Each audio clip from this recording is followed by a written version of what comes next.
Hello, everybody. Hello! Hope everyone's doing well. What's a little bit of a delay? Hopefully it's not too bad.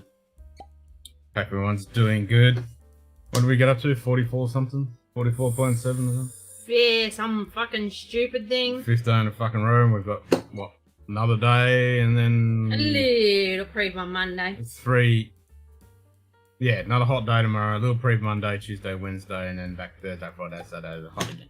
And then the kids go back to school and it's like 40, 30 odd degrees. Something like that. Some shit. Some shit. What about It's crap. Yes! Actually, I can use this as the ice whacker. This can be the ice whacker. That's a perfect ice whacker. Or what I use in Red Wine Empire bottle. That one's a bit smaller. It's not as wacky. So yeah, we're having a G&T because it's hot.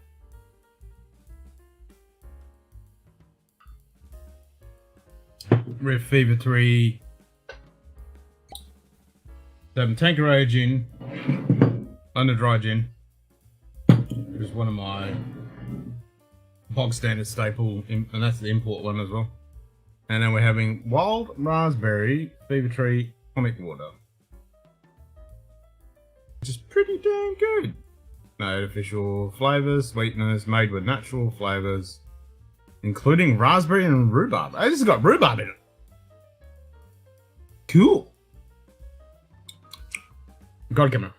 Yes, master. There we go.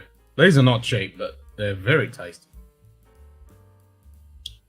Delicate and fruity. So one of these bottles does 2 highball glasses.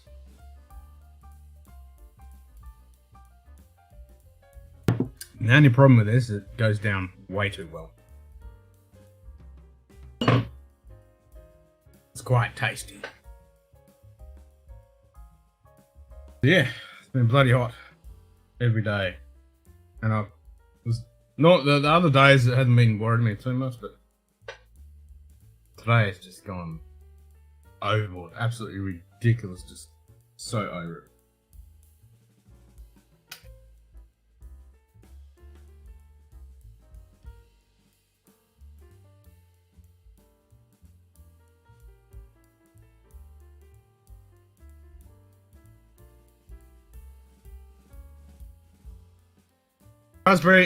Raspberry and rhubarb. Oh. Made with natural flavours, no artificial sweeteners. It's got rhubarb. Oh, some more shit on it. I can't read that crap. Blah blah blah blah blah blah. This before something or other, something or other.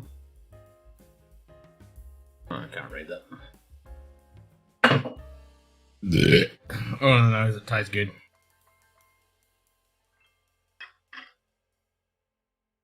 And it goes down very well on a hot day. So yeah, after well, this was the fifth hot day. Over 110, 111. Must have gone straight through. Yes. Why? They're deleted. Which ones? Both of them. What do you mean both of them? Hot and cold. What, in the shower? No. See. Ugh. More washes I've got to change. So I got to do the ones in the shower and in the sink. Yep. In the bathroom. I'll have to get some more washes. Yeah, I think I'm out of washes. I thought I bought a whole pack of those spongy ones. Oh, the metal one. Yeah, well they're brass and then they've got that rubber seal bit on them. Yeah. They're down there somewhere. I got some of the good ones. I gotta find them. The other shitty ones suck.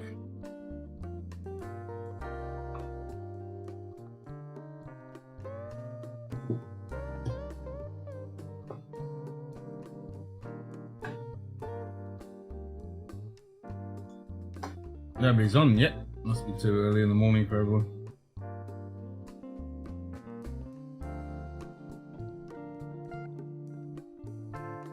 My internet running slow, or was it just this computer?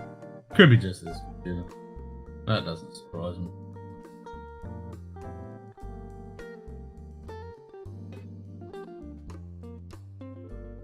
Might do a speed test actually.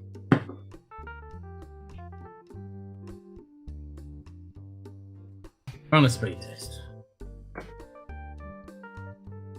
I made sure stupid things like Windows updates and all that crap was turned off. Before I started, I rebooted the stream machine. Yeah, I don't know why any browser page I try and load just takes forever on this machine when I load something. Not even gonna load speedtest.net.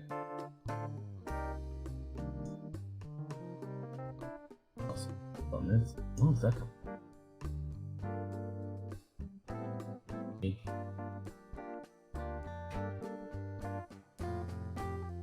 There we go. I had a typo. Testing. 7 millisecond ping. We're 100 down.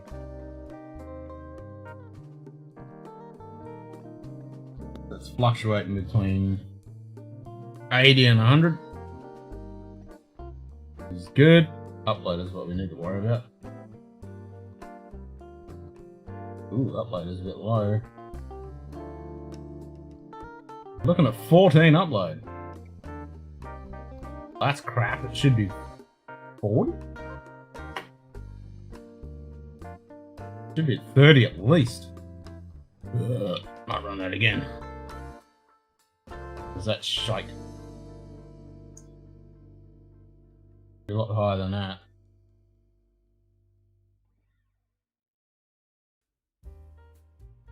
Download's fine. It's like 100 and something. And then it drops down to 90, 85, 88, 90. So that's 90. Uploads goes like 5, 9, 10, 11, 12, 13, 14. Do twice that.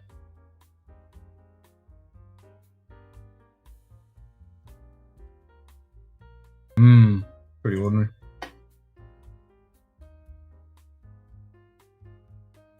I can live with that though, that's fine. It shouldn't be that, but it could be this Ethernet port. Well, it is Ethernet running through a fucking dongle, so that could be it. Let's try it on the streaming PC and see what happens.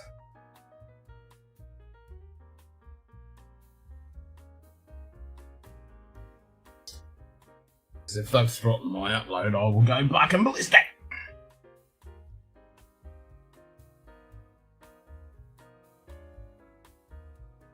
So that's coming at 8 millisecond.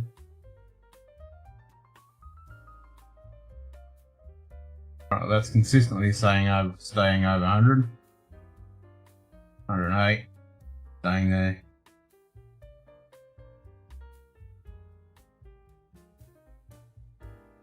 Right, upload 15. Really? 16. That's half as what it should be. Only at 16 for upload. You double that. I might have to evaluate that. Might be time to reboot some peripherals, I think. That's pretty ordinary. I mean, I haven't rebooted the I can't even get to the fucking NTD. That's a pain in the ass to fucking. That's behind this. Good day. Whiskey wishing well. Cheers, mate. G'day, Wissy wishing well. Actually, I think I can reach the power switch, so if I cycle that, that should cycle the NTD and hopefully that'll reconnect. Because, yeah, 15 up, that's shit. You could twice the speed of that. Happy Saturday. Yeah, what's left of it? Not much left of it. 3 hours left. Oh, fucking hell. Good day. Stream elements. Yep, that's Chris. Chris and Cheers, Liz mate. $5. Testing. This is an exploding quokka test. Test approved. Test functional. Cheers. Hope you guys are doing good.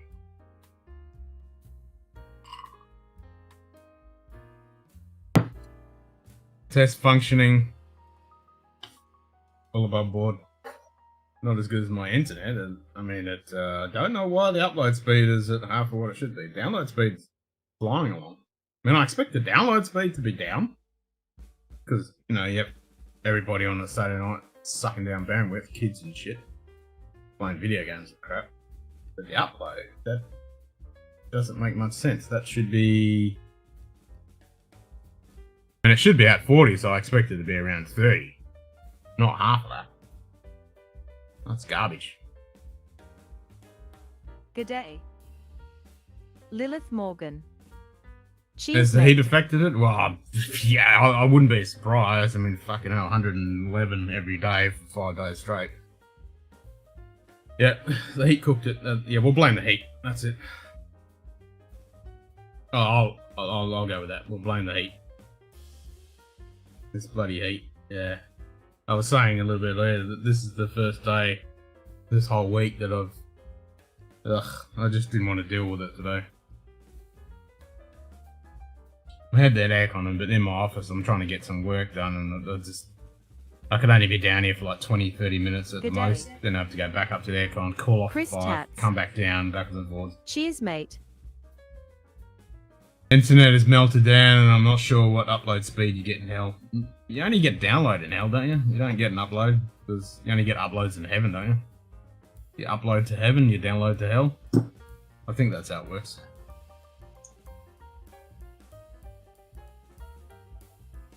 I might just have to cycle my gear. I mean, I God knows how long I've been stuck on that IP that I've been assigned. I mean, it is fiber, so... But it should be fine. I mean, I don't know why it's been up. That doesn't seem right.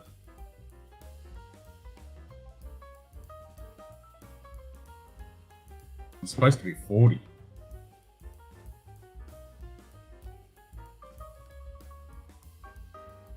And it's supposed to be 40, and there's no one else on the network uploading shit, so... Let's try another one.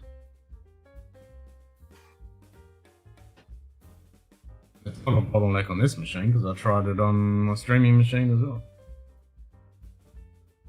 A little bit laggy, yeah. Try it again. I mean, download's fine. That's 100. That's what it should be. There we go. 8 millisecond ping, 105. It's all good. Everyone in the US only went to bed about 2 hours ago. I know. I was still lurking in and out watching that stream. So yeah. And Jim's certainly not getting up anytime soon. Oh shit! Now it's even worse. Now it's like 7. Oh god. 8. Fuck.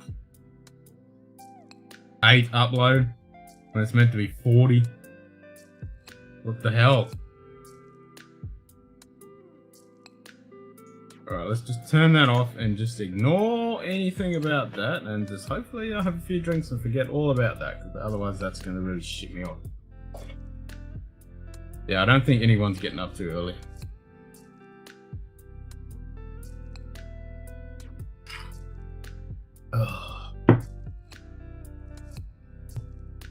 Trying not to smash this because I want to make it last, but it's so refreshing because it's still 27, 28 degrees right now. It only dropped below 40 about 5 o'clock. So, yeah. Jim was munted and he would have trouble getting an Uber to the pub. Yeah, he was definitely, that last bottle kill really pushed him over. I mean, he was ranting. it was interesting to see Jim just having a good whinge and rant. That was fun. I was catching bits and pieces as I could only spend 10-15 minutes down here and I have to go back to the aircon for 5 and then come back down. It was just too fucking hot down here. I mean, Joe was running 500 drink tabs and dancing with lesbians. Yeah, I saw it when he went to the hotel afterwards. I don't know whether he had friends. Sounds like he was having a fun time.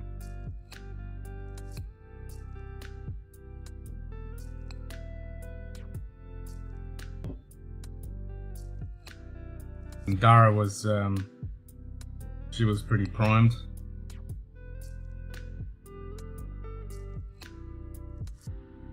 They stayed up. What'd she say? She stayed up to 1 o'clock. I guess she didn't do that until last time she reckoned that was college. It's like me. I can't remember the last time I didn't stay up past 1 o'clock.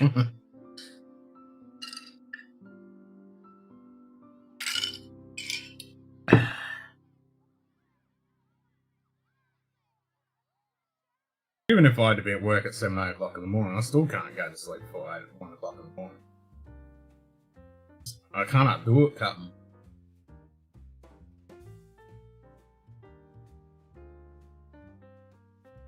I have to be crook as a dog. Go to sleep before 1 o'clock.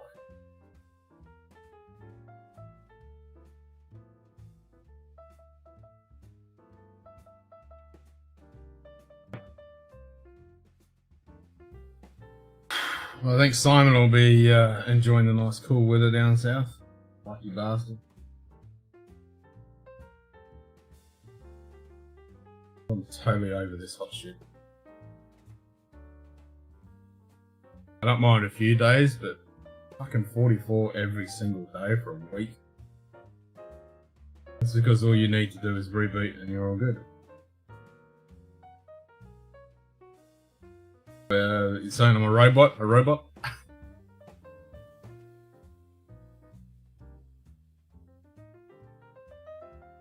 I reboot my program at 3 o'clock in the morning, you reckon?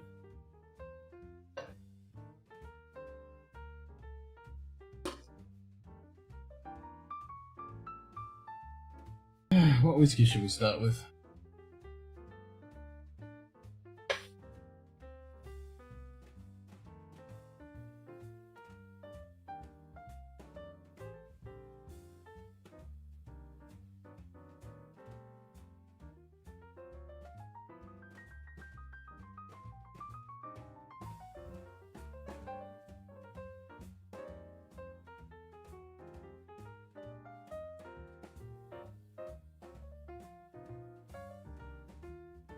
Pick something different. A wet one. A wet one would be preferable.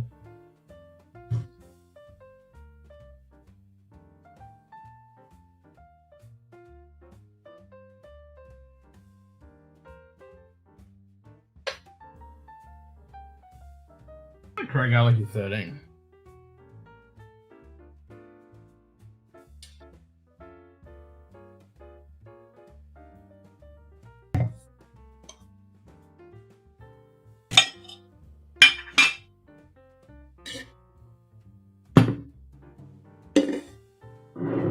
A nice wet one to start with.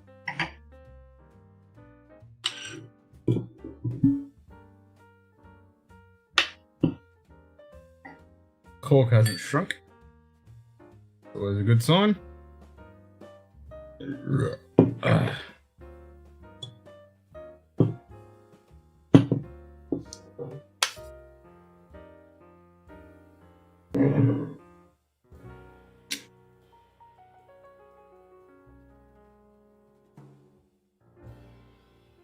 Yep, that's a good wet one.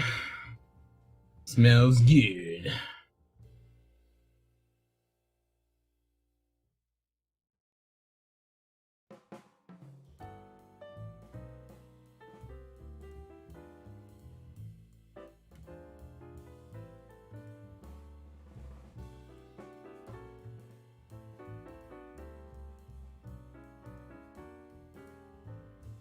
Cheers, everyone.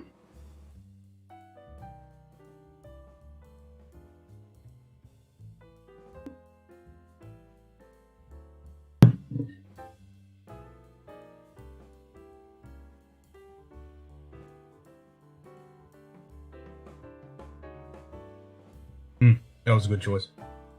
That's tasty. Always like the crab garlic. It's a little strange with the contradiction because that's probably, 29 degree liquid. Whereas this is, probably about 5 degrees.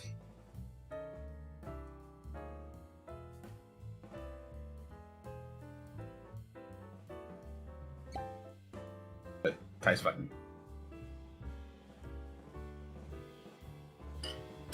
I had a shitload of fucking ice in there and it's all melted.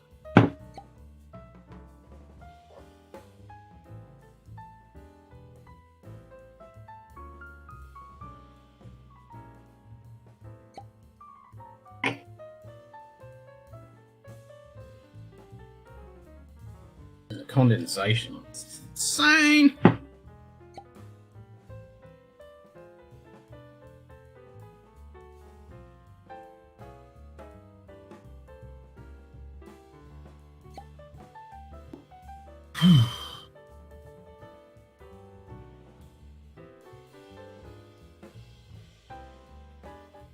Yep, felt pretty much like shit today.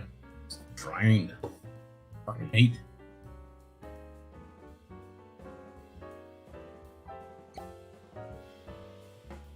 Oh, we get a little bit of reprieve on Monday, hopefully. Gonna be mid-30s at the tops. It's definitely a big fucking change from almost mid-40s. Sick of whinging about it too, huh?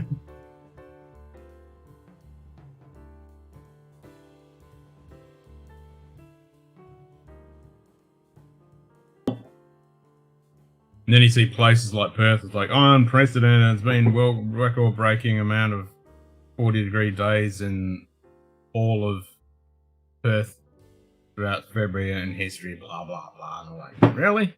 I want to go up north a little bit when they're getting 50-degree temperature.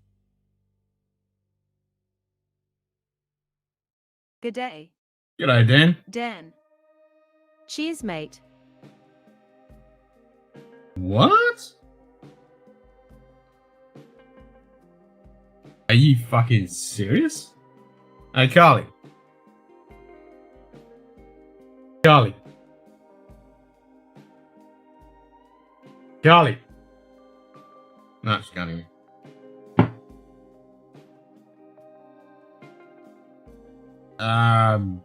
What? Was that for their fucking... What's the name one they did? That cover they just did? Like, I thought that was cool, but no, that's not Triple J 100 material. I mean, what the fuck? What the fuck? Yeah, that's definitely scraping the bottom of the fucking barrel. I think that's beyond the barrel. That's the mold under the barrel. Fuck me dead.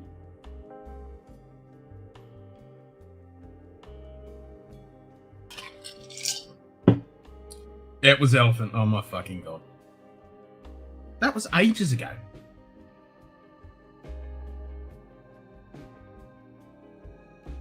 I mean, that was cool and all, but that's all it was. It was cool. It wasn't.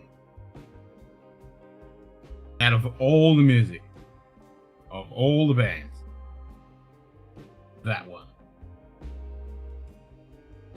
Okay then, that's why I haven't listened to Triple J's Hottest 100 for about fucking 15 years. Now I know why. I haven't missed anything. I mean, out of a few exceptions, pretty much modern day music is shite anyway, like movies. So yeah, I'm glad I mean, there are some exceptions, of course, but not many. And that's kind of fucked up. That's kind of fucked up. Okay, then, that's officially the death of fucking Triple J then, eh? That is a load of horse shite.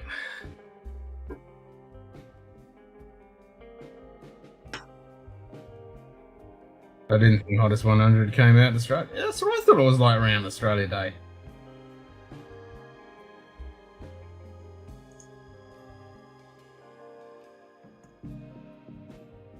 Norman, let two in. Welcome to the pub. What's up, brother? G'day, mate. How you going? Getting ready to go to bed, but thought I'd pop in and say g'day quickly. Nice.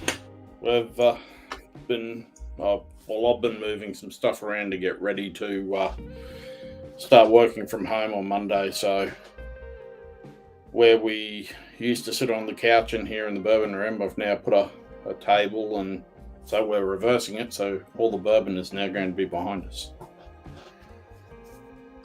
Okay. So I remember you saying that, but you're gonna have your office where the couch was, and then you'd be looking back at the camera view. Okay. Yeah. So if I turn the laptop a little bit more, Nice. all the bourbon. You just got to get rid of that door. That's taking up precious whiskey space.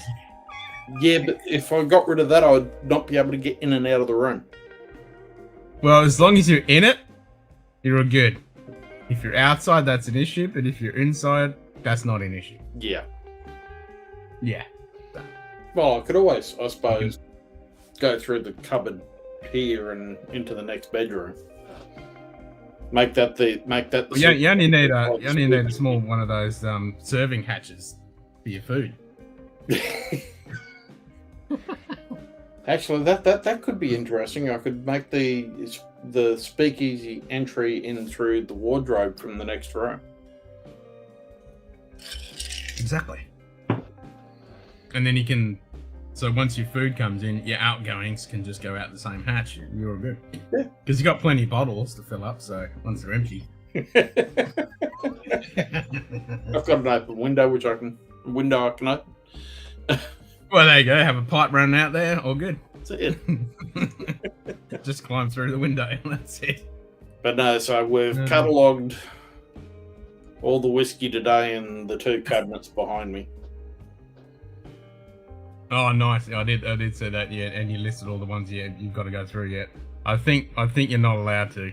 We are not taking out a wall. So I don't think you're allowed to. We're joked about getting rid of that sort of doorway and just moving it down a little bit more and making a shelf sort of door for a hidden speakeasy entry. Oh no! You should do it. You should do it old school, like they did with the spy movies, where you pull a bottle and it opens the door. Yeah, well, we haven't decided what mechanism we'll use for opening it yet. I mean, the simplest and easiest way. G'day, Frederick. Good to see you, mate. The easiest, simplest way is just attach a shelf to the door. Just make sure that the hinges can support, and then you just have a row of whiskey down there. Done. Yeah, but if I take it out to the end of because there's a little bit of a hall with two walls about a meter down, so I could take the right out to the end of that, put a false. So you got to take the wall out, push it out to the hall, and then you're good. No, just put a bookshelf in. I can then put some more. Shelf. I can then put some more cabinets in there just to put some more whiskey on the entry. The light is very yellow. Need to adjust the light. Yeah, I've just got a warm white bulb and a lamp just to my left for here. The ambience. Yeah, because if I turn the light on, it's really, really bright. So I've got to get a ring light. I like that. Set up. Yeah. I agree, Dan. Whiskey panic room. That's what we need. Is that dropping out automatically? I'm going to click on that and see if it disappears. Because I just noticed that the last two comments I clicked on it disappeared by itself. Like, why are you doing that? And now I'm looking at it. It's not going to disappear. Fucking technology. Got to mind its own.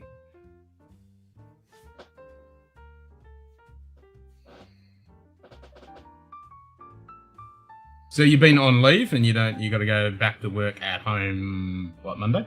Yeah, but I was on 6 days of carers leave for a little when she went through her first chemo. Yeah. So you're back to work Monday, but yeah. but working remote from home, yeah. Yeah. And doing 11 weeks of day shift Monday to Friday. So, because my boss said the customer wants somebody in at the office primarily, so which doesn't bother me overtly. I mean, no. I don't have to worry about moving my body clock around for the next 11 weeks. No. That works for me. It works for everybody. Yeah, I was happy enough to do all my shift work and everything from home, but man, it makes it that it's a little bit of a kill to the pocket, but we've got the cash, we've got the money in the bank, so I'm not too worried for that. For two cycles, probably. It's probably about 4.5, 5 grand in penalties. Yep. Ah, shit, Frederick. And it really hurts. That sucks. Hopefully you, speedy recovery, mate. No, Speedy recovery. that's not good. Yeah. No. Well, that actually, one of the guys that Mark Gillespie had on his live stream this morning for Whiskey Cast had COVID twice. There's fucking heaps of people that have had it twice. Well, he had the original, and then I think he got Delta. Oh, okay. But on the bright side, the weather is nice outside. Well, at least it's nice outside. I mean, That's the main thing. I'll walk outside and burst into instant flames, but yeah. It's been horrendous. I put water out for the bees, and it just evaporates in seconds. It's just ridiculous. Yeah, well, you'll have to go through and wet all the corks and all of your bottles this week too. With you having such I don't know. First bottle I poured, it's fine, so I'm happy about that. That's a try. But is it Craig You're Gallagher stuck inside. Yeah, Craig Gallagher 13. I have to be stuck inside. I can't go outside in this weather. Frederick, It's just horrendously bad. It's not the weather for a very, very white nocturnal vampire like me. I'll just drop that. Hey, that's better. No, let me go here. You can see all the whiskeys.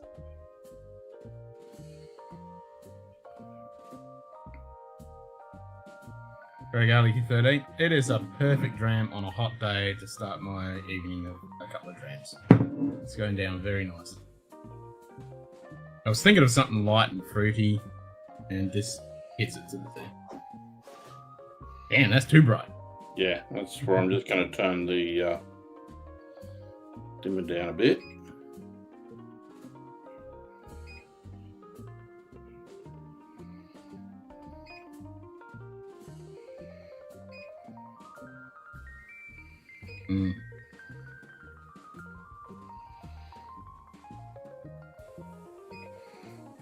Let's give myself some. Oh shit, Dan.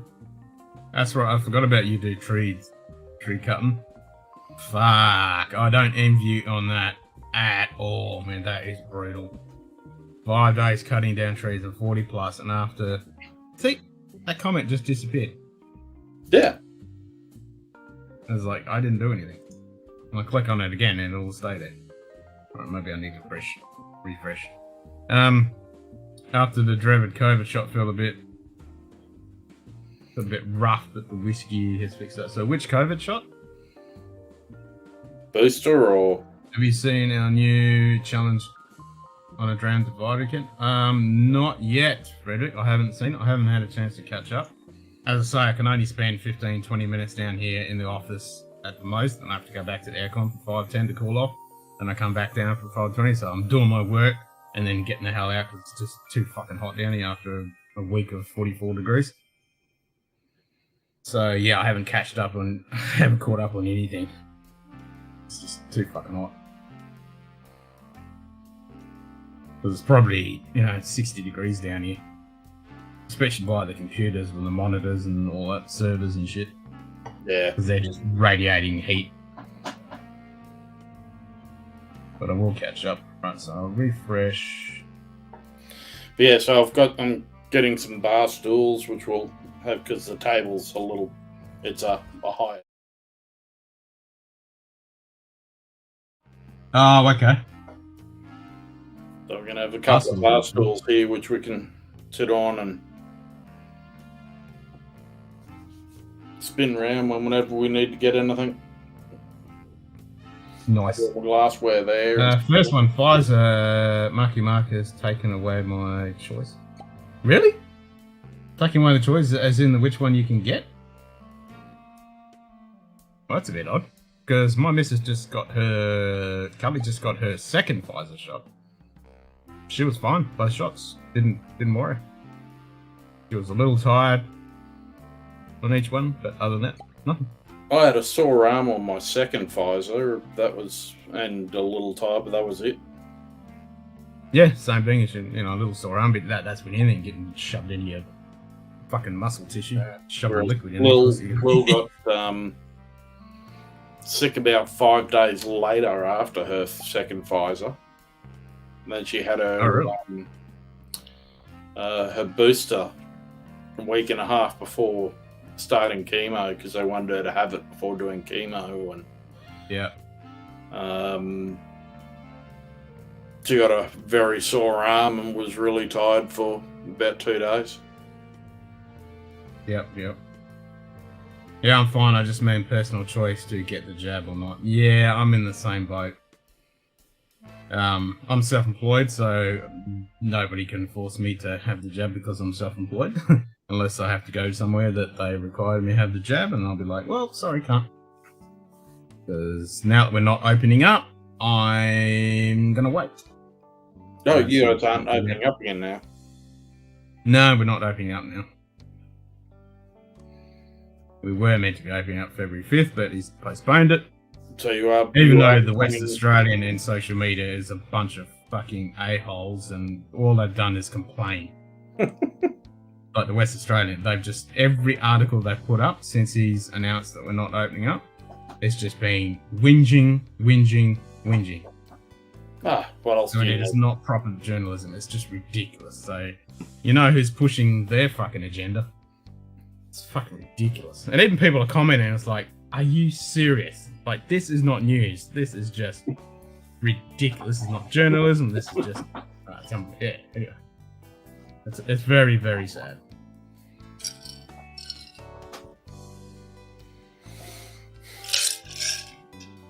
It's just people whinging. It's sports people whinging, or I haven't seen my family in two months or 2 years. I'm like, yeah. Well, what else was it? Just whingy. You know? Yeah, her dog. Yep. So yeah, I can't go to the RSL anymore. Yeah. I'm not allowed to. Because I don't have my jabs. Yep. News is pure trash now. You can't trust it. You have to research deep to get anything with some truth. Yeah. And I saw something today out of New South Wales that they said the current cases, 50 were unvaxxed. No, 50% were unvaxxed of the people in ICU. And I'm like, see Lil's comment. Steam face. Cheers, mate. Must be very tempting in there. No temptations. Actually, no temptations. really. You just have to think about how good it's going to be eventually when you get to sit back and have a couple of nice drams.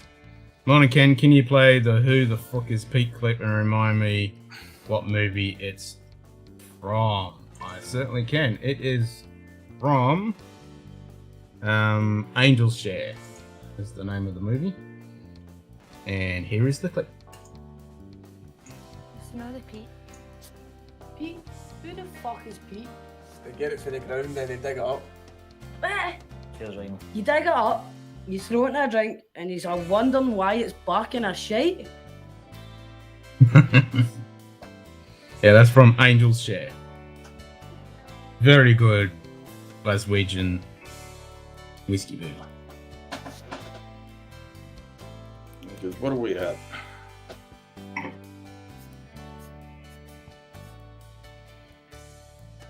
About 150 odd bottles just on the two cabinets behind me. Damn. Are they double stacked? 3 to 4. Oh, 3 or 4 stacks. So what shelves are those? They're not. What's the name? Glass shells with wood cross pieces. Okay. They're not. So it's They're just. it's a wood. The glass sits down into the wood, but it's also got a brace across the middle and the ends. So it's only about Nice. yay wide without anything.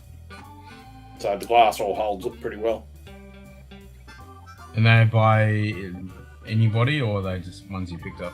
The ones that we picked up from Far Pavilions, I think. Cool. We bought the lighter colour one first, and then we bought the second one. And Lil's mum bought us the second one, and we couldn't get the same colour, so we just got the dark stain. Yeah. So I basically sat there This is all man. I can change the other one to being a dark stain if I want anyway. So Yeah, well, that's it. I mean, as long as it looks woody, it all looks good. That's what she said. That's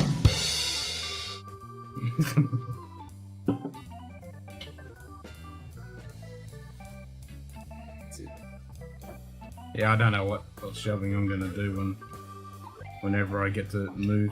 Average lifespan of a male in Glasgow is like 55, and they had the second worst heart problems for Tonga. Oh shit. that's the bottle for hello. this month for the whiskey club. I haven't got mine yet. Well done. The Murray, yep. So I've got one Murray. I'm looking forward to getting it actually, because I actually don't mind them. Don't mind them so done. Awesome packet. Is it awesome packaging? Yeah, it's fully floral padded box inside of it. So yeah. Yeah, it's fancy, eh?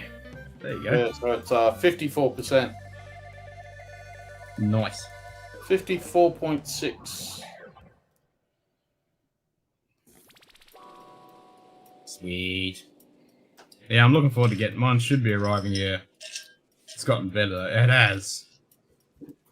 Yeah, places like Glasgow and Dublin, Belfast, and all those places. Yeah, hard people.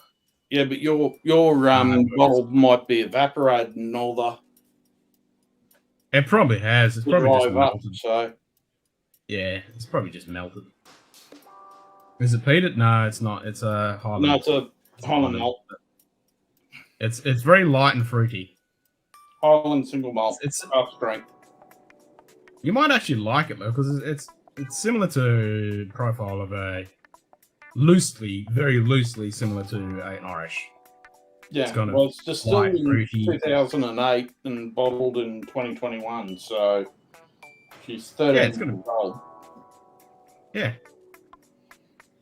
Now I'm looking forward to that one. It's got a couple of nice finishes, and the next one's going to be that special edition Glenmorangie.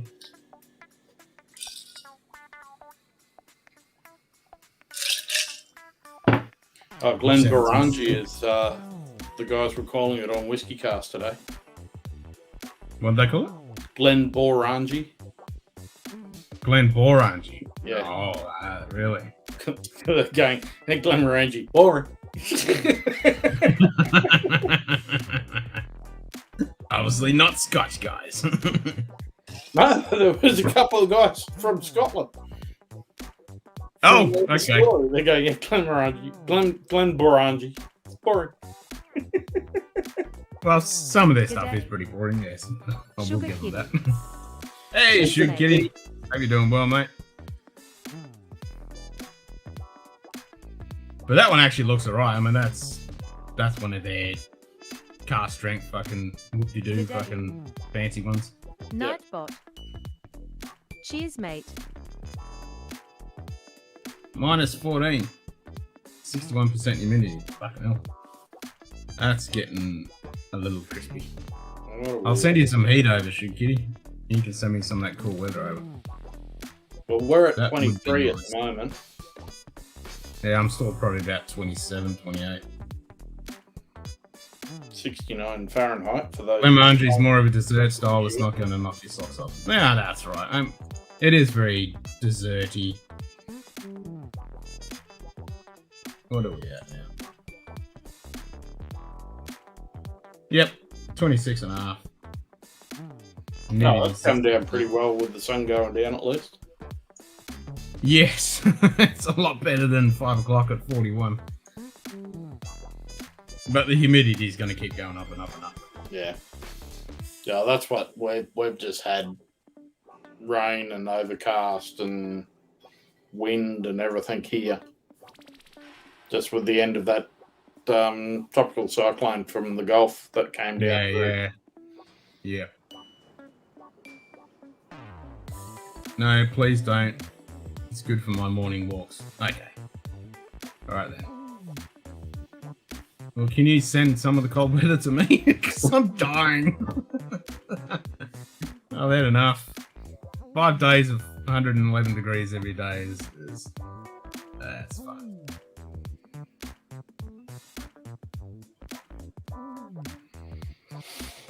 Yeah, I think the last time we had that, well, Lil and I suffered through that was, I think, when we were in Vegas in 2016, I think. Yep. Yeah, whenever it splits back around and we're winter and they're back to our summer style over there. When Anthony's just cooking to death and we're not cooking to death, I'm like, yep, I've got that shit to look forward to. No, we've had Samuel today. He said, "I wish it was winter all the time," and I'm like, "Fuck yeah, me too, pal." we've had an incredibly wet summer here this year. Yeah, you guys have. It's been very wet. At least it hasn't been major flooding though. There's only been a little bit of that. No, but it's been constant. Right? Like I think November we only had 3 days without rain or something. Jesus. December we had probably a week without, a week of rain. But then so far most of January's been a lot of rain. So I don't think I've seen rain since October. yeah, it's been unusual, but we've had heaps of storms as well come through.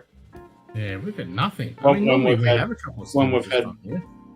Clear days by the afternoon, we've just had some pretty nasty storms come through. Yep.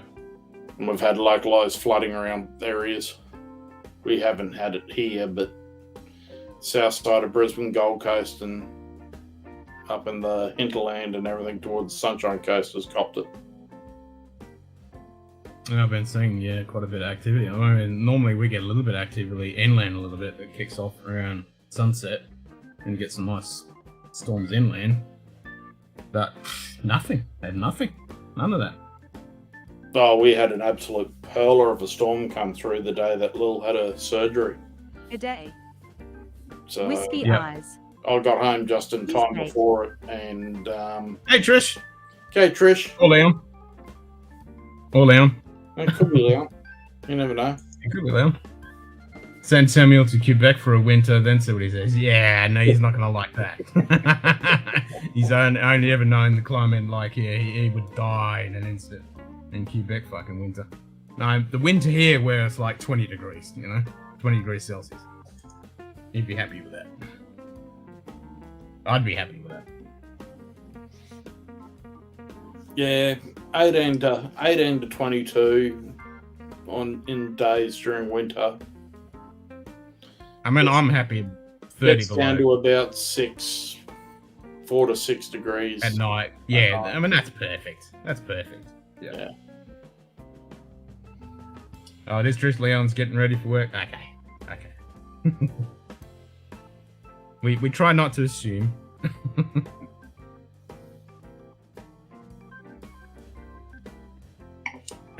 We try not to assume. You up for another drink, babe? Hey? Okay, you haven't finished it? Alright. I'll let my ice melt a bit then. Let's get some nice cold water. Since I've drunk all the alcohol out of it. And I evaporated as I drank it. Yeah, the alcohol just evaporated. Exactly. At least it takes a little bit longer with a whiskey. That's where this cupboard over here's got a couple of spots in it at the moment. Somehow. Probably because I haven't gone back into the bucket underneath it to pull out any other bottles. So. Yep. That's going to be the hard part. Then the cupboard down here's got all the bottles to go to the US. Yeah. Gotta get them over there. Yeah. There's no drinking thing sucks, just saying. But just think how good it is to have a break, and when you finally get that dram, how good it's going to taste. That's what I always say. I don't have a problem with, like, if I'm not streaming, I don't drink. No, well, we don't drink a lot, but there's a few times where we've given it a pretty good nudge, and generally it's sort of like we'll have a couple of drinks and go to bed. But that's about it. But Yeah, no. I used to, like, I'd sit back and have a dram and watch a movie or something. I mean, I'll probably do that when it's cooler. I mean, when it's too hot, it's just too hot. I might have a beer. Because, nice cold beer. Or a G&T, But generally, if I'm not streaming, I'm not on... I mean, this is the reason why I'm on here, so I can drink. Yeah. Because I don't want to drink by myself. Yeah, we basically, most of the time we'll drink, if we're watching TV, I'll have a couple of beers and Leanne will have a couple of ciders first, and we'll decide whether or not we want to have anything harder. Good day. Yeah. Eric Waite Whiskey Studies. Give me a whiskey or wine is easy. Give up coffee, ain't gonna fucking happen. Yeah, well, I don't have to worry about that because I don't drink coffee or tea, so that would be no issue to me. If I had to, I mean, giving up anything to drink, I could easily do that. That doesn't worry me because I only drink water anyway, so that's no biggie. Yeah, I gave up coffee for a while, and Yep. yeah, And I can't give up water because I die, so yeah, I don't really have a problem. the only time give up. I have a coffee in the morning, but then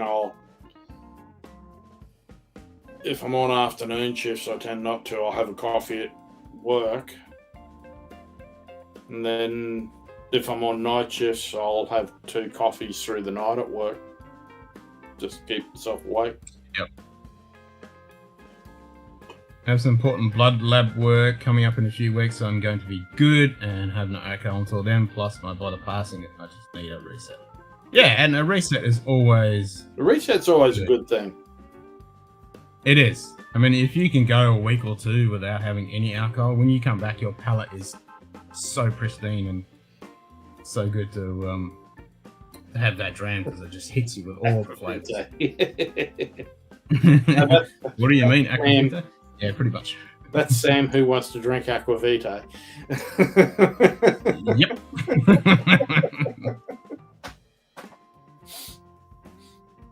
No, the normal water.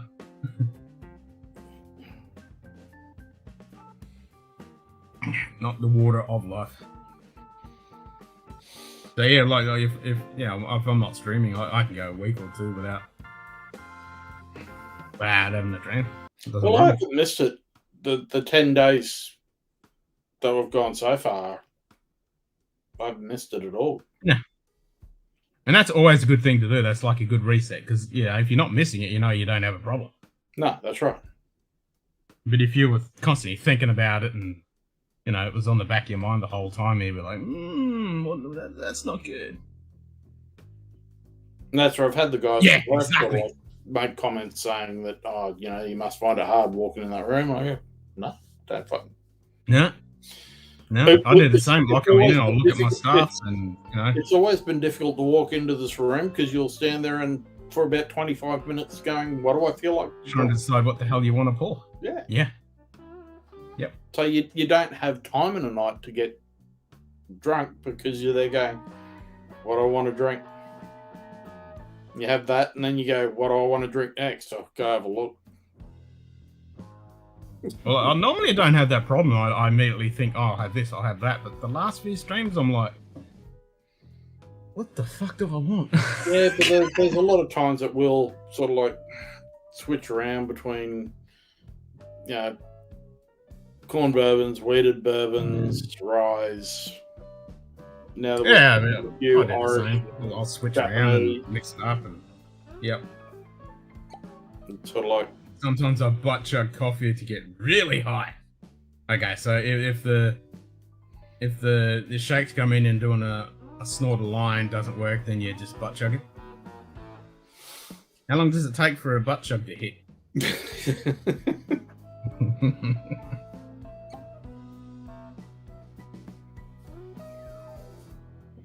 well, I've got. And I think that's a good idea, Trish. You should challenge fucking Stall with your fresh palate. So you can Yeah, pass. so I've got about 12, 15 bottles of picks to come over. And then I've got an order with Justin's House of Bourbon to come over as well. So, and then I've got another, 8 bottles, I think, at one of my other suppliers in Lexington. And you got Which places I've to put confirmed them, at that, or least you one can of get them's shelves. one of them's a bottle of Old Carter, Oh, okay. batch 9 from 2021.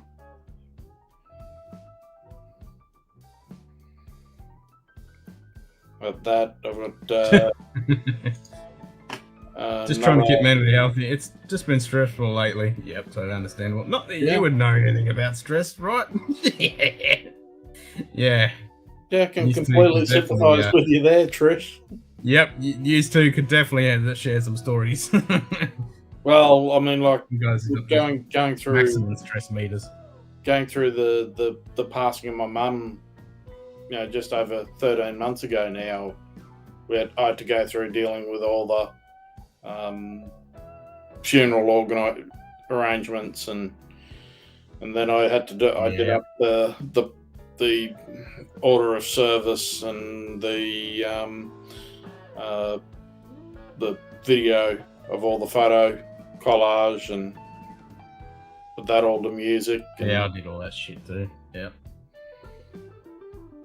Yep. and since I had the experience for that, I went and helped Lil's cousin out for her brother's passing earlier last year. Put together the video collage for his funeral. Yeah, that's a good point. You get a good Aussie coffee, and man, we don't fuck around. That's the strong. Yeah, no, Lil really doesn't like American coffee. There's only a couple of places. And weirdly, one of those is a hotel restaurant in DC, which they don't make a bad coffee.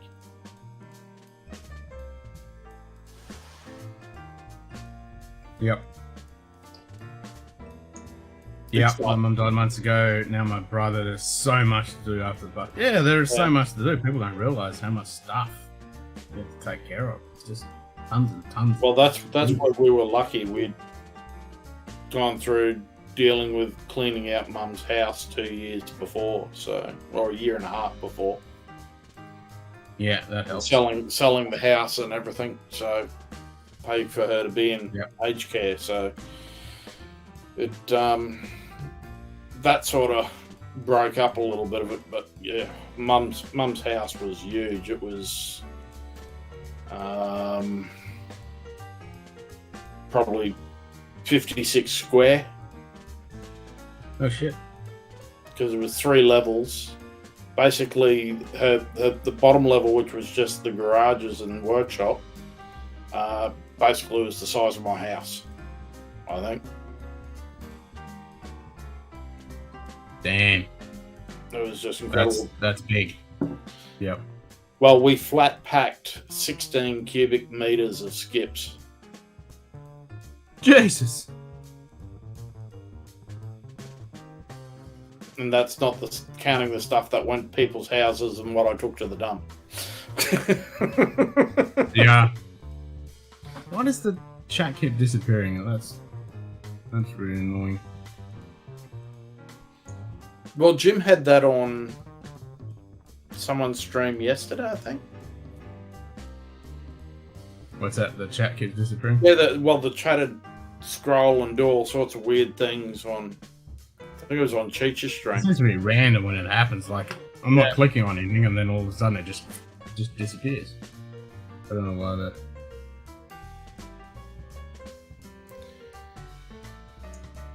Yeah. So much stuff. Yep. Yeah. That's the thing you don't realise until you have to move or clean And up. the worst someone's part place, of how it, much shit there is. so much of it had to come down here still to our place for us to sort through. Yeah. I've still got a few little bits and pieces still around which we've got to sort through. Yeah.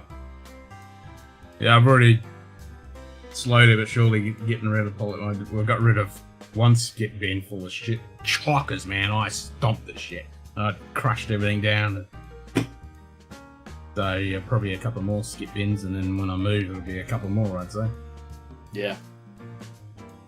I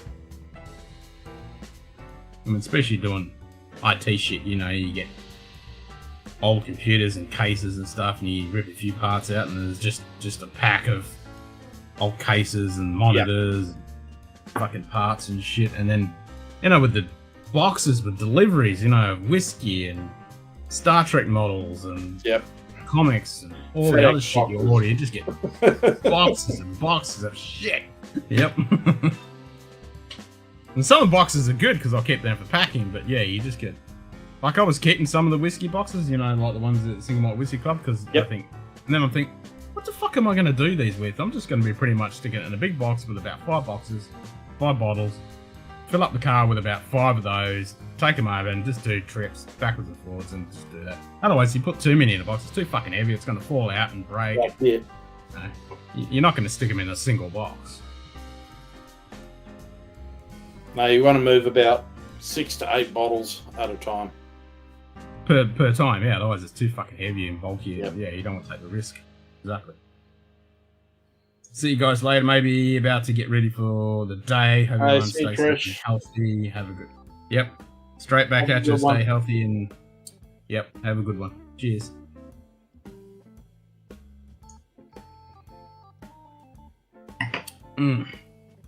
Craig Gallagher. So I was going to have the Alt Malt before I decided on the Craig Gallagher, so I might go to the Foggy Moss and have some Foggy Moss.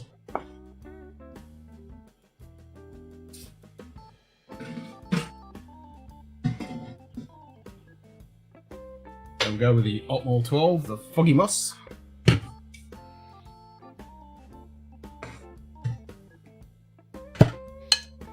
Enjoy Now it's the Craig Gallagher. It's one I've had my eye on. It's a good one, Dan. Always have that on my shelf. Craig Gallagher is a great dram. I want to get to 17. Oh, I know the bottle of Craig Gallagher you want. Say again? I know the bottle of Craig Gallagher you want. I want? Which one I want? The bottle that's at Neil's shop.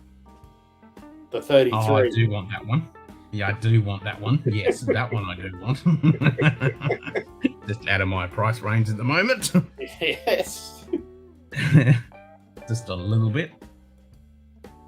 My dad died in 2009, then my grandmother, then my mother, brother, then my aunt, then my wife. I handed all the arrangements. When it was over, I had a heart attack. Fuck, I'm not so Yeah, fucking I'm not surprised. surprised. Jesus Christ. Fuck me dead. It's a lot of heavy Yikes. lifting. That is a lot of fucking heavy lifting. Damn. Yeah. I mean, that's how you get a fucking rest. You're like, oh, I'm fucking done. I'll have a heart attack. I need a break. Fucking hell.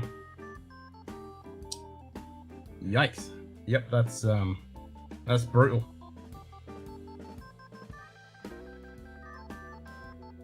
Lockie Moss was most of us before we had the morning coffee, or the rest of us after a night full of drams.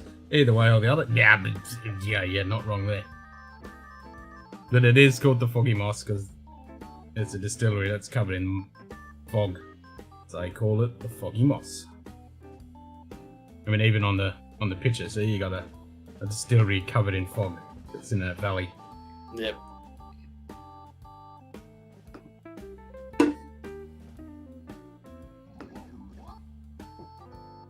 And it is a good one. And this one is one of those ones you add water and it fucking clouds up instantly because it's non-chill filtered, natural coloured. Just For the boxes. just for Sugar Kitty.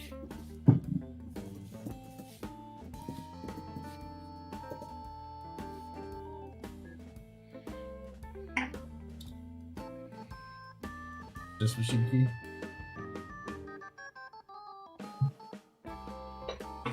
The giggity.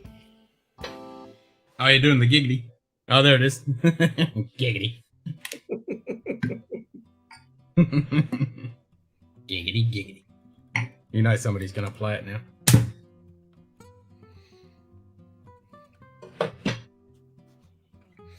Yes. Yep, there it is. Those of you who want to get the exclusive Scotch Down Under emojis, you need to become a member. Why didn't that come up? Yeah, wasn't it? Yeah, it didn't. Why didn't that come up? Video at all? It was sort of in the background. I think it's got to do with OBS because I'm running the beta. And with this new browser extension, it's actually meant to be randomly refreshing it, but I don't think it is refreshing. I think that's what's causing half the issues. I keep waiting for them to release the full candidate. I had one too many coffees this morning. Yeah. Heard it, didn't see it. Yeah, so we'll try it again. Oh, there it is.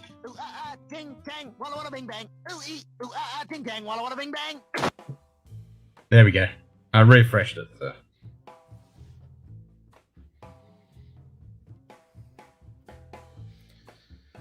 What was that about? Yeah, I'm thinking it's the OBS beta that I'm running. But It's a little bit buggy. It is a beta. There is some bugs. it was good to see that you enjoyed my perfect timing the other night. Oh, that was so good. You got that so well. I was literally just about to say, boom! It's like completely cut my whole fucking train over. Just cut me dead. It was like perfect. It was so fucking well timed.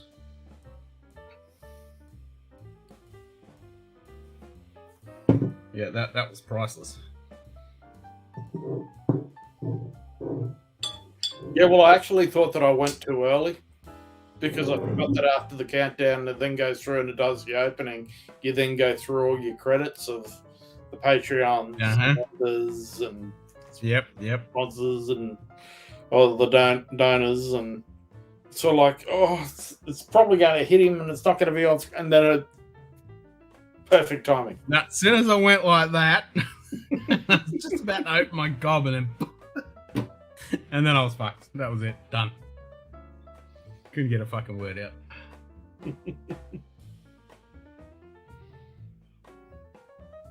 Very well timed. So that'll be in Quackaboom episode 7.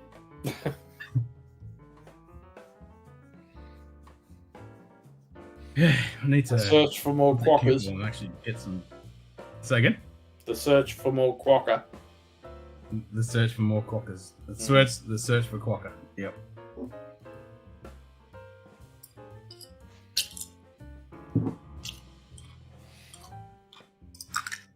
Or it's becoming a little bit more of a tactical quacker. Yes, very tactical.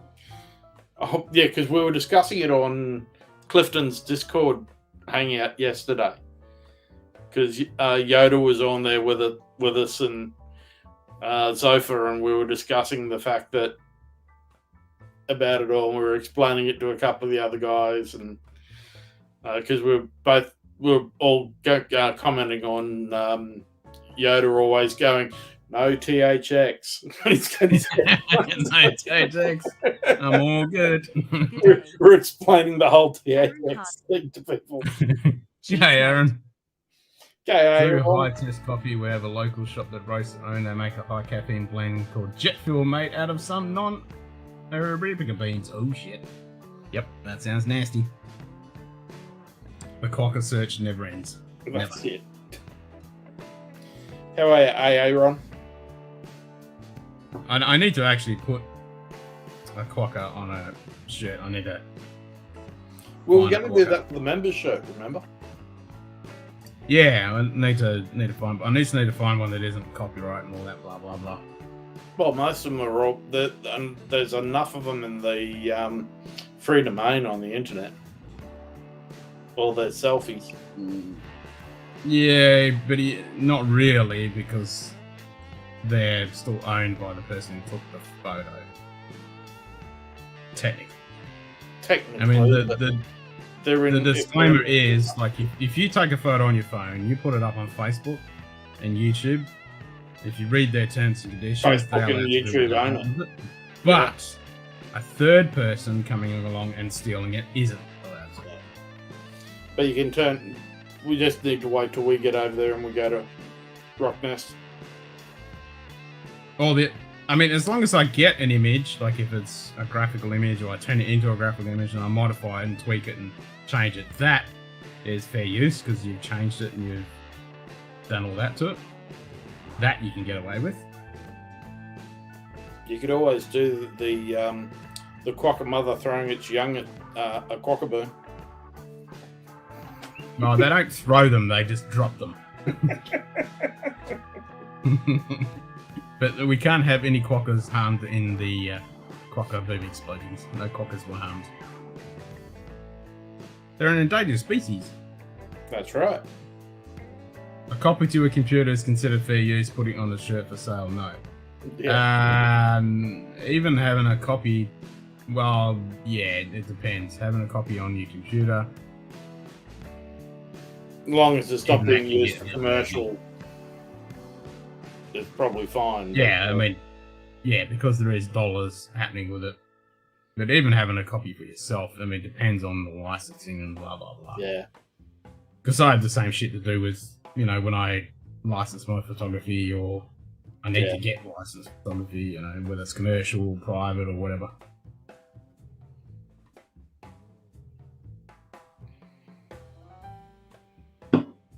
Because I always tell these people when you get like the city here will run a calendar and he's like, oh, come and, you know, enter your photo in and you might win a prize and you get your photo in the calendar and you look at the fine print and it's like, no, you're giving your rights away to that photo. They can do what the fuck they want with that image.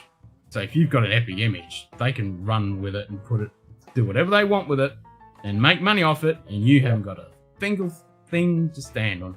I'm like, don't do it.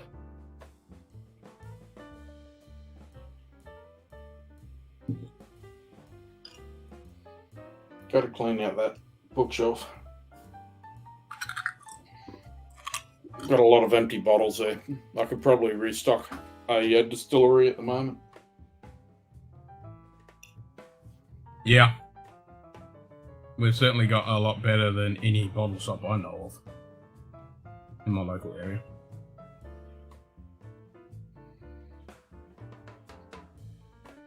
Well, technically no, because they're all open. There's a problem with that. A tasting room then. A tasting room. Yeah, well, that's where we're going through, and it was sort of like, got a fair bit open, but got a fair bit which is not at the moment.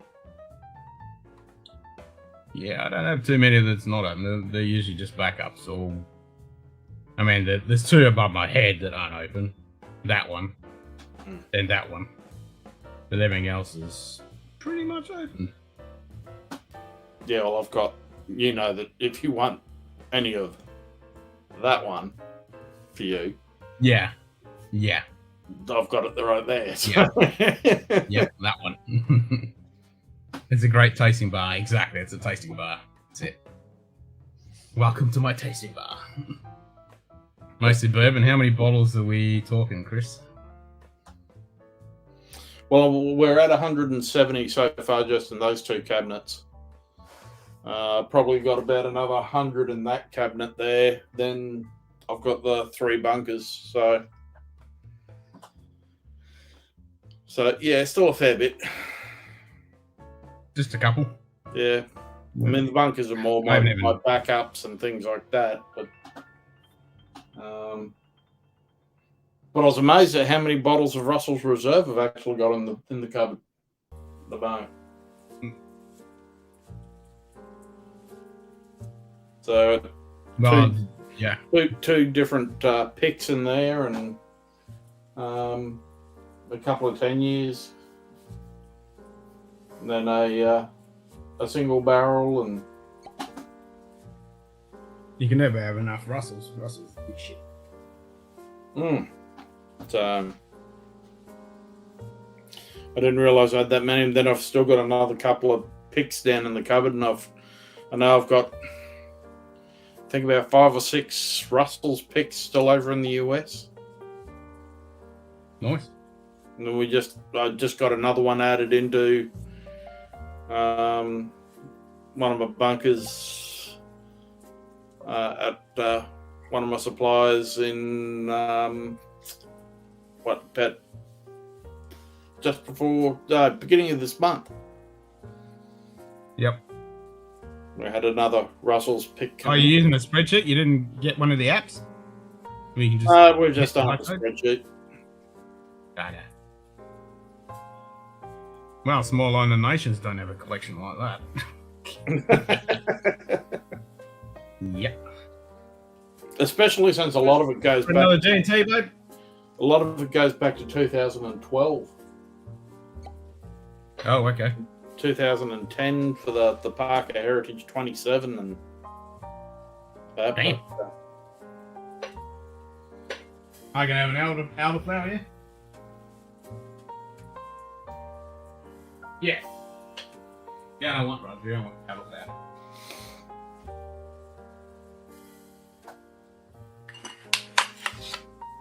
I'll have one more G&T.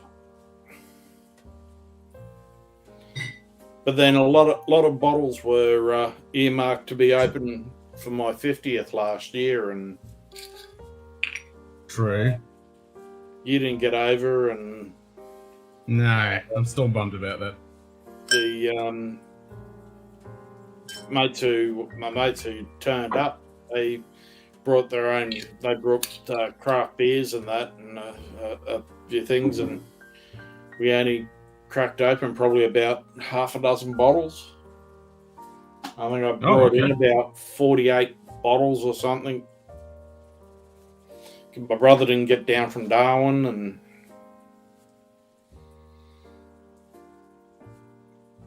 that was going to be the big one. He was going to be here for about 2 weeks or something. Well, that's what I was looking. I was looking to hopefully it'd be at least a week so I could do a bit of travel. Yeah. So I like it.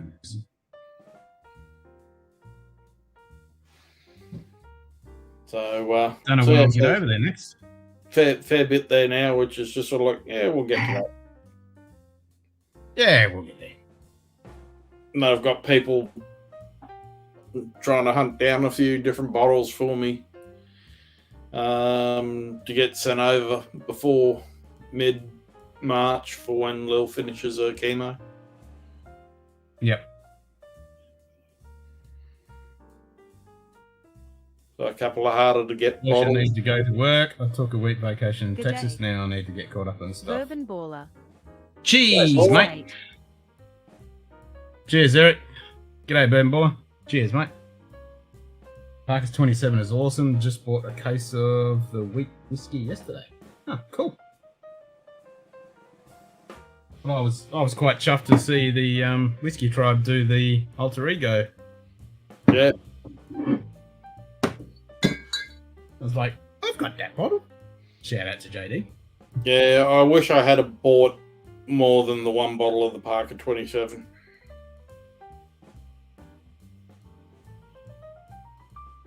Especially since it was only, I think it was $149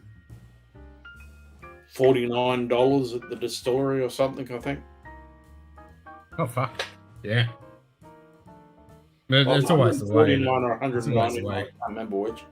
I think the It's always the way. You find something that's fucking amazing or price well, goes that through the was roof. on our first trip over to woulda, the shoulda. States, and we weren't sort of up on how much we could carry On what's back what. and how much luggage we were going to have, and I didn't want to be lugging too many bottles all over the US, whereas now I don't care. I've got it all pretty well set that. There we go. We'll do a decent fucking G&T. But I've got a couple of people who we've got a couple of lines on a couple of bottles of Parker 27 for me over in the States. Nice. Back at But the they're- this house.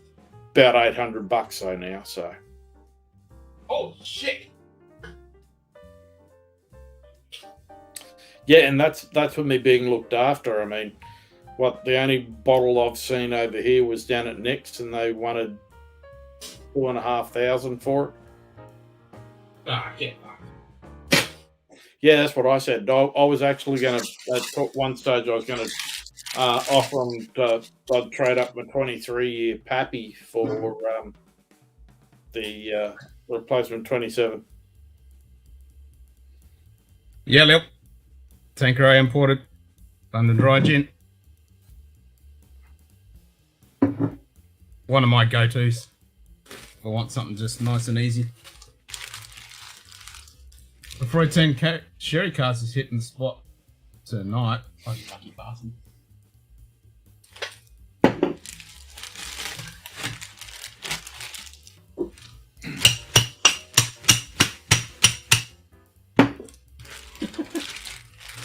Nice.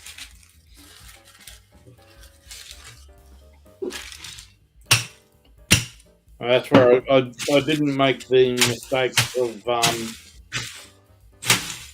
when I bought the Promise of Hope. I bought a couple of bottles of that, the Parker Heritage 27, the Parker Promise of Hope. That was the first one where they started doing the ALS. That was just after Parker got diagnosed with ALS. Yeah. Oh, a truffle gin. What was that like? That was amazing. Ooh, never had a truffle gin. I've got a blackberry gin there that's fucking tasty.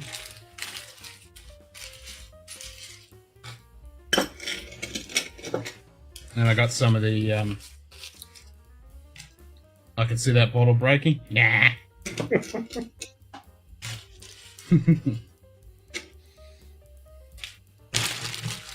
She'll be right. Famous last words.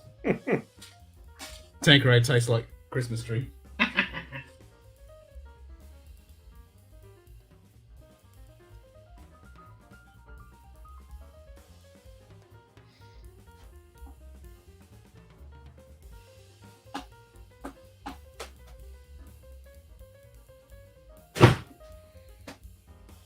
Well, if that's what Christmas tree tastes like, I don't mind it. Oh, it was from University, and I know the one you're talking about. Yes. Yep, University. Nice. I was about to ask if he'd like glass in his G&T. Well, it adds texture, you know.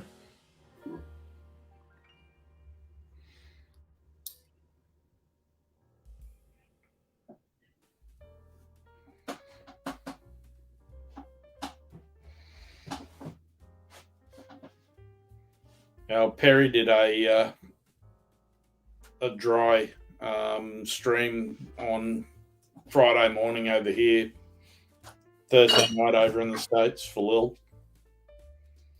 Yeah, I'm going to do one soon. He said that it was just, he couldn't believe how much soda he drank that night. He goes, I haven't drunk this much soda in one sitting in ages. It's like, yeah, since I think I was in mid-teens. Actually, yeah, I might get some Bundaberg ginger beer and just have that and some water. I think that might be a way to go. I was just going to do water, but that's a good idea. I never thought of grabbing some soda, so Yeah. I might grab some big bottles of Bundaberg ginger beer. There's a smoked hemp version? What, from University? Oh. Okay. I know they did the truffle one, so I've got a couple of Universities.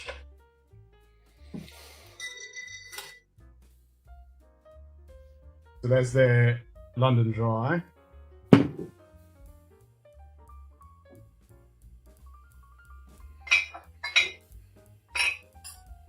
Oh, here's that the blackberry gin. It's Whitney Neal blackberry gin.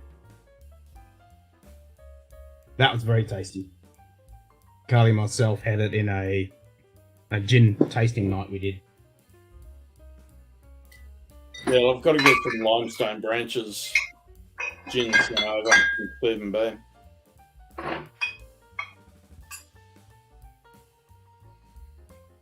Hey, you got to get botanist. Well, I've got, I think Stephen's got about 8 or 9 bottles for me now, just with not getting over to the States the last couple of years. So I've got, Yeah, you have a few stacked up. well, I've got the 2 bottles of the 2020 and the 2021 limited Yellowstone. A couple of their internal Yellowstone single barrel picks, which have done from their own juice. I think there's a couple of minor case ryes and something else, I think. Yep. Yeah, it is, Lil. That blackberry gin is very tasty. Carly and myself both went because we had it neat, and so we got a whole pile of. I still got some left, little samples. So we got a whole pile of different gins, and then there was Beaver Tree tonics, and then a couple other tonics, and then so you was online tasting. You taste them, and then make a cocktail. And we both went, holy shit! We both liked the Roku, Day. and there was a couple others, and that John blackberry T. Hey, gin. John T. Hey, John T. Cheers, Good to mate. see. And so we immediately went to the bottle shop the next day and bought a bottle of the blackberry.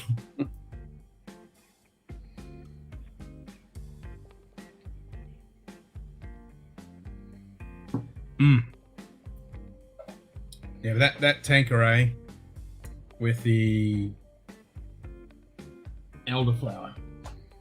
It's one that I like the Indian tonics, but Carly doesn't like them. They're too tannic, so she doesn't like it. But she likes the elderflower. So that's the Beaver Tree elderflower. And this goes really, really well with Tanqueray. It's a perfect match. I thought you would have been more inclined for an elderberry. The elderberry. I do like the elderberry. Something. Well, the one we had before that, because Carly said you can't have that. Your mother smells like hamsters and elderberries. So this one is raspberry with, where is it? Raspberry and rhubarb. Oh. And that's another fever tree. So this is kind of if you've got a real cheap gin that you don't want to taste too much of the flavor. Yep. But the one advantage with this is because they use no artificial sweetness and flavors and all that bullshit. Not the cheapest thing around, Fever Tree, but very good ingredients.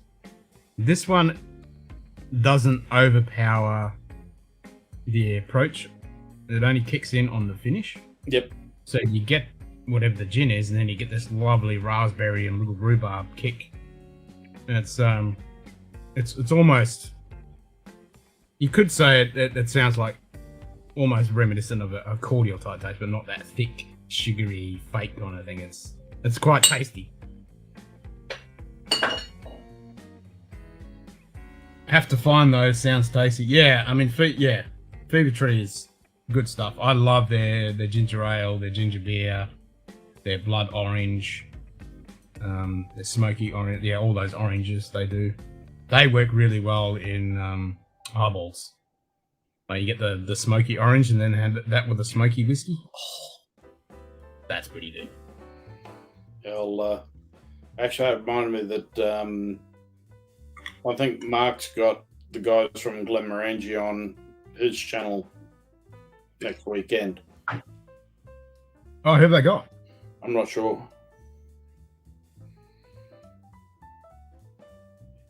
Because I'm trying to think of the. Can't remember his name at the top of my head. I mean, you got Dr. Bill Lunston. You're probably not going to have him. Then again, you might. That'd be fucking awesome if you did.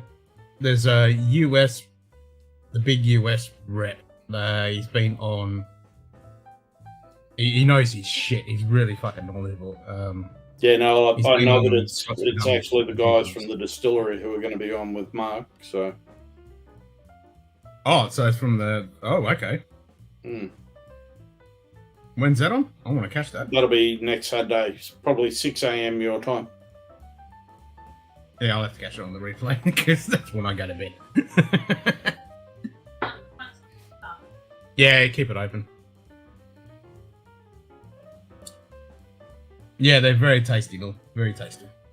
They're not the cheapest thing around, but they're very tasty.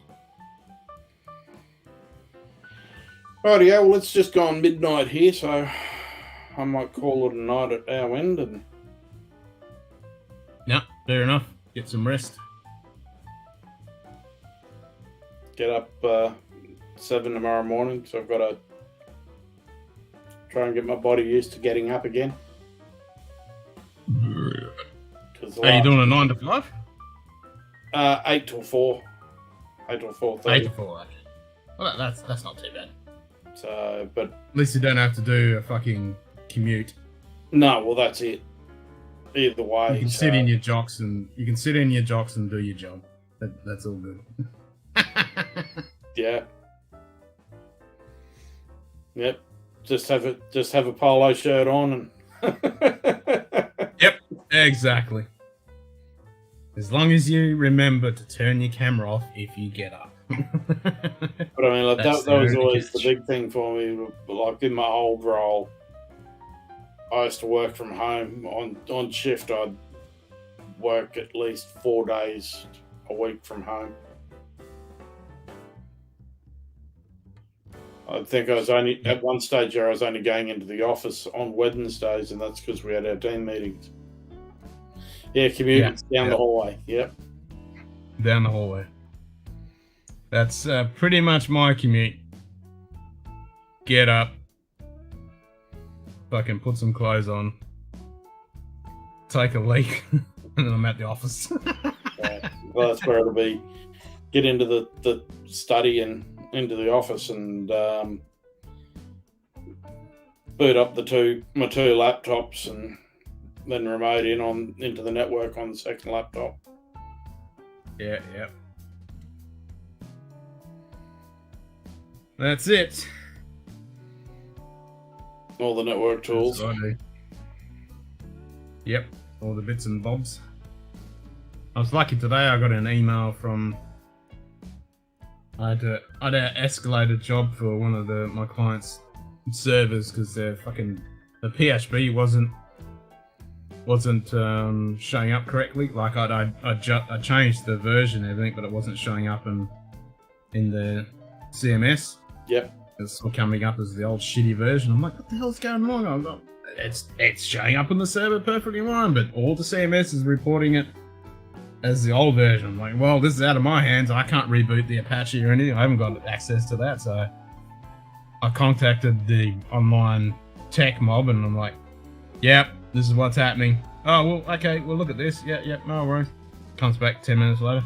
Yeah, we're going to have to escalate this. And I'm like, I think you just need to reboot the Apache because it's just not picking it up. And then they I tested it this morning before they even got back to me with the email saying, you know, we fixed it.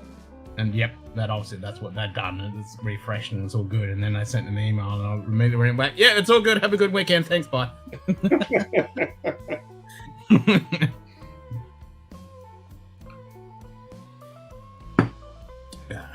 Rightio then. Well, I will call it an evening. So you have a good night. Yep, back at you. Give a little big hug, and we'll catch you very soon. Yeah, we'll do. Take it easy. Yep. Night all. Have a good one. Yeah, you too, mate. Cheers. Cheers. See you later.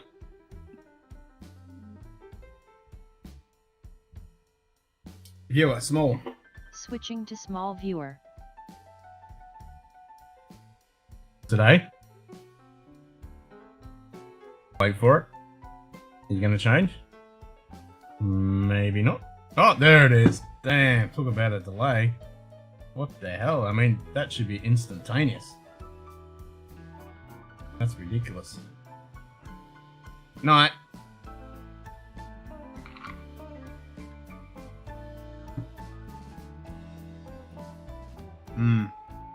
The Foggy Moss is going down well, and that G&T is going. I actually prefer that over the raspberry one.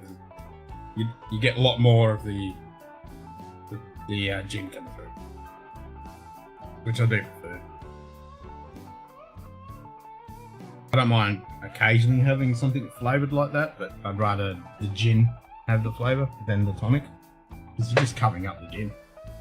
Sorry if you got some cheap, nasty gin.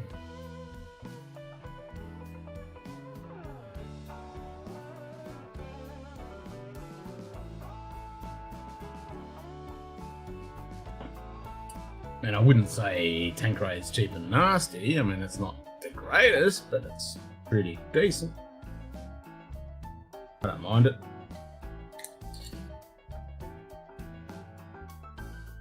I like it. It's a good London Dry. And it is 40%. You know, it's nothing to sneeze at. Which you don't get unless you go with a... Hey, what's the name?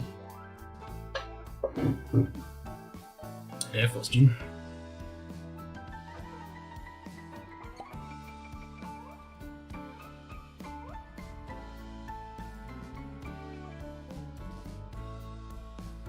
What's your best favourite gin? I don't know, that's like what's my best favourite whiskey. It really depends. It really depends what I mean, that's Tanqueray's kind of my go-to, and then we've got the Stable View. They're kind of my go-to gins. Then the Roku, I like the Roku, and then there'd be other different gins from that. I mean, it really depends on what mood I'm in.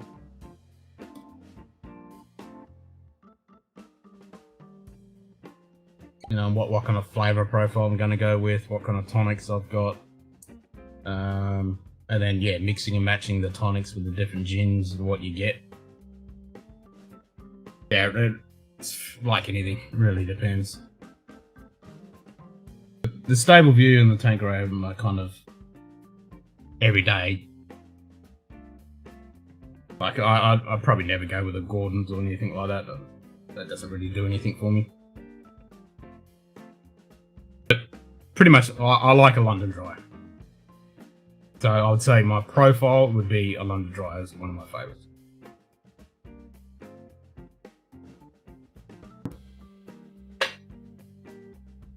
Yeah, you just asked me to pick my favourite child. Yeah, exactly. Favourite music, movie, TV show, whiskey. No such thing. It's the same if you ask what's my favourite telescope or best camera or whatever. There is no such thing. Like, what's the best car? Big Family Yuzu gin? Yes, got that one Japanese gin at 47 made from sweet potatoes. Yes! I need to get that. I've had a sample of that, and that's a good one. I remember ages ago we were talking about that on stream. Yep, I need to get that one. I don't have a bottle of that. I've got the Roku, which I do like, but I have to get that Yuzu one.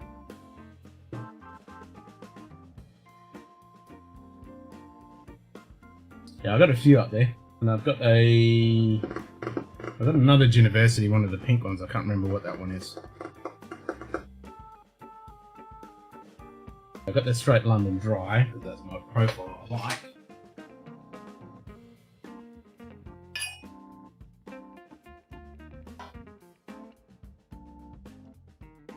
Yeah, there's the Roku gin. Can't imagine asking for favourite telescope. No.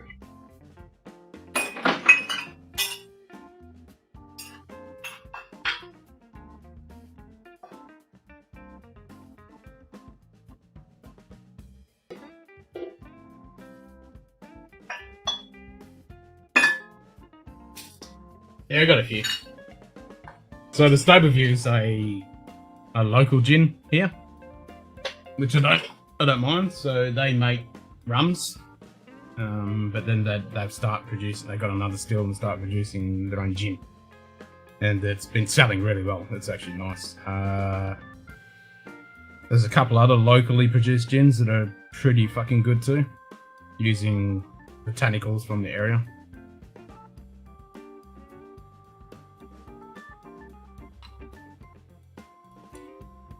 And then I like some of the weird and wonderful ones, like that freaking green ant gin and shit like that.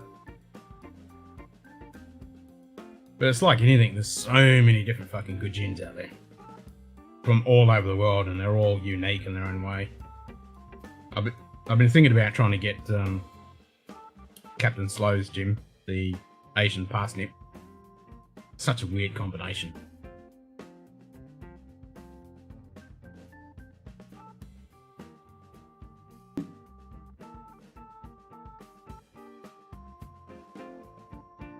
Can't imagine asking for favourite telescope. It pretty much comes down to what I'm actually going to image.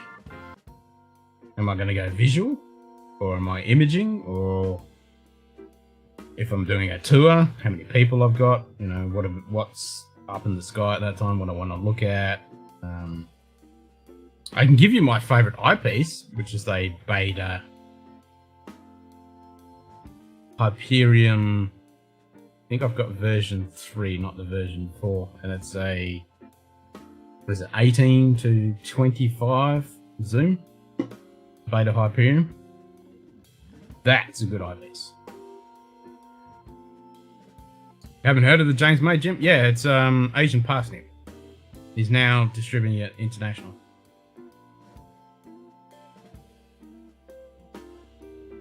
If you go onto Food Tribe, he's put it on Food Tribe. I don't think he put it on Drive Tribe. I think he's put it on Food Tribe. So if you go on there, if you just search James May Gin, it'll come up with all the videos. So he came up with the idea and he got a local guy to make it. So yeah, James May's Asian Parsnip Gin.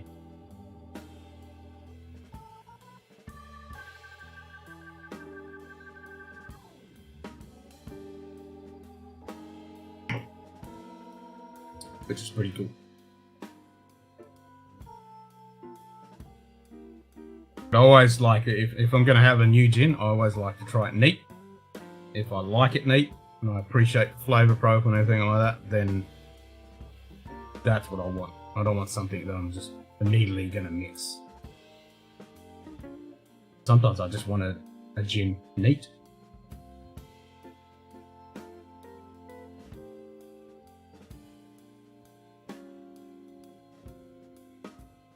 And that's normally not when it's stinking hot, because I like the idea of having a cold, refreshing drink like a G&T.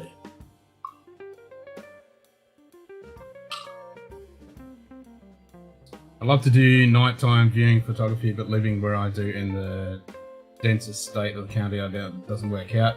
There's not enough land around to avoid the light pollution. Yeah, that is the issue. And it doesn't matter where you live on the planet, you need to just get away from the light pollution. You can use it to your advantage. It depends what you actually want to shoot. Because when you say nighttime photography, if you want to shoot the Milky Way, then that's a different kettle of fish than doing nightscape, where you actually use your surroundings. So if you've got a nice overpass, for example, you can do a time lapse with all the lights of the cars, which is really cool. So you might do like a 4-minute exposure or a minute exposure, something like that, and so you get all of the cool lights with the red and the. So you might do a time lapse, or you might do a long exposure to get all those streaks. So you can use it to your advantage. And then if you step your aperture right down in your lens, you get the starburst of all the lights and shit. So you can do some pretty cool shit. But if you want to get the stars, then yeah, you got to get away from the white book.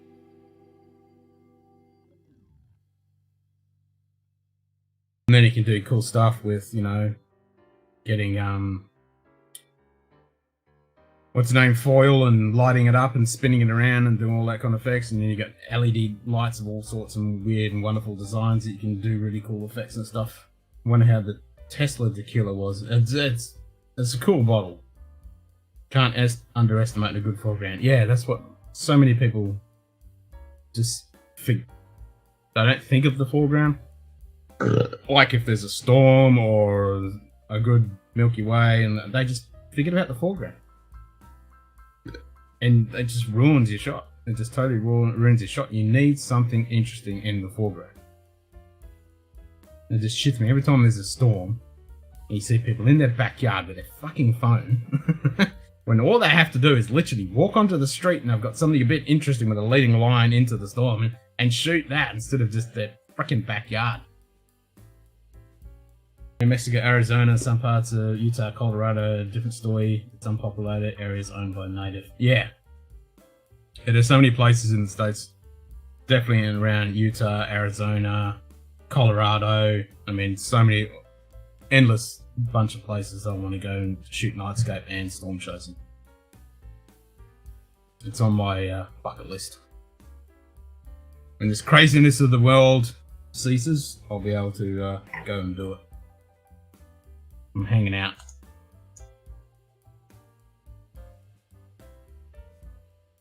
Something I really, really want to do. I'm an experienced storm chaser, so I don't get myself fucking killed. And then Bryce Canyon. Yep, Bryce Canyon, Joshua Tree. Joshua Tree is one of those places I've always wanted to go to. Looks like Mars during the day. Yeah. Yeah, Bryce Canyon is definitely one of them. There's heaps of places I want to go to. Most of it's on the west coast. Icelandic or Aurora something. Yes. Iceland, Greenland, all the way up in Alaska, North Canada, all those kind of places. I'm dying to get up there around the Yukons and all that. Yep, that's more stuff I want to go see as well.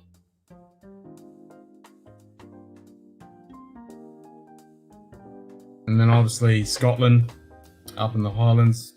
I mean, just everywhere you look is a fucking picture, postcard, perfect image.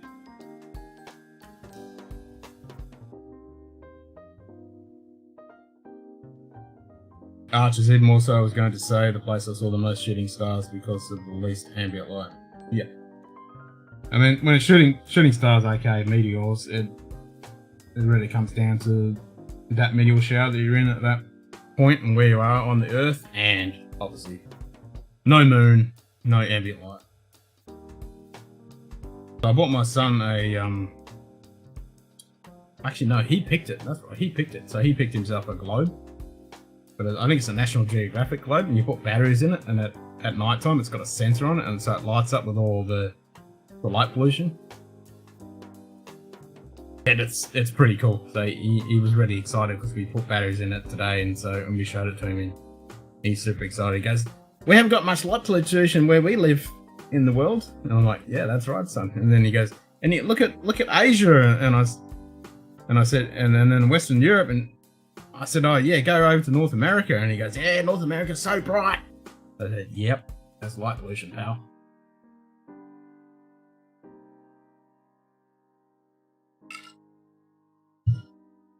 It's a real shame. All people in places in New York and stuff have never seen the Milky Way.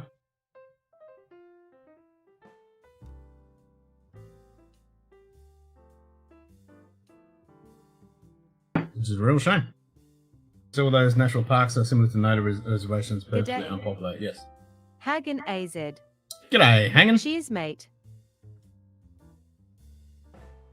So it's an international organisation, the Dark Sky Society. So they're about actually promoting dark sky reserves. And there's a few of them in the States now where it's pretty much not illegal, but once they became part of the association, they have to sign all these agreements and stuff. So it is a dark park reserve. So, you know, there won't be any infringement of light pollution in that area, which is really good to see. I mean, yeah, don't get me started about the whole light pollution thing. It drives me out the wall. My brother was born the day before the Perseids were out in Utah then, and the night of his birthday was just amazing out there. Fuck yeah, there you go. Yeah, the Perseids meteor shower can be pretty good.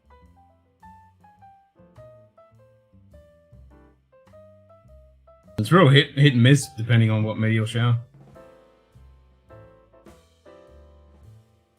We always have the analogy in astronomy that any astronomical event of any significance whatsoever equals clouds.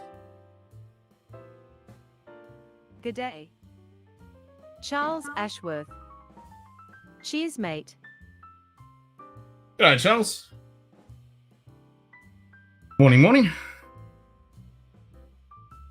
Yeah, so whenever there's an astronomical event of any significance, you always expect cloud.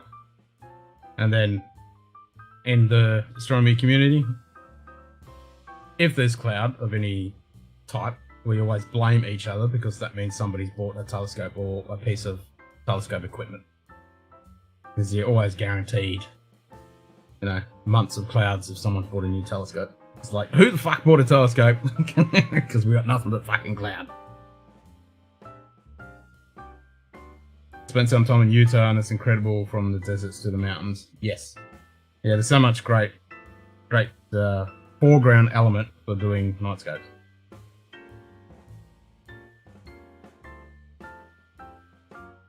And then the storms too, you know, it's like, I love that shit. The Holy Grail shot is clear, like half the shot is clear with stars, and the other is like a fucking big massive storm cell with lightning, and then an awesome foreground in the front. So imagine if you got like a Joshua tree on the right hand side with stars, and then the rest of the image is a big fucking storm cell with lightning coming through. That's my kind of Holy Grail shot. After hike, just wanted to see if Tugger was here. Oh, we can make that happen, mate. Let's make it happen. Let's get Tugger. Oh my god, it's Russell Crowe! Oh my god, it's Russell Crowe! Oh my, please. Why don't you go flush yourself down a toilet, you cunt? There's Tugger. Phoenix, there's too many lights now and weird alien nights sometimes. Yep, always get the fucking aliens. That's the whole thing about Utah, Arizona too. Extremely dry air with low chance of clouds, plus the least amount of light pollution. Yes. You'll definitely find that Grail shot in Utah. Yes, exactly. That's why I'm itching to get there, to get that shot. Vegas and southern Utah. Yep. For sure. And in Texas too, you'll be able to get it in Texas as well.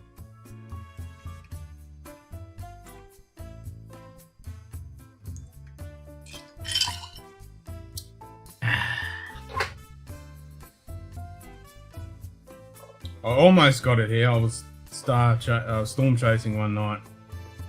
Fucking chasing an epic storm. You know, you're driving towards it and fucking seeing these epic bolts and like, fuck yeah, this is awesome. And then it pretty much started dissipating, so I fucking pulled over. And there was an urban outback road with a nice tree. So I shot the scene, had beautiful stars, and then the storm cell in the distance, but I couldn't get a fucking strike out of the cell. It just dissipated as soon as I pulled over. So, fuck! That's the worst. Sunrise and sunsets are spectacular. Yeah, so... Whisky Lovers Society. G'day, Gard. Cheers, How you doing, mate? Yeah, sunsets and sunrises, you know, I get that all the time. Like a good sunset, sunrise with lightning. That is always good.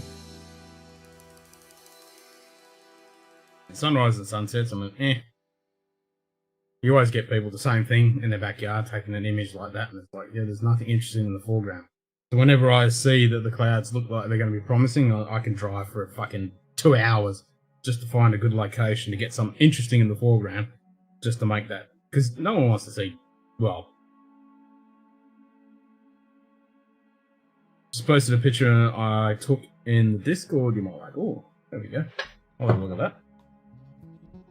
Yeah, so when it comes to that kind of stuff, you gotta have something interesting in the foreground. There was an elk herd on the streets in the Park City. It was wild. I've never seen animals that large being used to kangaroos and such. Wow, that's cool. Yeah, I've seen some people take some pretty epic sunset shots with roos like silhouetted and stuff. They're pretty iconic. There you go.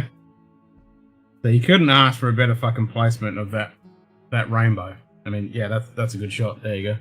So that's Charles' shot he just put up. Perfect placement of the rainbow right in the road. So there you go. You got all your leading lines straight to the payoff, which is the rainbow. That's what you want. That's good photography right there. Right place at the right time. That's what you want.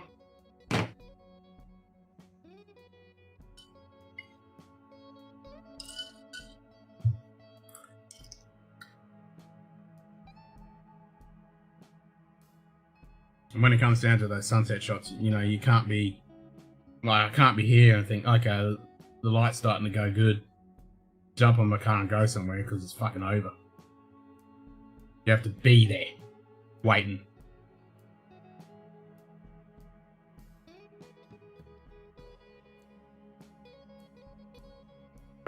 Good day. Kohen. Cheers, mate. Cohen, there you go, mate. Got down under. Out southwest New Mexico? Yeah. Yeah, New Mexico is pretty good for that kind of shit. Get some good storms through there too. Yeah, that is a nice photo. That's a good shot.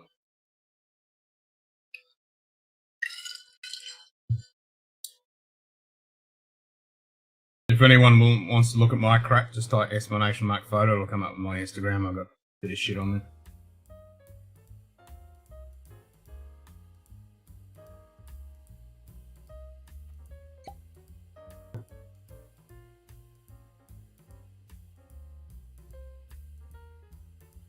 So my three passions are storm chasing, macro, and astro.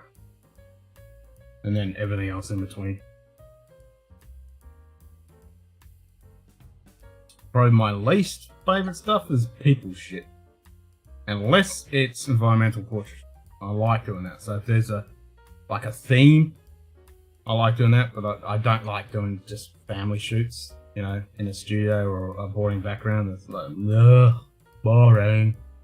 If it's environmental, it's telling a story. So like if they're getting dressed up in a cool theme, they're making a nice theme and a story, that's fun because that takes a shitload of planning, shitload of execution, and you know it pays off.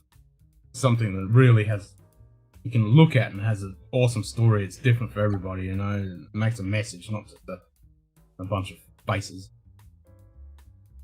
Not bad for a cell phone. Open my stream. Well, exactly. Some of those are the best shots, and I always say the best shots are in the right place at the right time. That's what it is. You know, you look at Muhammad Ali's shot where he's standing over, I think it was Holly or whoever it was. It's not the perfect shot. It's out of focus and shit. And some of the greatest photos throughout history are not technically the best photos, but they are moments. And that's what counts. The moment. If you get to the area in southern New Mexico, go to Carlsbad Caverns and then White Sands. The dunes will give you some great backdrops from the video. Yeah, so that's the kind of shit. Exactly. That's it.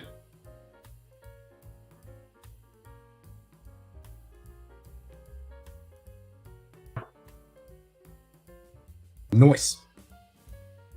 Yeah, I'm itching now because all this hot weather, you know, 111 degrees every day. Normally we get a little bit of storm activity inland a little bit, but we've had nothing so far. It's been really, it's just too hot, so the moistures aren't able to build up, which is a real shame because I like black and white. Yeah, black and white is good. Black and white is an art that is Like, if you can make a photo black and white and speak, that's a good photo. Yeah, I like black and white too. You get rid of the colour. And black and white is, but good black and white. When I was teaching people how to do black and whites, I mean, you get people to take a colour photo and they just change it to black and white, and they wouldn't have blacks and whites. They'd be all grey. You'd be like, no, come on, you got to have some contrast in there. You want all the shades, not just grey.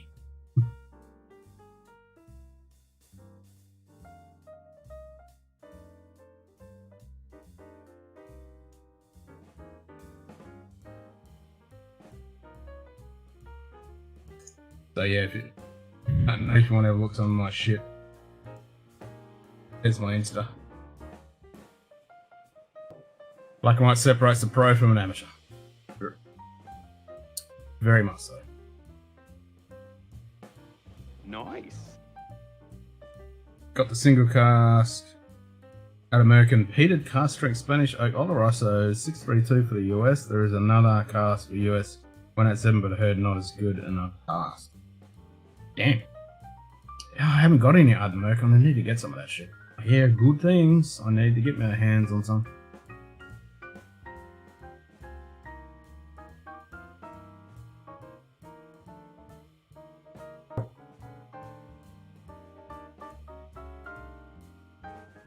Yeah, I need to get out and do some photos. I want to do some more time-lapse photography. Bit itch and get out and get some of it. Not in this weather, it's just fucking shit. It's too hot, even at the evening, you know.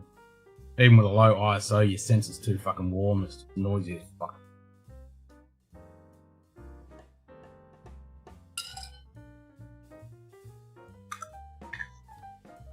Graves, Ansel Adams owns. There was a true expert in the area with the vision for both the equipment and the lab. Yep. And that's the thing, a lot of people don't realise. It's not just a photo. There's a lot in the darkroom to make those photos. If you look at any Ansel Adams proof prints, he had fucking marks and cuts and fucking everything that he had to do for those things. And any photographer, any reputation in history, you look at their proofs, there was a lot of work done in the darkroom. And it's exactly the same with modern photography with digital. Editing. All about the editing as well as the capture.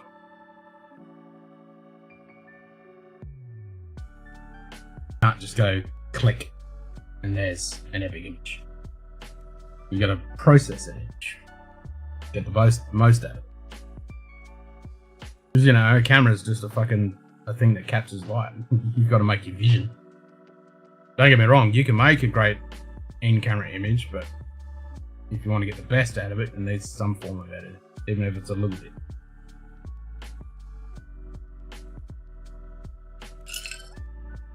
This black one, it opens to see the level. Well, that's cool. I've never seen this on any black bottles. Regular Artemocan bottles aren't anything special.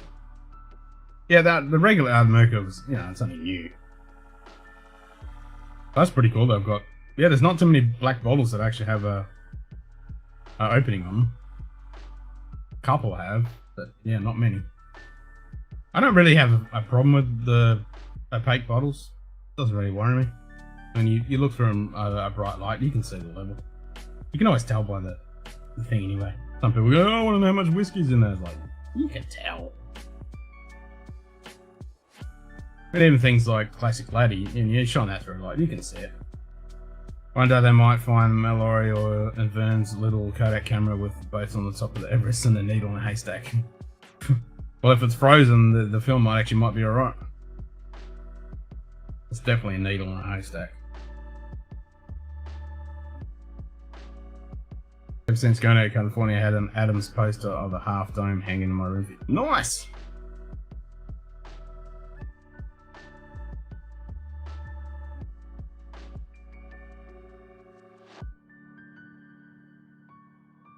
Today it's like Photoshop layers, atoms, adjusted exposure, development, and printing for each one.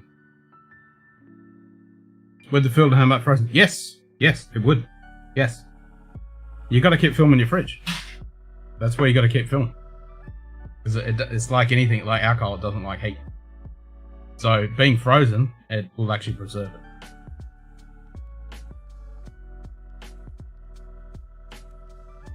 As long as the moisture doesn't get into it, frozen is what you want. It will last a hell of a lot longer than in normal temperature.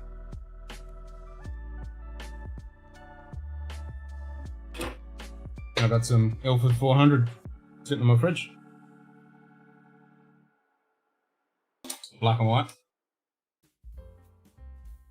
Been meaning to whack it in one of my film cameras and go out and do some shots. Just need to find a good subject and go out and shoot something. I think it's only a 24 roll.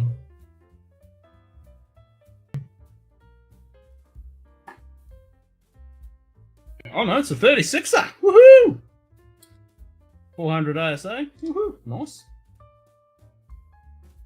Yeah. I thought it was only a 24.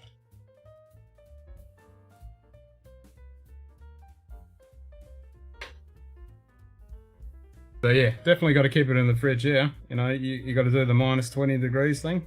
Come on, focus. You got to do the minus 20. So here for 8 months of the year, it does definitely not ever get below 20 degrees Celsius. So yes, needs to be in the fridge.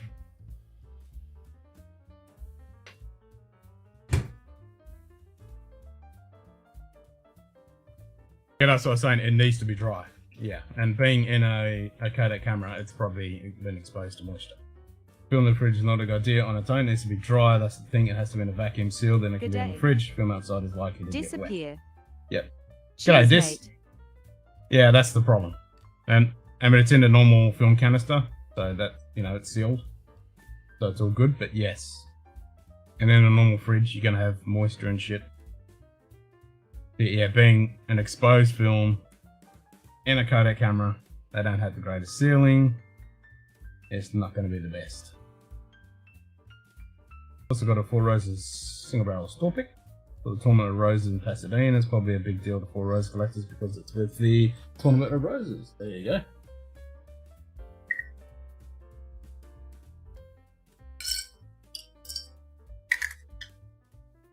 Old full camera. My old film camera was great and worked quite well compared to digital. Yeah, I mean, there's nothing like a good bit of grain and a nice black and white film. It's quite fun taking photos with my old film camera. Yeah, me too. I grew up learning photography with black and white film. My dad used to develop black and white, so my fondest memories of sticking photographic paper in fucking developer and watching the image appear after we'd gone through the whole process. So yeah, I mean, kids these days never get to experience that. They're completely missing out. Don't miss the smells, but I miss, you know, and I've been tempting to actually buy myself on a larger, because you can get the chemicals now. That's actually coming back a bit of, you know, with all the hipsters and stuff, getting into it. And I've picked up quite a few film cameras. I actually picked up one of the Japanese first underwater cameras. Where is it? I mean, a friend of mine gave it to me. And I think it's like brand new, never been used.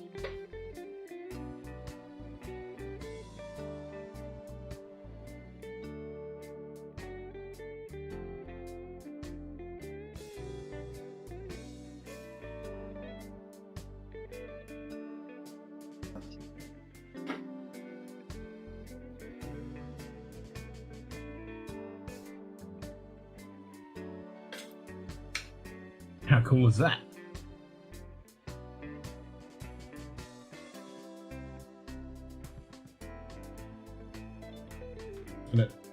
Looking at it, looking up on it, it's a Motomarine, made in Japan, CNC. So it was one of the first underwater cameras.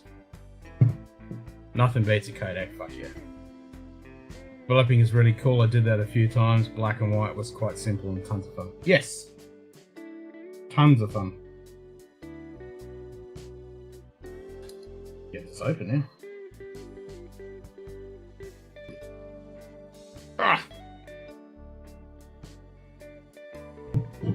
My father had books of photography courses back in the day. He taught both me and my brother how to develop. We got interested after our first cross-country trip when I was 19. Nice. Yes, black and white certainly has its place. It's a whole different ambience to black and white photos. Cool stuff. Fucking oath it is. Fucking open this now.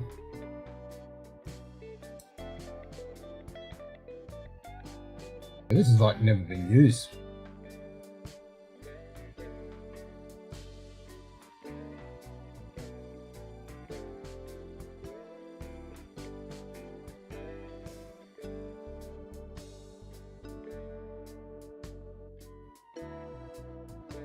Bit of chromatic aberration in the old viewfinder there.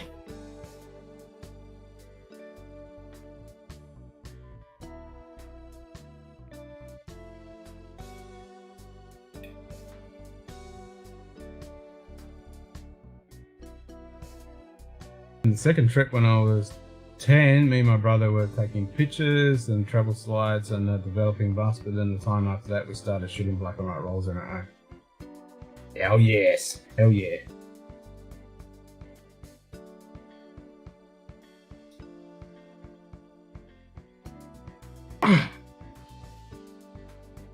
Why is that not moving?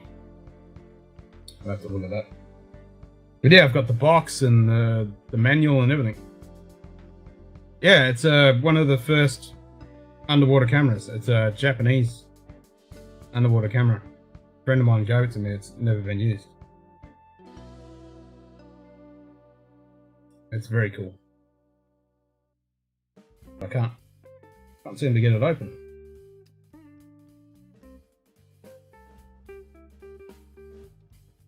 It seems to be kind of jammed.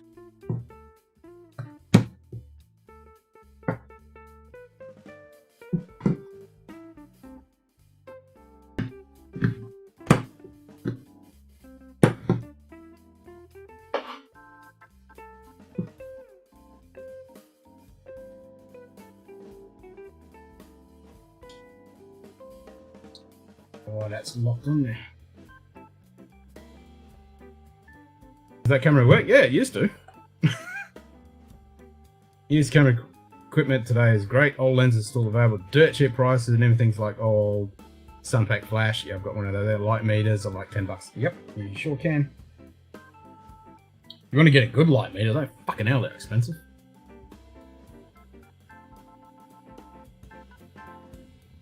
Yeah, why is that not moving? Ah! Maybe I should look at the manual.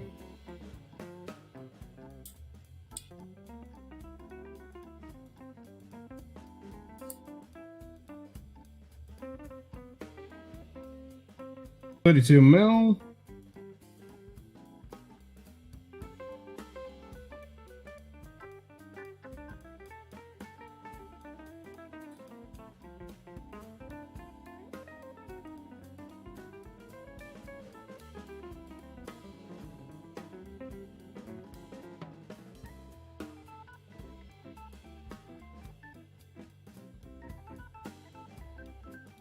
Kind of tight to move any of the dials on it.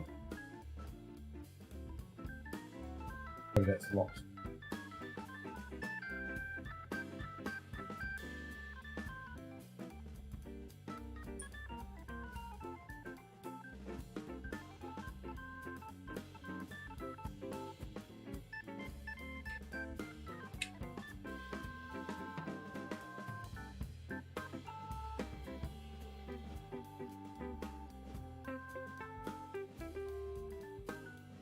I want to open it.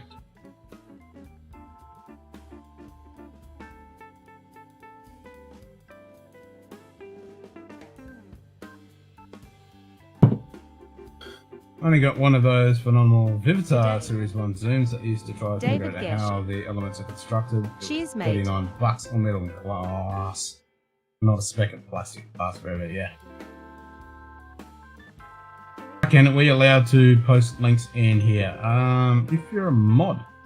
Men don't read manuals. Yeah, exactly. RFTM. I do have the box and the manual and everything for it. I just don't know why that's not fucking open.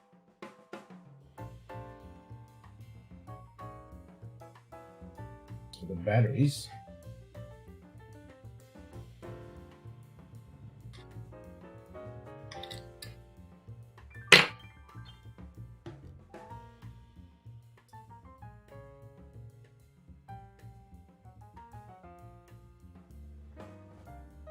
In theory, that should.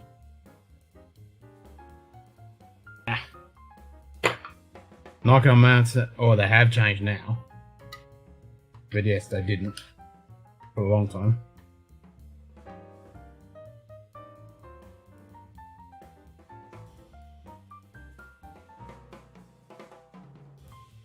Oh yeah, post it in the Discord. That's always a trick.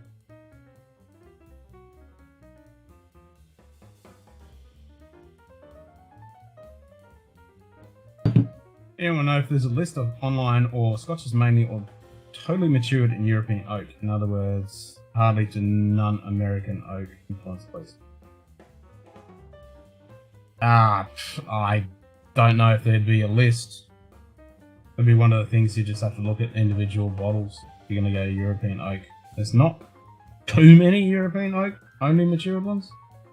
I mean, typically the ASB, the American Standard Barrel is what most Scotches are matured in. But there are some, but yeah, you're gonna have to be hunting around. Google's your friend with that one, I think.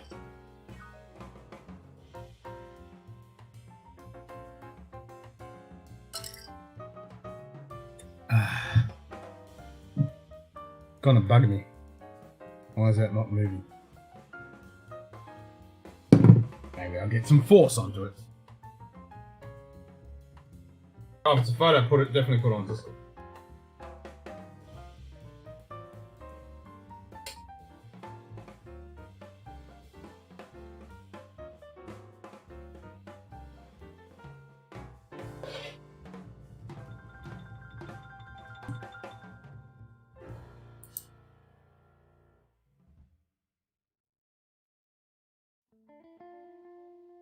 That's definitely not budging.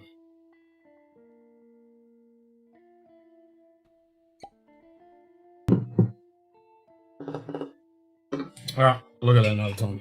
Most Scotch doesn't want to go that level of disclosure. I mean, yeah, some do, but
I think this was a Nikon film camera I picked up. And it might have been the Canon. No, it's a Nikon. So I picked up an old Nikon FM2.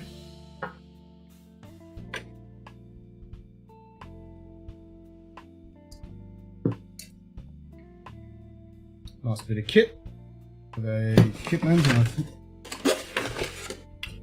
I even got a couple of rolls of film. I don't know whether they've been exposed or whatever. I did get another couple of lenses with this one too. What have we got?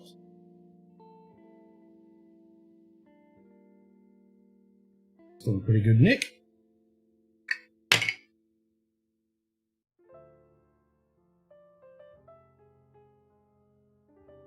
Nice. Nice 50 mil. 1.8. I'll be happy with that.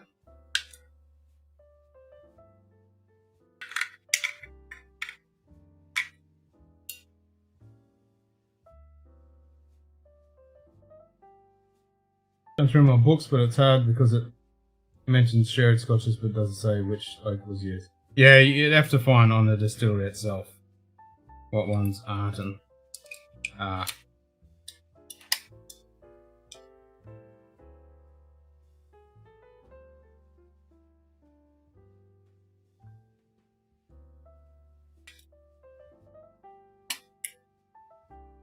Oh shit. There you go. It's got some film in it. What have we got in here? I think I've already opened this before. I'm gonna be fucked now anyway. It's a 36.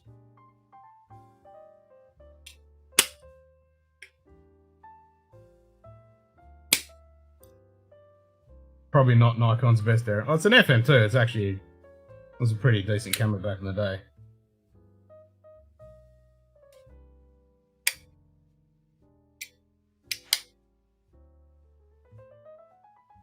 Didn't cost me anything, so it's all good.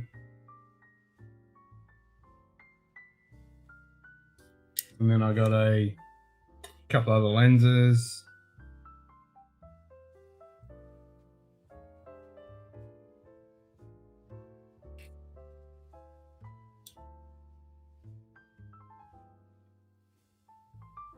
And I've got a Canon as well.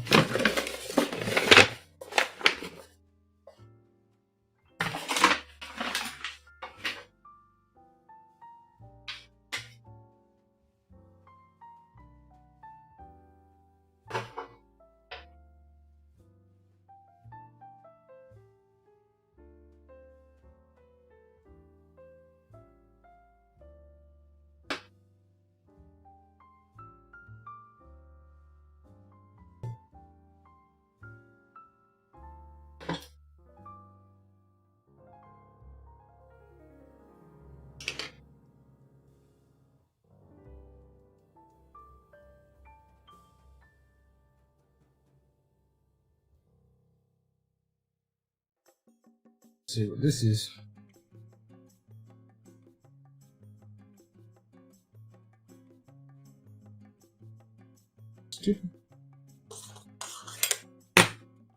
Now I can see what it is. Casina, 28 to 200. That's a 3 out to 5.6 macro. That's all steel.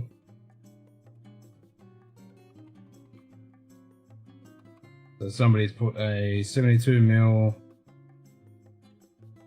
pen lock with a UV filter on it.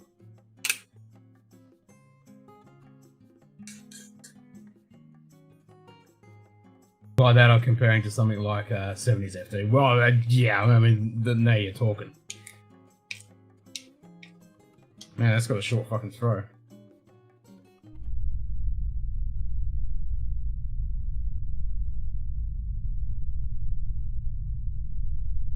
Next week, go back to Scotch. There we go. That's a super short throw, man. That'd be a pain in the ass to fucking focus on this thing.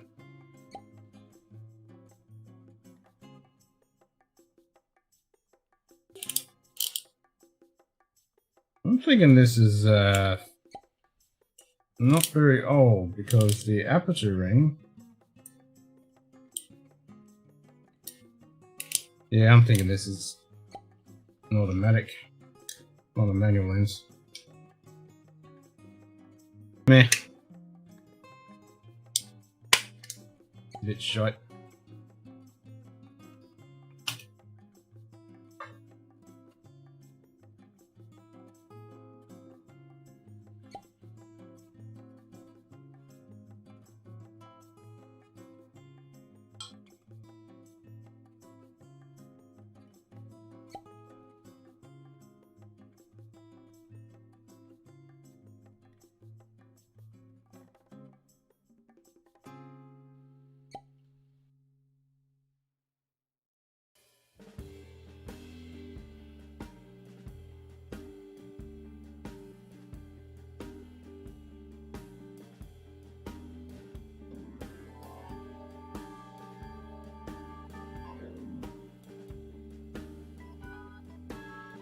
Not sure where I put that Canon camera. It's in a box somewhere.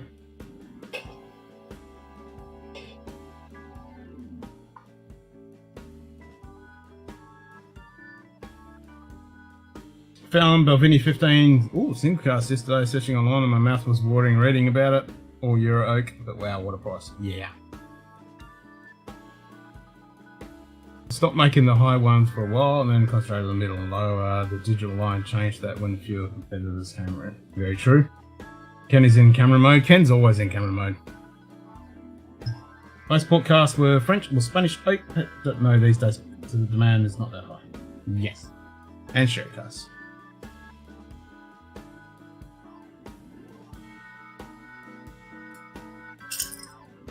Yep, the same as sherry cask.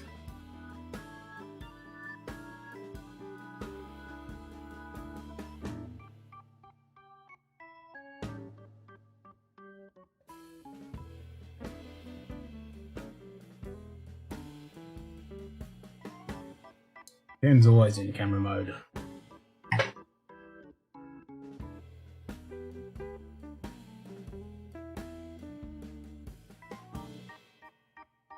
don't remember where I put that fucking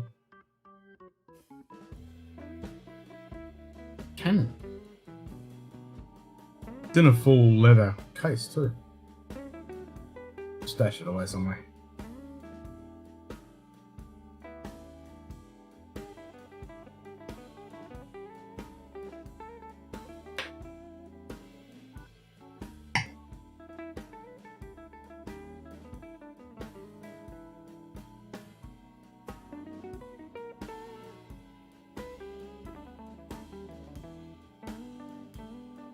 Good day. Perth Luxury. Cheers, mate.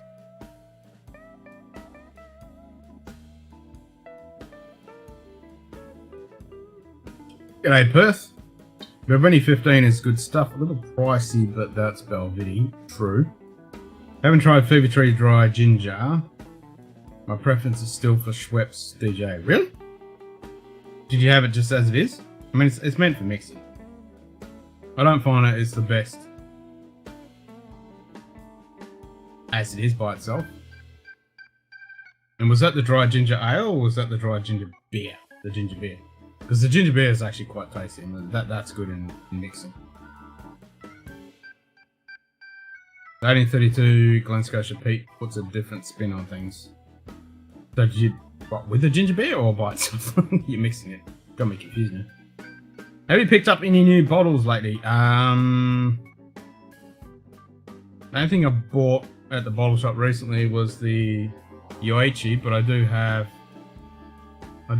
a couple bottles coming from the Whisky Club, and I bought the Blancadam 17 port finish. That's coming. Oh, you're off, Dan? Cheers, mate. Have a good weekend. Cheers, mate.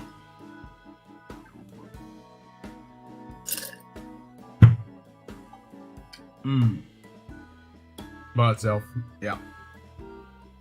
Dry ginger ale. Yeah, I like the dry ginger ale in Moscow Mules. Works really fucking well.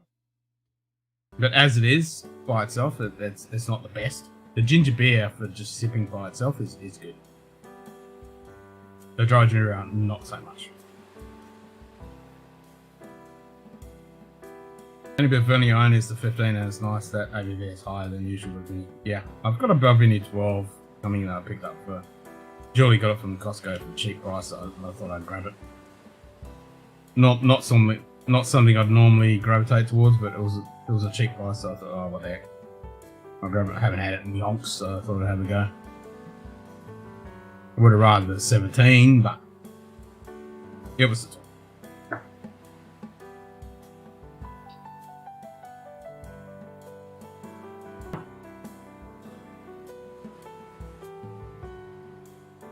You know what's gonna happen? I'll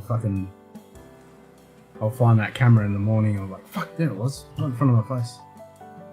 I mean, I can't see shit with these fucking lights. Let's see where I put it. I came with 2 lenses too. All of my other camera gear is down south. Benromit Car Strength 1 is the best deal in the US and mid sherry 65. I haven't got that one yet.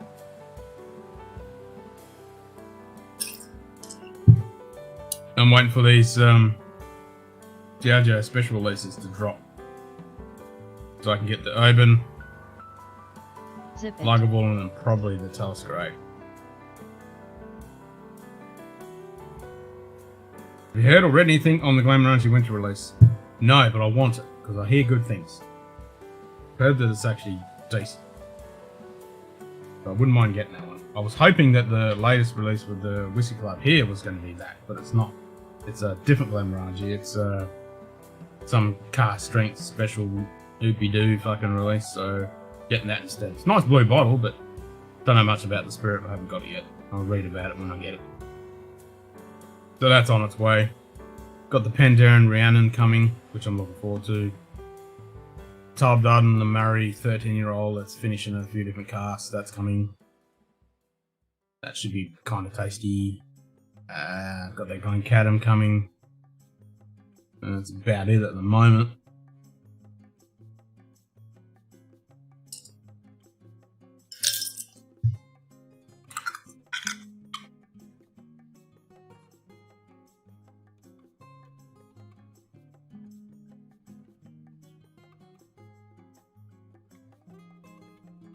The 2015 looking at an image search looks like every bottle's colour is completely different.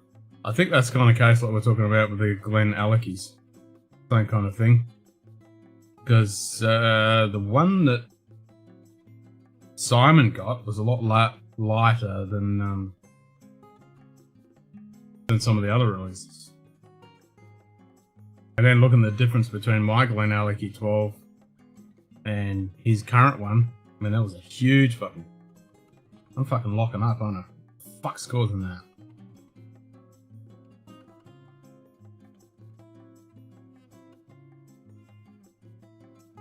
Where'd you get that from, Perth? Is that the 2021 special release?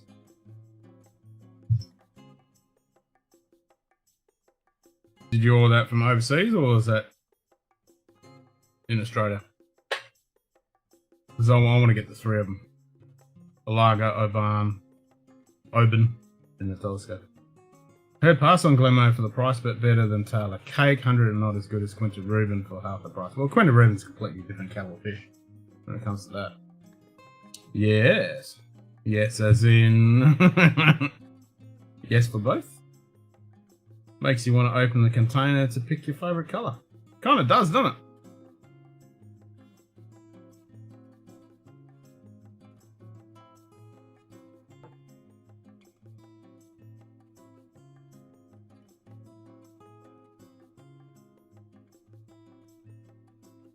Oh, fuck you, Perth. I'll just have some Talisker 15 then.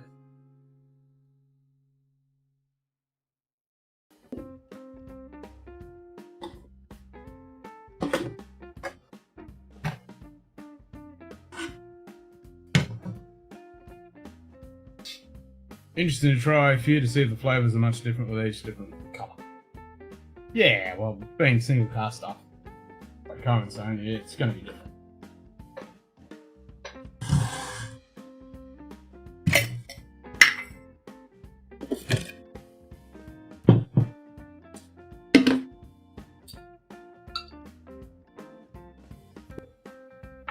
Even if it's nice, I don't think it's my profile. Yeah, I just want to try it because it's something different. I mean, the Glenfiddich Tail of Winter, that one's meant to be good. Quinniver's Albany and Saviour there, but it's port, it's completely different.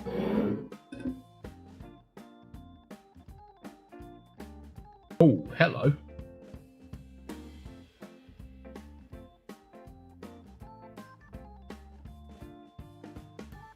Coming off those couple of Highlands. Now we're stepping up the game. Oh, it's Masala. It's not the... Oh, it's only Masala. Ah, okay. I thought it was the fancy grapes. You know, the... What's the name grapes? I mixed it up with the other one.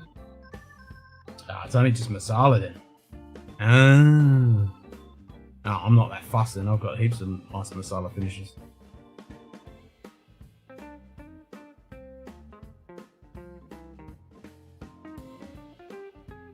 Yeah, I'm not that fussed.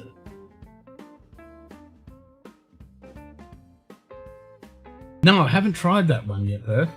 And yes, you'll have to send up a mandatory sample. I haven't tried it.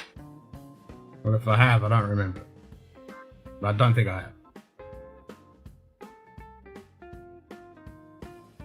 I know Simon had one. Yeah, and he was frothing all over it. Yeah, he liked it. I know you're all up for it.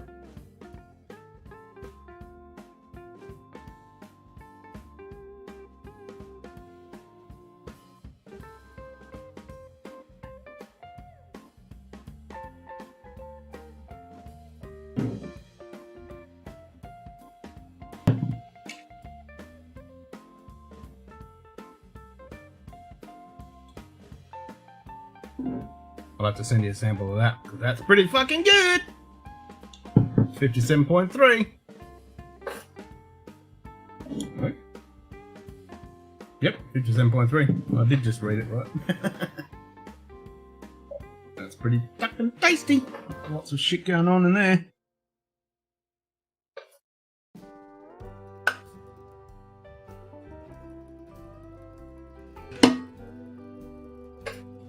Yeah, I want to try that like a 112. I want to try it. I hear good things. Not very dark either. Well, Misa said it's not worth the money, but not bad. And same with the newer cognac car stuff. Yeah, I try and stay away from cognac unless I hear otherwise, because cognac stuff, it's not easy to get that shit. Like, it's either too thin and just doesn't really impart any decent flavors, or it's just too fucking strong and overpowers the spirit. It's kind of difficult to get right, depending on what cognac you're using, how long, and blah blah blah. Cognac and rum can be really fucking difficult. Personally, I don't think they work too well with Scotch.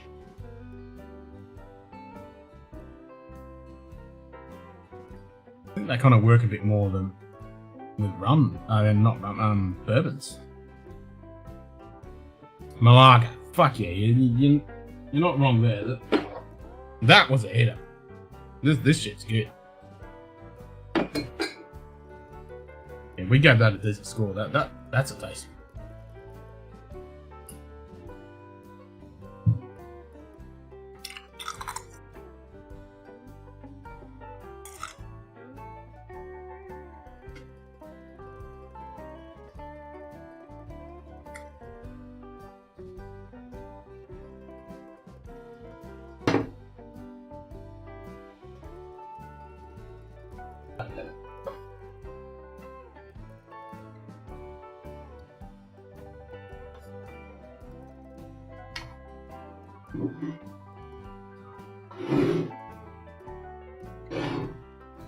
Nice idea, you won't allow that. It's in the fucking shot. There we go, that's better. Now that glass is going to be in the shot. Get it out of the fucking way. And surely good.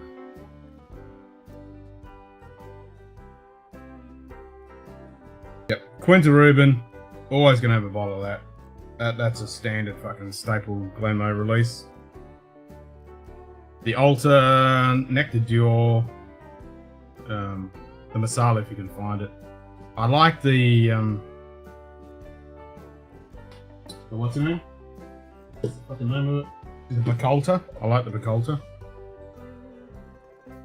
Yeah, it's the 15 Disappear. It's the 15, that's the 2020 special release. 2019, sorry. 2019.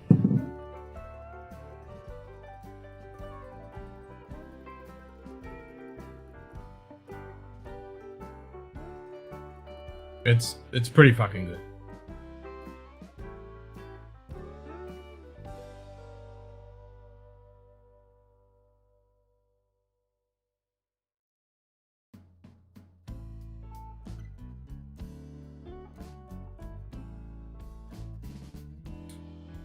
Fucking bug decided to get into my whiskey. Cheeky little fuck. Glenmo works well with dark dessert reds as a finishing gel. Agreed.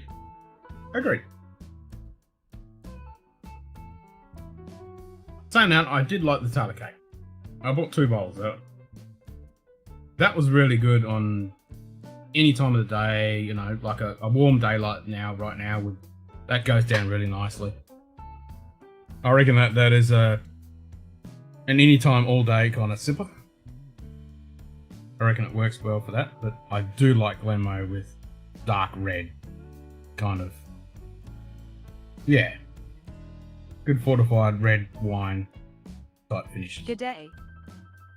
Bourbon Neophyte. Cheers, mate. Hey, Anthony. God camera. God camera. Yes, master. 2019 Talica Special Edition, the 15-year-old. 57.3 ABV. It's currently in the glass.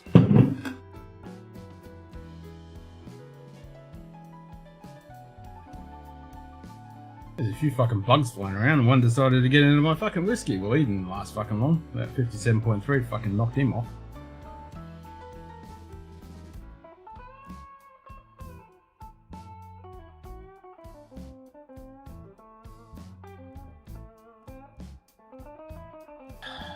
Great nose on this. Oh. That was loud. Found a bottle.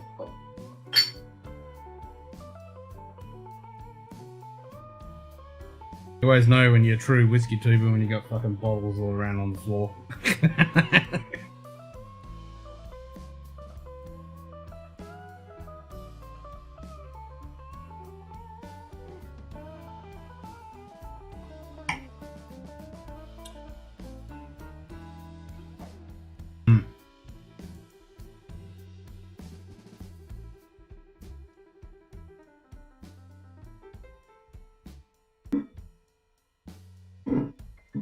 Yeah, it's pretty tasty.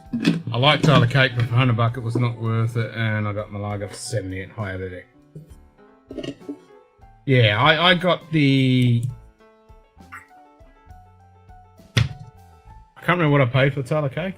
I think it was like 110 or something. No, it wasn't. No, you're right. It was fucking quite expensive. I think it was like 170 or something bullshit. I can't remember now. I know I wasn't cheap. The Malaga, I actually had to pay a bit for that as well. That was like 130 or something, 130, 150 Australian. Because that came through to one of the whiskey clubs. That was one of their releases.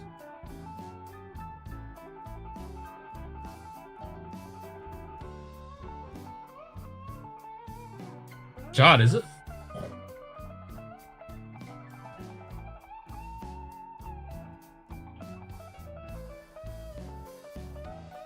Oh yeah, freshly charred American oak. Yeah, I'm getting the sweetness. The sweetness definitely comes through on the approach.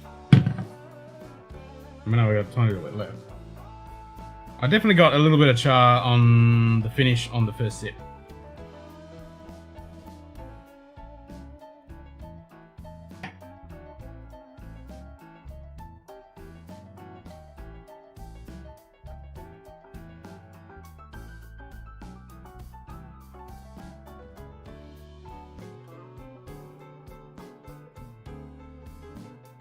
Yeah, on the finish.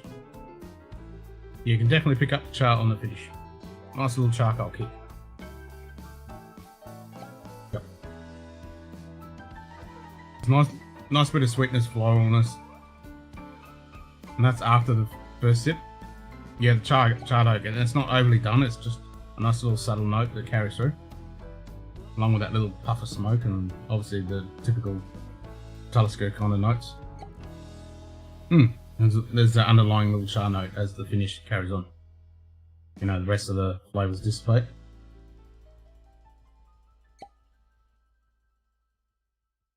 Good. It's good.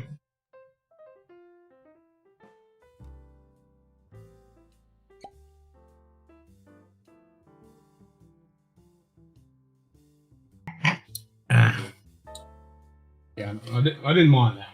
I think I picked that up on a spare moment when I picked up another bottle of...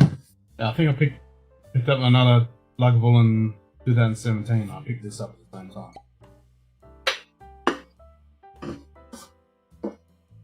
And I only opened it recently. Pretty fucking tasty though.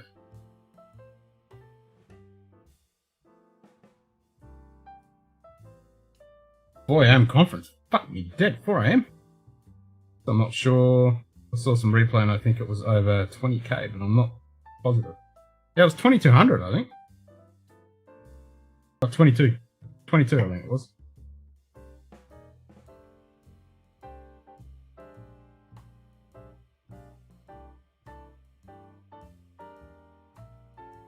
No, I didn't get any tobacco or coffee flavor. It was more like a charcoal, like a charred note. And for the special release, Craggamore 12. Yeah, I think that's what Simon did. He got that. Which is another one I really want. Yeah, barbecue coals. I mean, actually not barbecue. It's more like charred wood. You know, if you went to your fire, the fire's gone out. It's been out for a few hours. And you just grab a piece of the wood that's got some charcoal on it. You know, it's half burnt. Like that.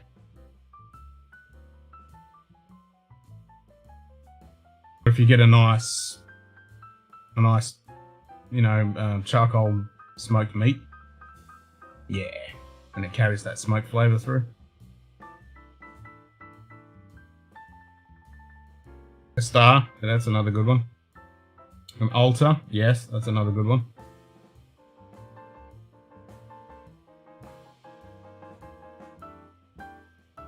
Like charred wool and ash notes, yeah, me too. I like all those kind of flavours. I like all the flavours. I don't have a predisposition to say this one I like over this one. I like all the, you know, real light, fruity, super light, all the way to heavy char and peat and iodine. I like all of it. All the part of the experience. Well, now I've got a taste for this. I'm gonna have some more that kind of shit. So what can I have that's actually, I know something I haven't had for a fucking nonce.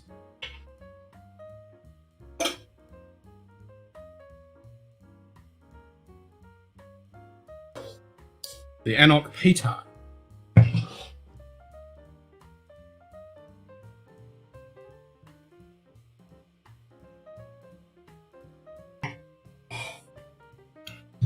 What's the collar under front of it? That was for the fires.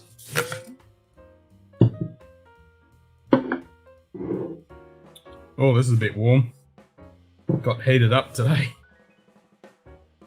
The old fire of the sun.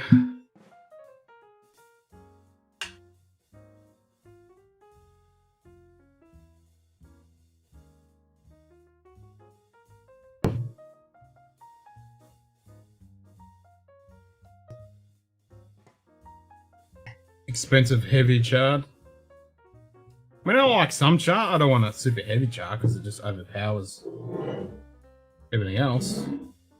But I do like some char.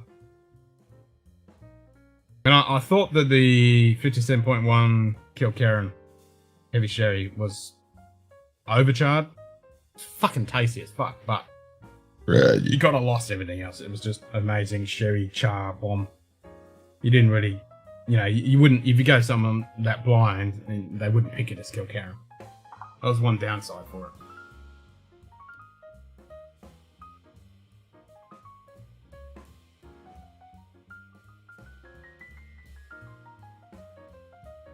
There you go, thanks you kitty. Yeah, donations to the Red Cross earmarked for Colorado people who lost their homes in the fire.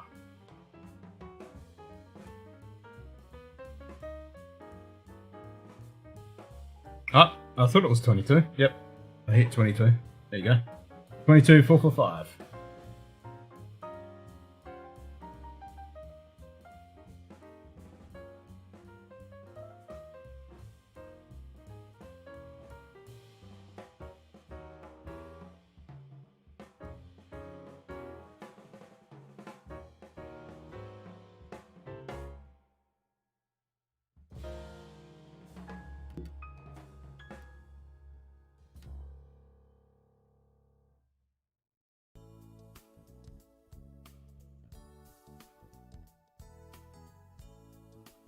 Oh, and it's got a notification from Discord.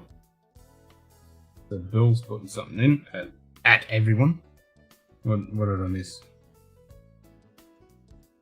I cannot see it, Captain. What am I missing? Working on the 2022 Whiskey Challenge and I'm looking for any feedback of anyone related to the 2020 challenge. This will be including PDF that blah blah blah blah blah blah. Is that what I'm meant to be looking at?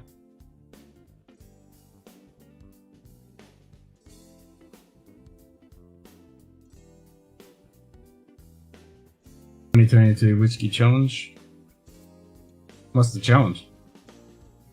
What's the deal? 1,100 fucking homes destroyed. Jesus Christ.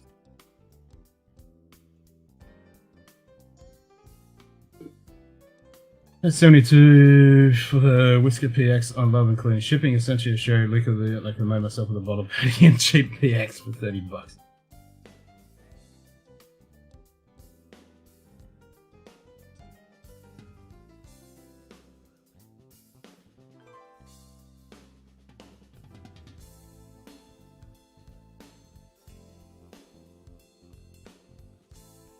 Some kind of whiskey challenge thing.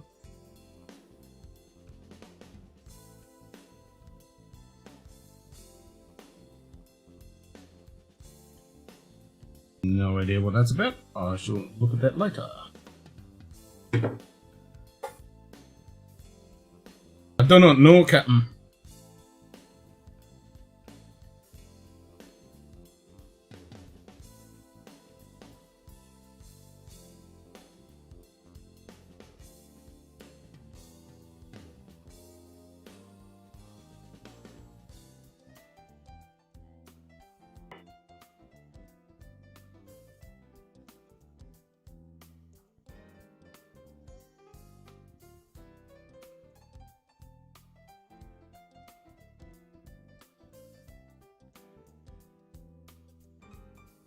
That's still pretty good. It's overpriced. And that's what we said in our review. So the Lagavulin 2017 Distillers Edition is a hitter, or should I get the 2021? I have no idea about the 2021. The 2017 Distillers and Lagavulin 12 are definitely hitters. But I think just stick with, you've got the 2021 12-year-old. I think just stick with that. I don't think you're going to get too much more out of the Distillers Edition, to be honest.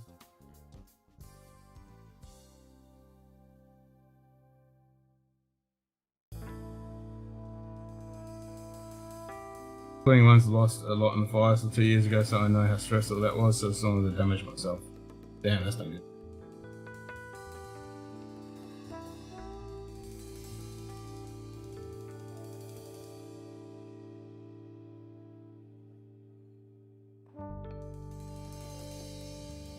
Yeah, I always wonder about that, the money you donate and how much does it actually get to people on the ground.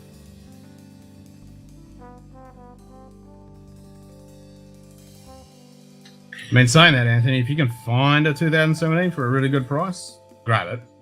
But don't go out of your way and pay a stupid amount for it. Even better if you find a 2017 12-year-old. I would cough up money for that. That is a hitter. My favourite Lagavulin. That thing is fucking. And that's why I'm pretty excited about the 2021. People are saying it's good. I'm like, okay. Fucking better be. And 25 for the Distillers.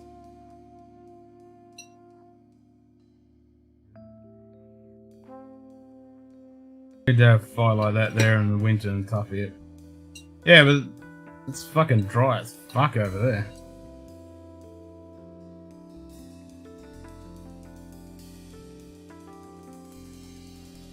All the droughts and shit. Once fire gets going.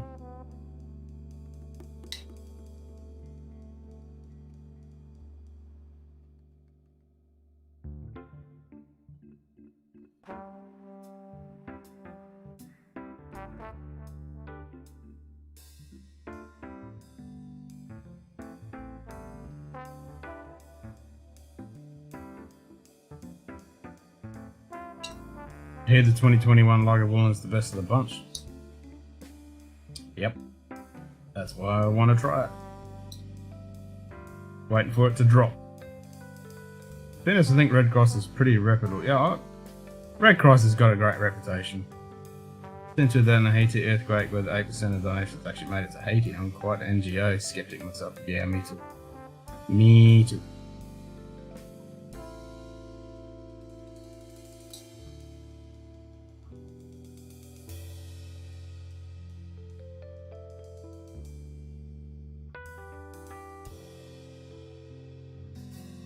Yep.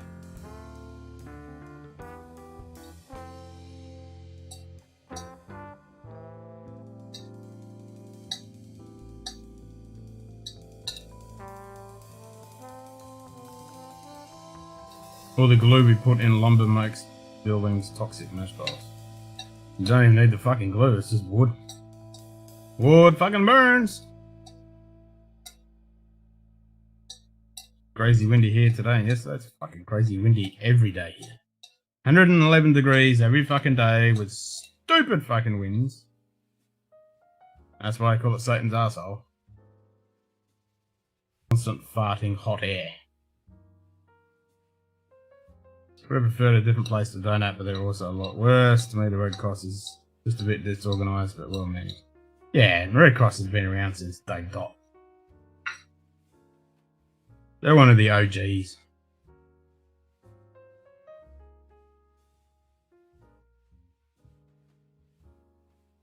You know, they did a lot for World War I, World War Two. I'll give them respect.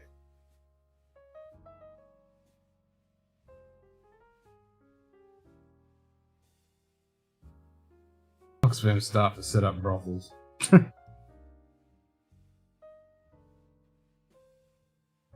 Minus 11. It's warming up.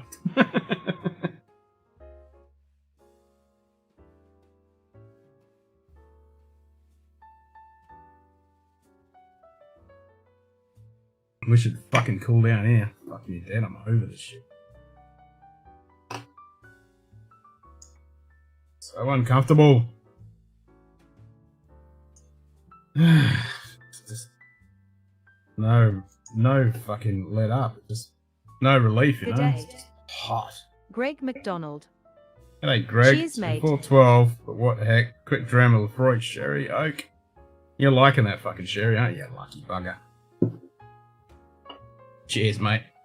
I'm into the Pete Hut. I might have some Lefroy PX.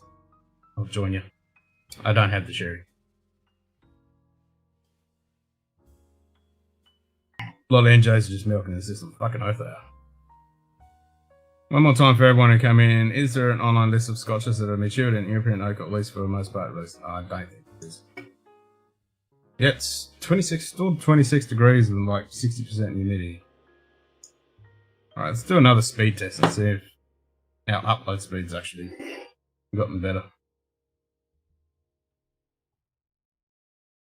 I think it's still gonna be shit. In the 70s here now and 50 at night. It's almost cold enough to freeze the balls of a brass monkey. Balls on the brass monkey here have completely fucking melted.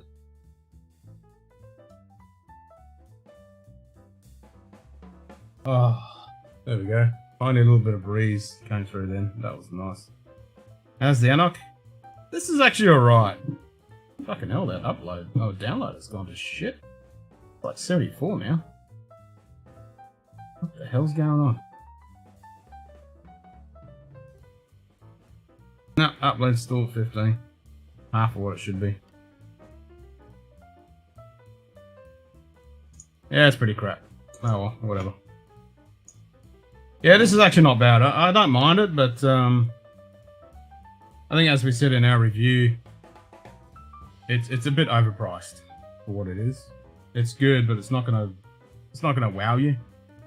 And for for a little less money, you can grab something like the Ulster Bay Sweet Smoke, and it'll give you a bit more of a kick. This kind of, yeah, it's good, but it's not amazing.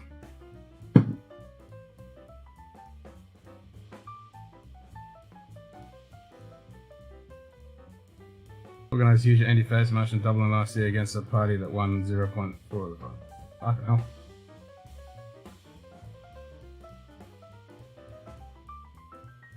But Jesus Christ, sweating like a fucking pig here. Now I just fucking threw whiskey on myself. I'm dying!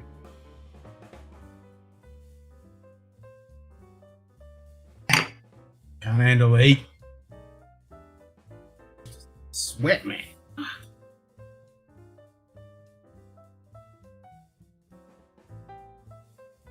Consistently wet conditions prevent fires much more than snow. Oh, yeah, that is true. I haven't seen rain in months. Single fucking drop.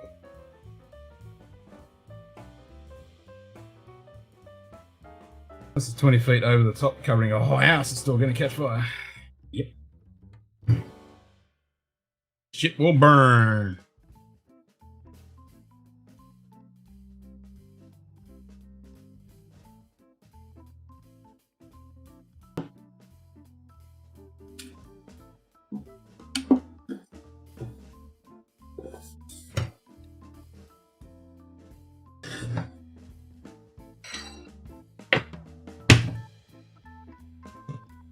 Yeah, it's not bad. I mean, it's supposed to be 40 ppm, but I don't think the 40 ppm has got through to the bottle. It's 46%. Non-chill filtered, natural coloured and all that jazz, but what you pay for it, it's a little bit lacking.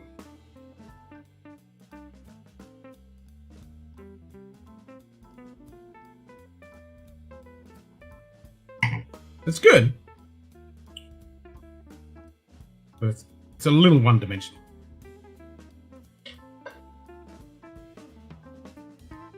G'day. Scott Pigsley. Cheers, mate.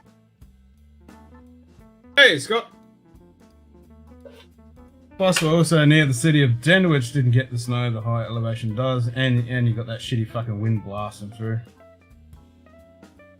Thought snow would prevent ground spreading fire from getting out of control. Not with wind. That shit carries across with the wind. That was the big problem, the fucking wind.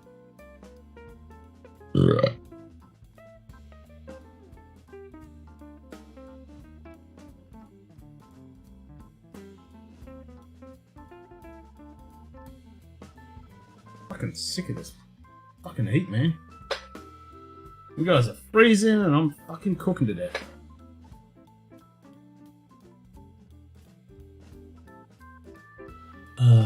Man.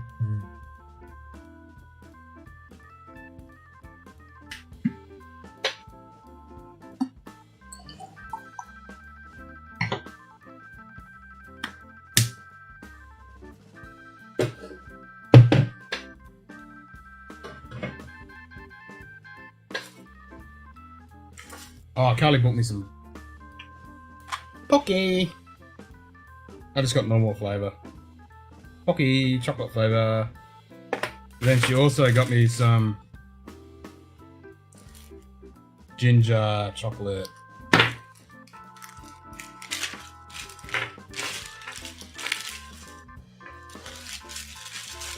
This stuff's so fucking expensive, but damn, it's so good. I just have to stop myself from eating it because I fucking love ginger. That's why Malibu always gets cooked in fires, is because of the wind. Yep, it's the same thing here. You know, the winds just kick up and just fuck shit up. That's the killer. Fucking wind. Grows through oxygen and accelerates it. Why the fuck aren't you sealing? There we go.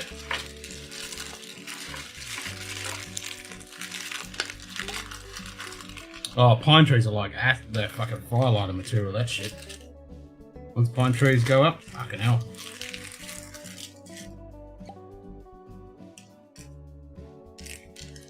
You ever stuck a Indian pickled ginger? No, this is just straight chocolate ginger, not pickled ginger.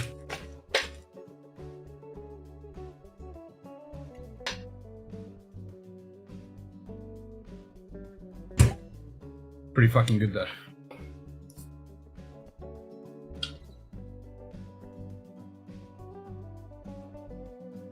Mm.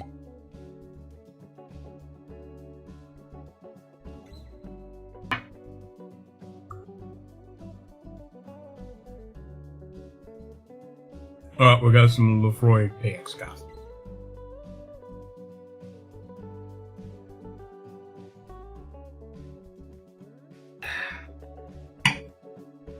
Yum.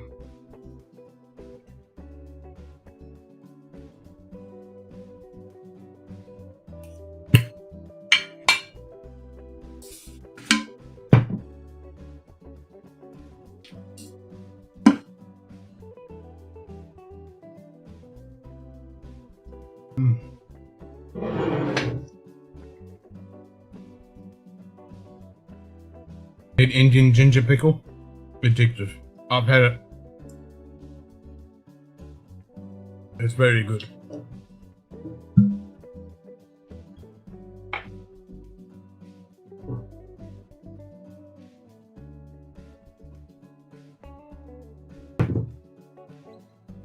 Christmas trees are flammable. They aren't covered by most insurance companies on Ireland for reference under 10 candles. Yep. Japanese pickled ginger is good. I haven't had Japanese pickled ginger. I've had Indian pickled ginger.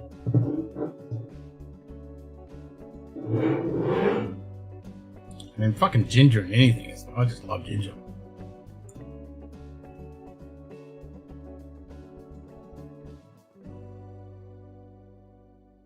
So now I just really want to go into that bag and just scoff the lot. I like sugar ginger, dried ginger, fucking candy ginger, chocolate ginger. Make my own. Be nice if autocorrect worked. Autocorrect never fucking works.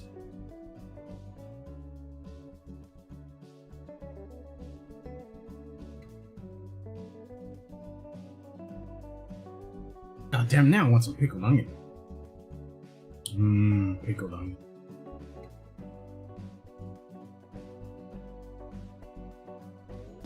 Ken, picked up a bottle of Talisker 10. Nice. Haven't tried it yet. Also had a good sale on the Glenfiddich Project XX. Left that on. What's your opinion on either of those? Thanks for the info. Talisker 10, yep. That's a great one. Always have a bottle of that. The Project XX or Project 20 is actually pretty good. Awesome story. If you can get it for a decent price, I recommend grabbing it. Oh, ginger chews, yeah, they're fucking tasty. And then even ginger gummy bears and shit like that, they're fucking good. Yeah, the Project XS is pretty good. I know a few people that like one. I just wouldn't pay too much for it. I don't think it's worth some of the prices that people are asking for it.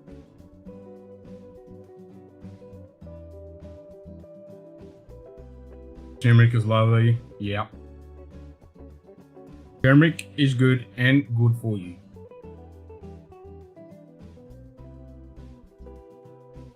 I need to make some ginger syrup. I keep saying I'm gonna fucking do it. I just haven't got around to doing it. And make some good ginger syrup. Then I can make some penicillin cocktails. Gotta wait for shit bitch to get back and then we'll do our cocktail stream.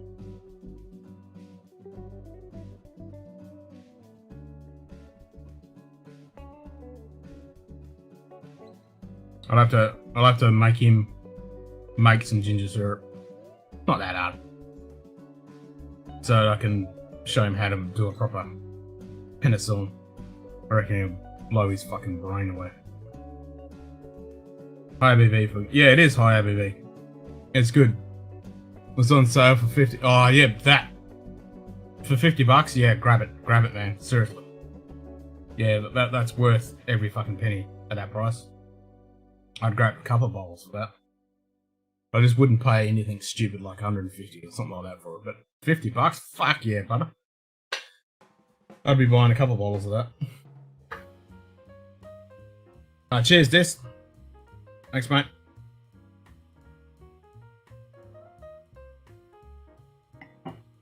Yeah, $50, man. Fuck.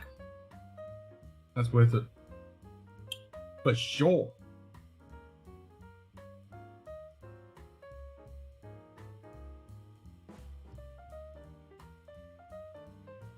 One design is larger than the other. Which shirts did you get? They were closed out last year for cheap.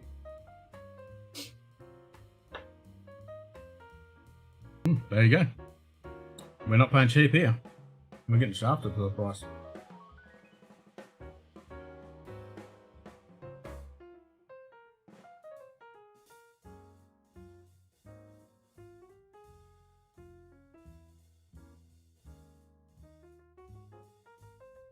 Yeah, the XS is definitely a good step up with fitting. It didn't blow my mind. I like the story of it. Usually more than 80. Yeah, exactly. So if you get it for $50, I mean, buy a couple bottles. Fucking oath, mate. I mean, that is cheap. I mean, that's the kind of money I'm paying for fucking normal Glenfiddich 12.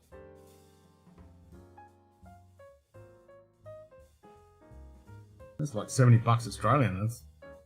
That's what I'm paying for normal fitting. So yeah, you get it for that. I'd definitely go and buy a couple of bottles, Greg. Do it. Just do it. Just do it. Just do it. No, it's not going to answer me. Both were Fuck My Dead Slap Nightbot, but I ordered different colours. One was made in New... What? Well, that makes no fucking sense. So maybe they didn't have stock. So how big were the... So was the logo different, or was the size of the shirt different? Or the same shirt but different logo size? That's fucking weird.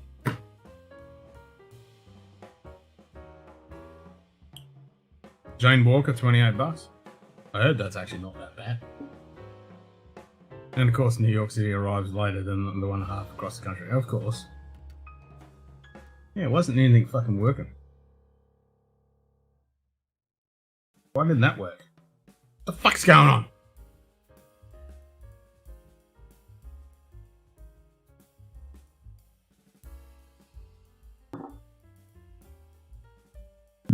Alright, let's see if I can trigger at my end. Do it. Well, that worked. Why isn't the trigger's working?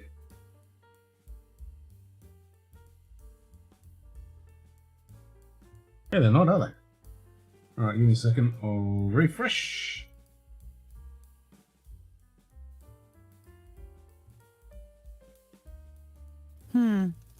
You still shouldn't have drugged me. No, I know. That was... Extremely Yeah, need to uncool. refresh. That's not, though. Holy shit. Right? Glenn Cooley, for the best of times. Now it should work.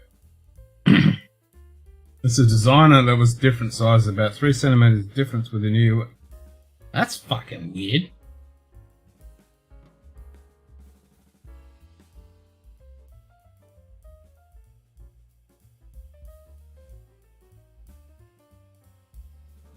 That's fucking weird, because from what I understand, 3mm only has... Now it's coming up. There's 2 places. I must have been out of stock for the shirts.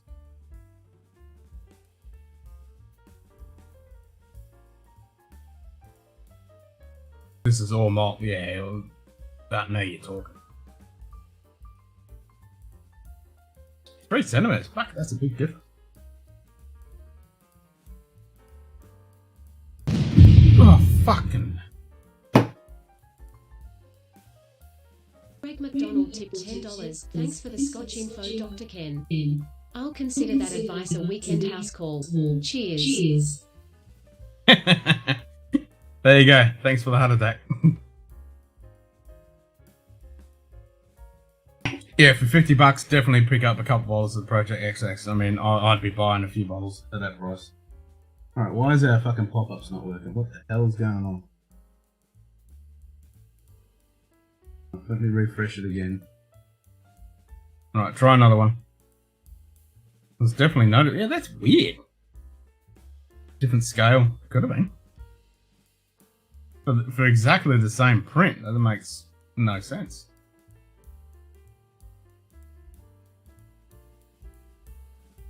Unless somebody fucked up.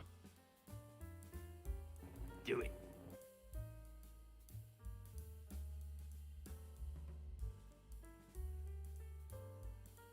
I think it's just this beta version of OBS I'm using. Oh, there we go, that worked. Ting tang, walla walla bing bang. Ooh ee, ooh ah ah, ting tang, walla walla bing bang. That worked. Yeah, I think it's just a dodgy OBS beta. I checked earlier, but they haven't updated. They haven't brought it out yet.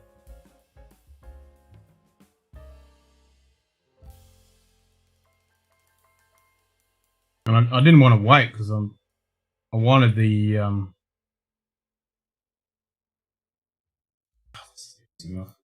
I wanted the new version to get rid of. Oh, for fuck's sake. Stop.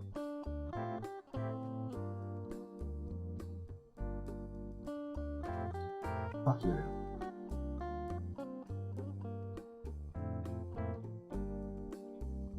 Fucking right context menu. Doing my head in.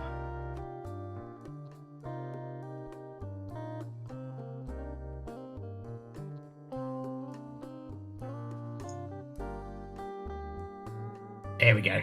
Giggity. I think Project X is made venture filtered and not color. Yeah, I think you might be correct on that. And for $50.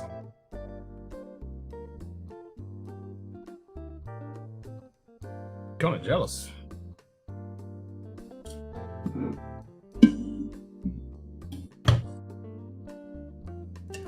I always say it, but I love handling a 1 litre bottle of whiskey. It just feels right.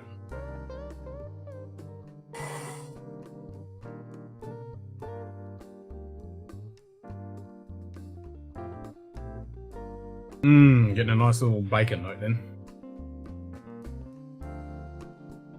It's more of a glazed ham actually. Smoked glazed ham.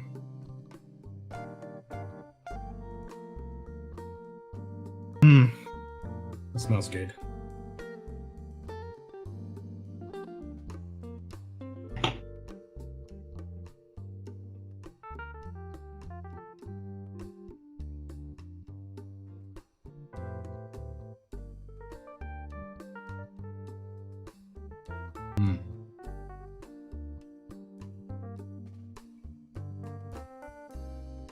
I don't mind this one.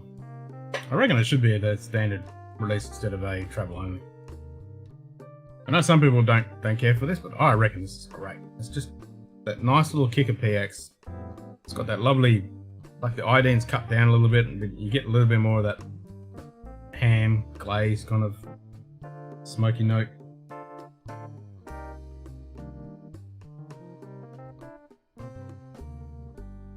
First maturation is special expression is ex-bourbon barrels, followed by the transition is quarter cask, and the third maturation is large European PX, which is originally contained red Pedro and it's sherry. 48%. Yeah, several sources say the XX is not good. Yeah, so if you want to get a decent expression of Fittic, I mean, that XX is the way to go, and for that price, you can't go wrong.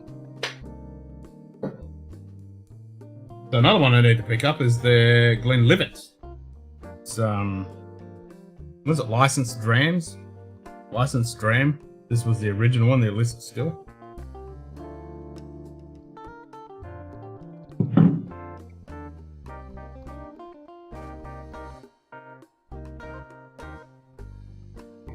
Yeah, it's nice to see, you know, Livet and Fittic and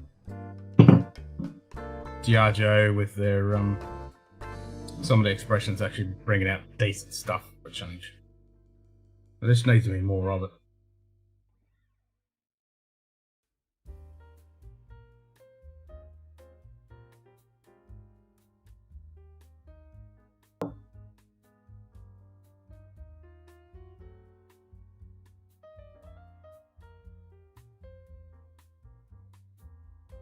Cool bottle on that Project XX too. I like the bottle. When they first brought it out, I went to one of my bottle shops and they had a big massive, it's like a big poster thing, and they had all of the the people that contributed to picking the cast for that one.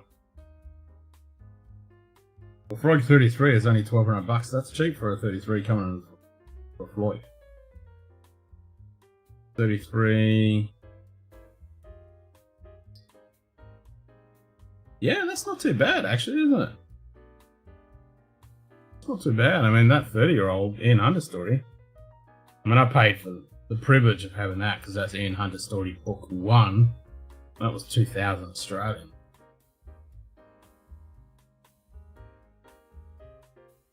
But you're just paying for the gimmicky of that. I don't know what the whiskey's like.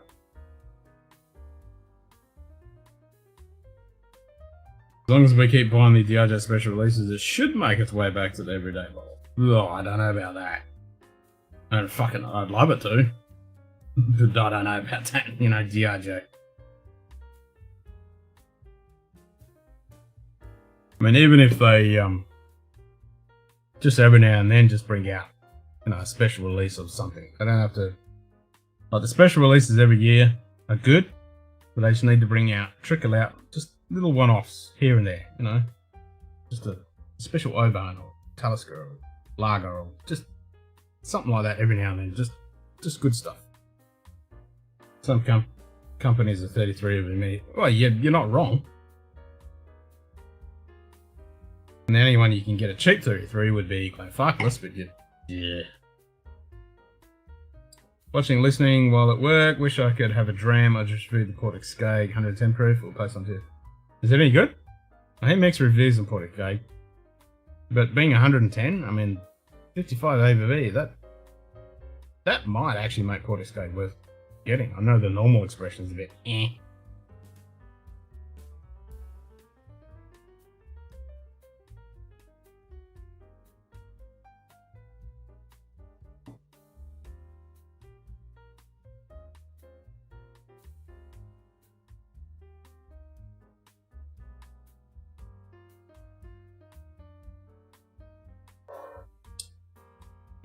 Yeah, that sounds interesting. 55 for Portic Skag.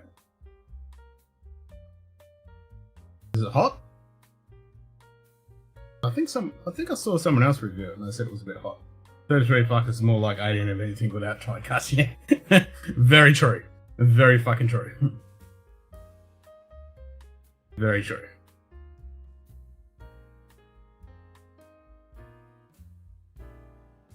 It's good but not overly complex. It's a high ABV Kalila. Okay.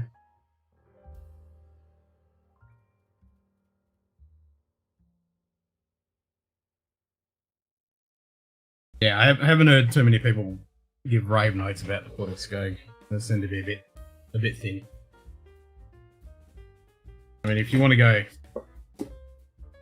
high ABV fucking Kalila, I mean, this Wilson and Morgan 60.1, I think. I always forget what it is.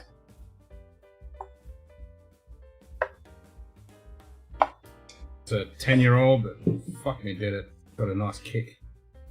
In a good way. Yeah, 60.1. This is fucking delicious. And then obviously that 18 unpeated Kalita. Ooh, that's a tasty. Yeah, Diageo doesn't need to make a whole series and nobody wants half of them. Exactly, that's what I'm saying. Just trickle out through the year. Just one off every now and then. Pick a, you know, just whatever distillery is, just bring out a little special release. Similar to like the Flora and Faunas, but just like the Game of Thrones crap. Yeah. But not gimmicky thing, just like the special releases. But throughout the year, just trickle them out. And I think they'll actually do quite well. Because that's what you want. Like, that's an indie bottle, 60.1 of Kalila.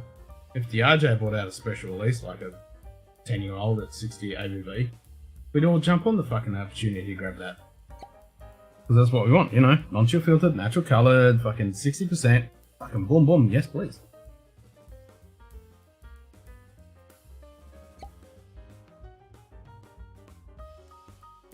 And they're gonna make more money because they're not selling the shit to fucking indies. And you could you know, don't really care about the artwork thing. You could either go with a fancy different artwork or just go with the standard fucking artwork. You know, we don't really care about that. We just want the good juice.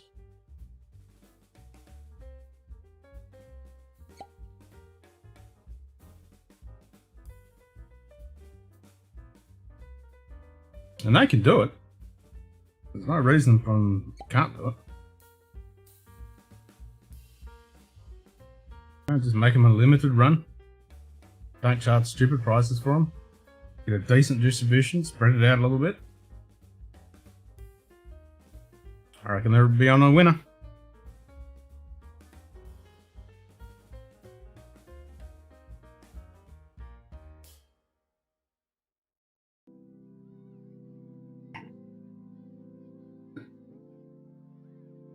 Bingo shoe kitty, exactly.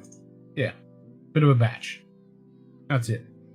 You know, if they got a few barrels together that were all what they wanted, and just make it a small little batch and then pump it out. I think that'd be, yep, we'd all jump on board.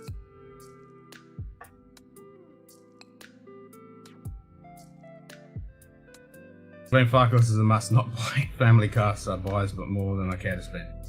Yeah, and you're flying blind. You need to know which family cast is good.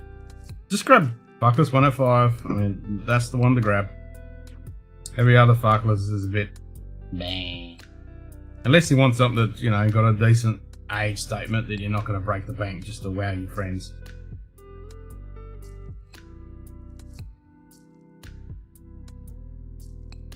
It's like the 25 I've got sitting right there. It's got a 40 sample in it. Like a 60 cl sample, 50 cl sample. I've never bothered opening it. And I did see an Aussie, one of the Aussie chaps over east. He just reviewed the Farkless 40. So I might watch his review and see what he says about it. I expect him to say thin, a bit dry, boring. You know, the usual thing.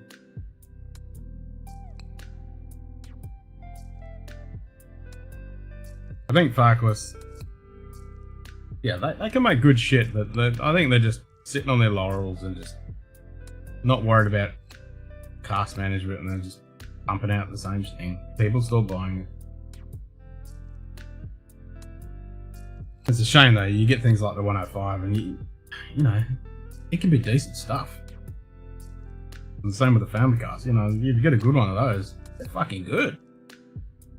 But yeah, don't want to have to pay that kind of money and run the gauntlet of getting a good one or a bad one.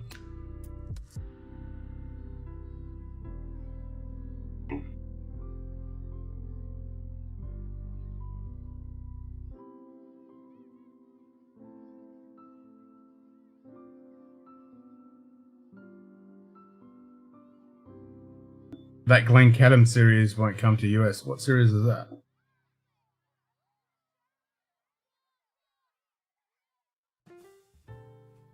Is there a series? New Glen Cadam series? Or are you just talking about normal expressions of Glen Cadam?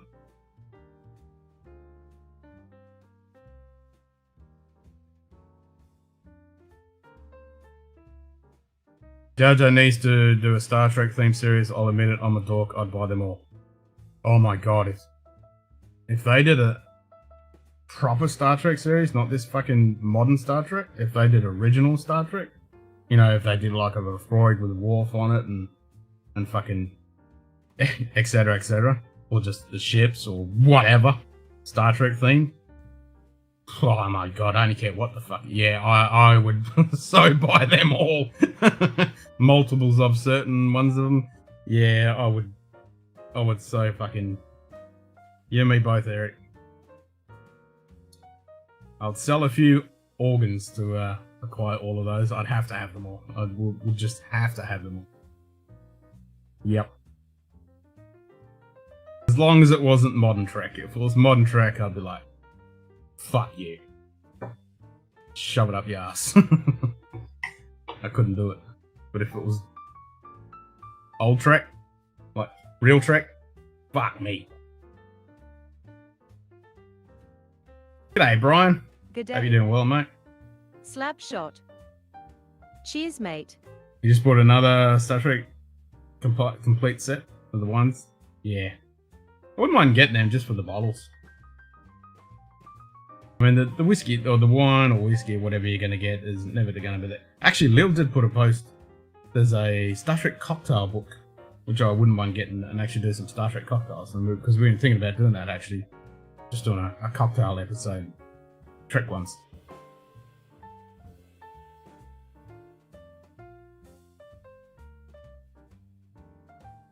It'd be good to actually do... Yeah, to drink and keep, and that's what you have to do with the Star Trek Diageo bottles, you know. One's to keep, and one's to drink. So like, yeah, Lagavulin with a Martok or something like that on it. Fuck yeah, I'll buy a few bottles of that. I was actually watching Deep Space Nine last night, about 2 o'clock in the morning. Limited edition finishes in series, but a few thousand of each, and I doubt it reaches the US. Oh, limited edition finishes. Okay. Chateau Picard is legit. Are you talking the real Chateau Picard, or are you talking about the Star Trek one? You can probably buy the empty bottles. Yeah, I don't want an empty bottle though. I want the actual liquid in it. Just for a keepsake.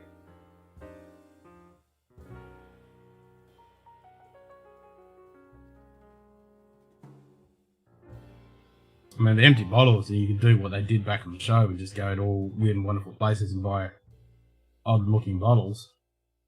And we've talked about that in Whiskey Trek, you know? When we paired stuff with all the weird and wonderful bottles.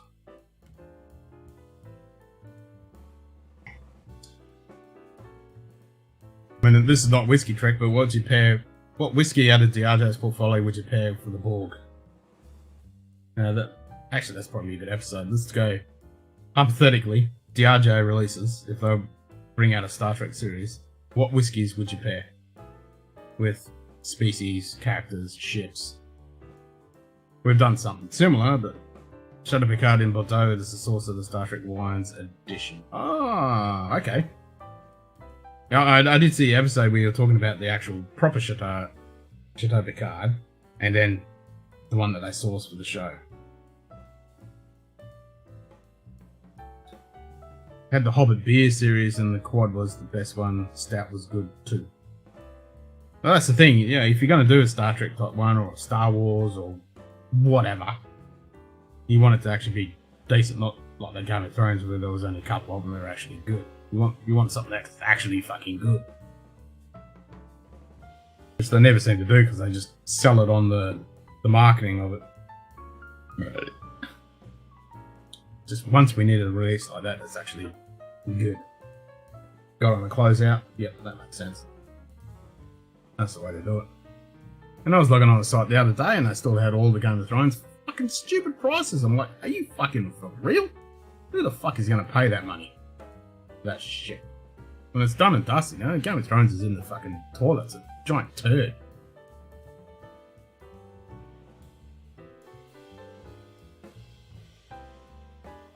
And I've said it a million times. If they'd brought it out like in season 2 or 3, fuck me, Dad, they would have made so much money.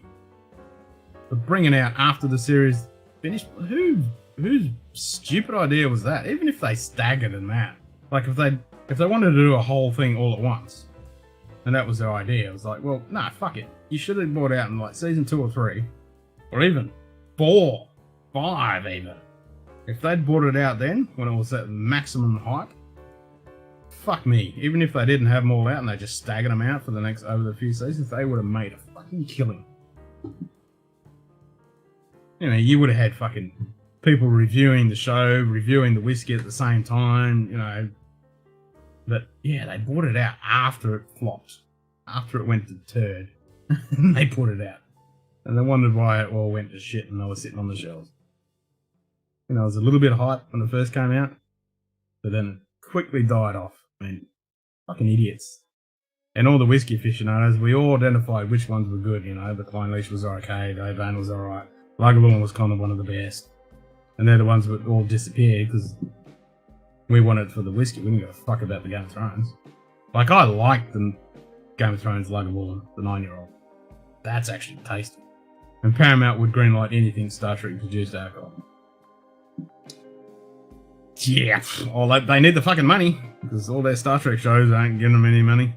Not that they seem to give a fuck. They just keep pumping more shit out. You know, we've got 5 modern Trek shows simultaneous. Like, really? Could you just focus on one and actually make it decent? No.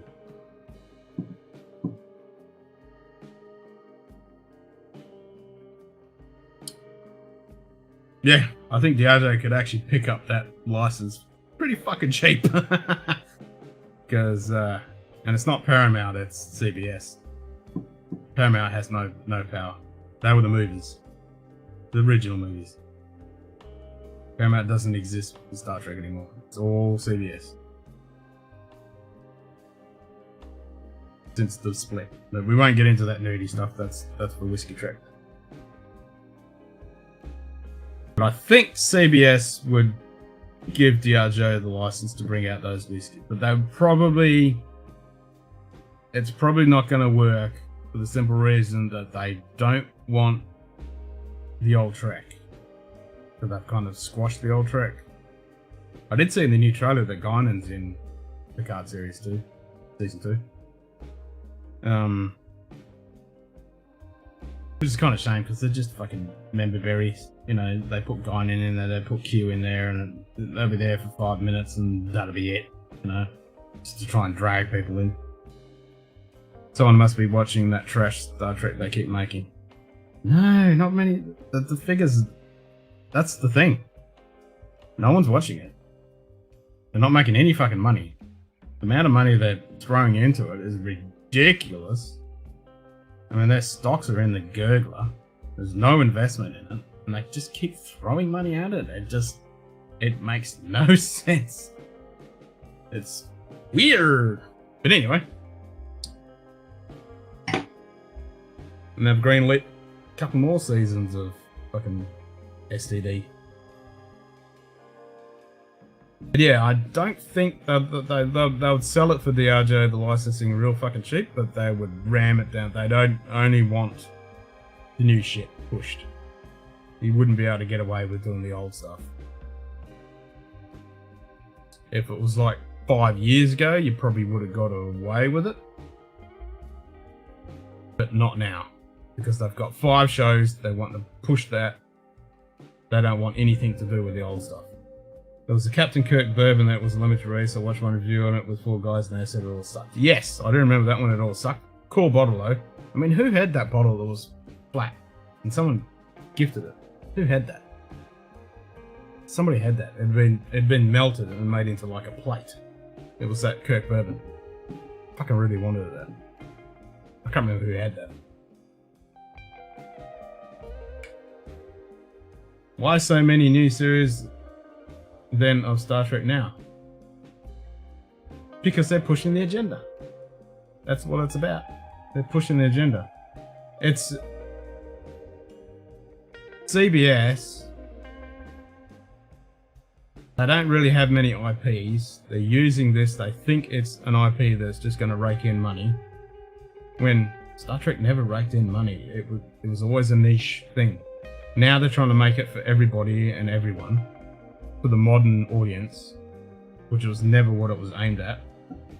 It was more, you know, highbrow fucking science fiction. It was never for your mass market Star Wars type. Nothing against Star Wars. I like Star Wars too. Original. None of this modern shit. So Star Trek was they made their money on merchandise. Paramount. Back in the days of Paramount. When CBS and Paramount split, or Viacom, when they split, that's when they decided to make the movies, and they flopped. No one picked up a few companies picked up the merch. They just sat on shelves and went in fucking clearance bins because no one fucking wanted it because they flopped. And then they secret hideout, Bad Robot decided to do the series. trying to push out, because that's where Star Trek, you know, is on the silver screen. That's where it should be. And now they're just pushing it out maximum warp to fucking flood the market with this IP, pushing their agenda, trying to make money on it, and they're making absolutely no money whatsoever. But they just keep doing it. They just keep doing it.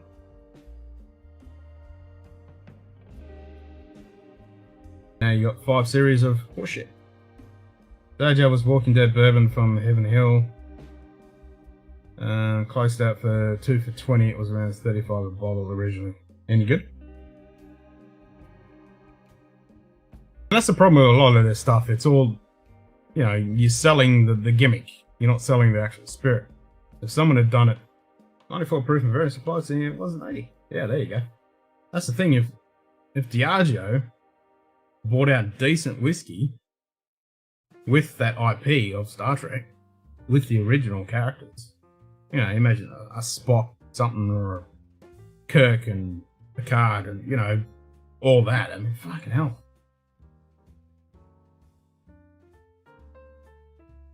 I think it would do quite well. But the spirit would have to be good. That's the catch. None of this gimmicky crap thing. Just put the word Star Trek on it and people expect to buy it. Still haven't opened it? Yeah, well, that's the thing.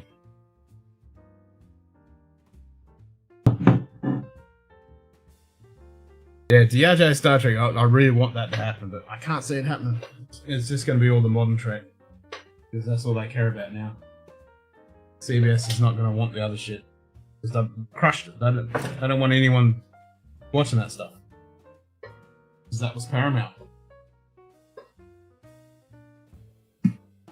And CBS has no real control over what's actually made. It's all fucking Bad Robot. Or sorry, Secret Hideout. Bad Robot for the movies, Secret Hideout was the other way around. Anyway, those fuckers. Kurtzman, Klutzman, fuck it.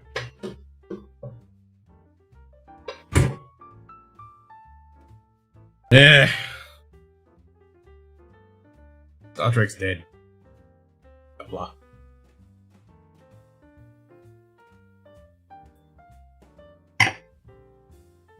We've only got Orville. At least that's actually got the essence of Roddenberry.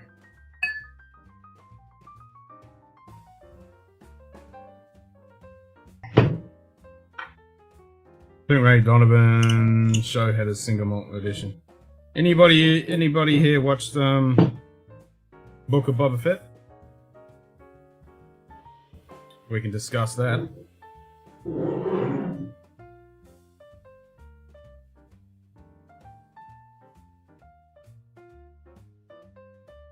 Joe can do a Nick Offerman edition of Lagavulin and make it a good whiskey. They should be able to do other TV or movie personality themed bottles as well. I agree.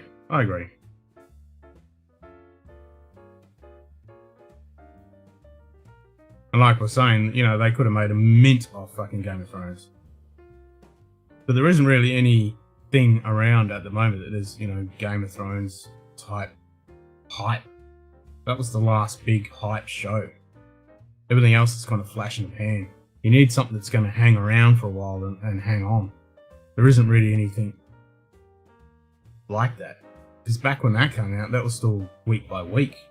Everything else is, you know. And even things like Cobra Kai, which are really well received and really well done, and that's how a show should be, or a rehash of a show, a reintroduction of a show should be done.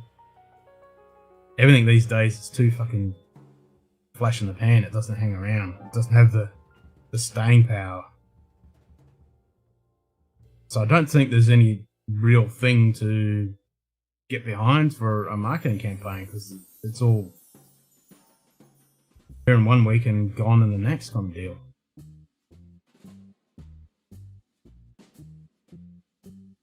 Not watched the recent Mandalorian episodes?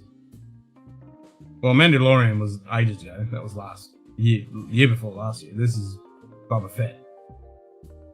So there's been 4 episodes so far. There are plenty of bourbon to work with as well. They own so much. Yeah, exactly. They could do a mixture of everything. You know, Diageo has the biggest portfolio in the world. They could do a whole bunch of shit. So yeah, you could do a whole, not just whiskey. You could have all sorts. that would mix really cool with all the different characters and races and shit. That'd be... Cobra Kai is all about Coors beer. Hey, there was Macallan in there as well. There was Macallan. There was some Japanese whiskey. And what else have I seen in there? I think there was something else, but yeah, there was Macallan. There's definitely Coors. You meant Boba Fett? Yeah. I haven't watched them yet.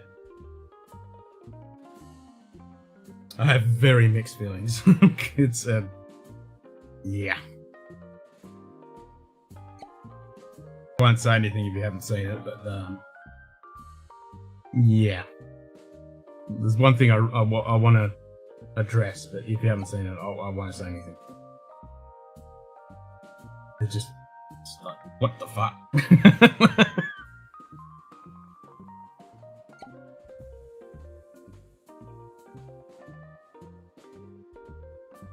Amanda Johnny Lawrence Coors Edition. Nice. That's fucking cool. Yeah, lots of Coors fucking beers with Johnny.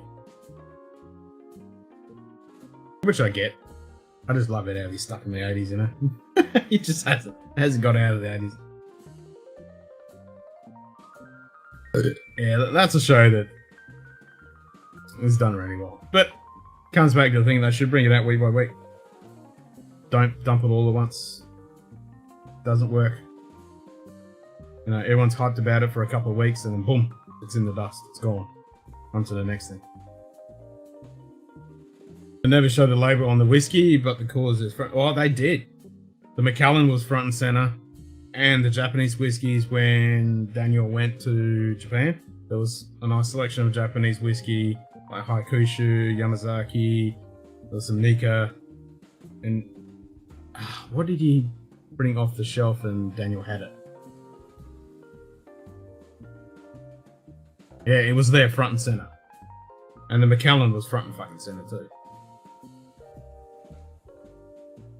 He bought the bottle over, there was 3 of them sitting there and they were drinking it.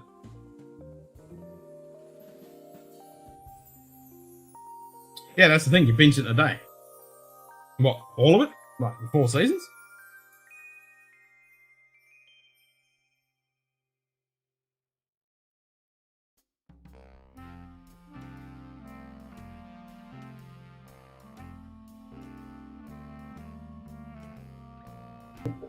But that's what they should do. They should bring it out week by week. That way it stretches it out. You get anticipation and people are talking about it in the online community and stuff, and that's where all your marketing is. No one's watching TV and shit. You know, because you got all these YouTubers and stuff that review shows and stuff. You can't review a full fucking series. It doesn't work. You need to be able to have different people review the same show. I mean, look at the Red Wedding in Game of Thrones. That was epic. And the reviews on that and reactions to that were fucking amazing. You need that kind of hype. If you just dump a whole show, you get a little hype for a couple of weeks and then boom, it's gone. It's on to the next fucking thing. So you've lost all of your momentum. And plus, the streaming services, they're all fucking fighting against each other, and you have them all, you buy all of them, and you're fucking paying more than your cable in the States, or Foxtel here in Australia. So, you know, if you want to watch Cobra Kai, you buy your fucking 3 month, or you get your 1 month subscription, you binge it, and then you fucking jump ship. If you bought it out week by week, you'd have to hang on for fucking 3 months to watch the show.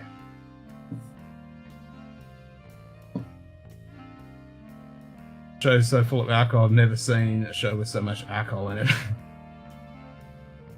It's a good show. It really is. It's a good show. You know, you got that kind of... It's not woke bullshit, you know? You've got alcohol, you've got not being PC, and, you know, what Johnny says and his reactions and stuff. They're stuck in the 80s, you know, not all this pussyfooting around, and it's got a bit of violence, you know. And it's paying you good homage, good continuation to the original characters, and bringing in, you know, characters that only had a small part in the series of the movies and stuff, and you're bringing them in and you're extending their character and their their backstory, and you're giving them a new life, and then you're adding in a whole new generation of characters as well. It's fucking really well done. Could not get past the third season Game of Thrones. It was like Lord of the Rings because of become a snuff porn movie. Yeah, I mean, it's not for everybody's taste.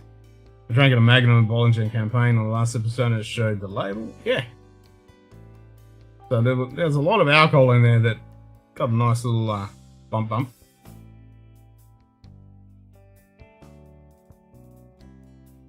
It's a really good show, but same thing. Now you have to wait however fucking long it is, because, you know, series are now like fucking 8 episodes or 10 episodes if you're lucky. So now you have to wait a stupid amount of fucking time for the next series. Where if they stretched it out, they have a lot more hype around it.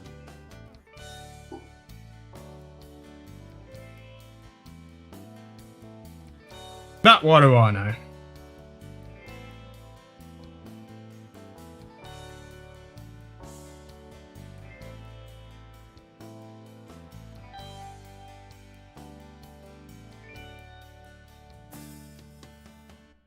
And even with The Mandalorian and the Book of Boba Fett, they don't dump it all at once. There's only like 6 episodes or 8 episodes a season. But people are talking about it, even though it's most of it not positive, but they are talking about it, you know. Whereas if they dumped it all at once, you would have got a few reviews, people say, yep, blah blah blah, and then boom, onto the next fucking thing. But you've got 8 weeks of people talking about it, and then bang, you can bring out the next thing.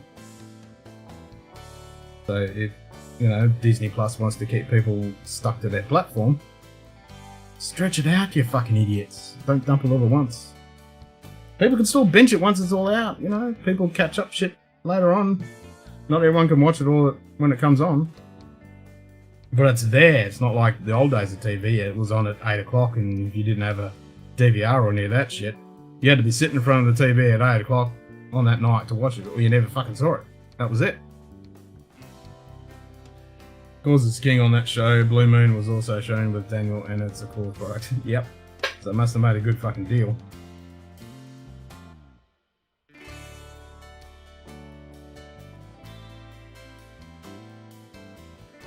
Yeah, it's a good show. And prime example, I signed up for YouTube Red Prime 2, whatever the fuck it was called, when it first came out, because I heard about Cobra Kai and people saying, yeah, this is good. I'm like, okay. So I signed up for the 3-month trial, watched it, because I think they had the first few episodes of the first season, and then I signed up to watch the rest, and the second season, and then it jumped off and, what's the name, picked it up. But then I just cancelled the subscription. I didn't fucking want anything else on there.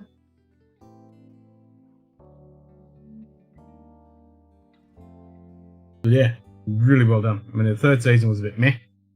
This season was pretty good. It's going to be interesting to see what happens.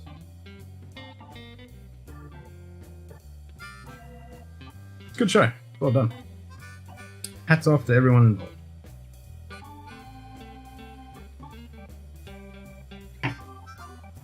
Good day. His wife's, yeah, she drinks a lot. Deathless dogs. G'day, Dan. Cheers, Always mate. has a glass of wine in hand. Yep.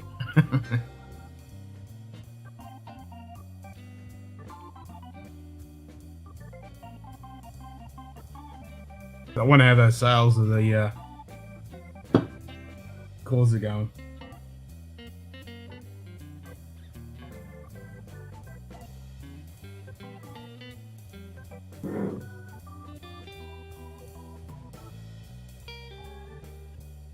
Yeah, it's very interesting.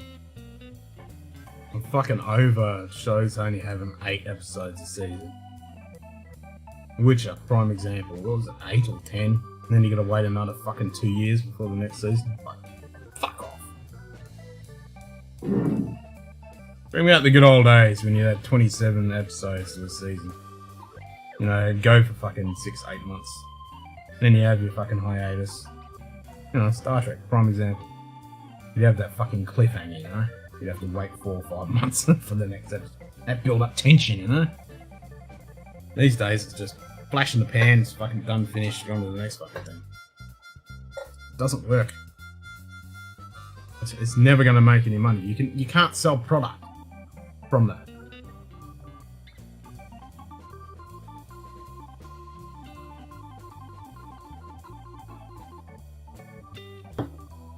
Especially if the subsequent seasons of your Flash in the Pan show die. What are you going to sell? People are finished, they're done with it. That's in the memory, you know.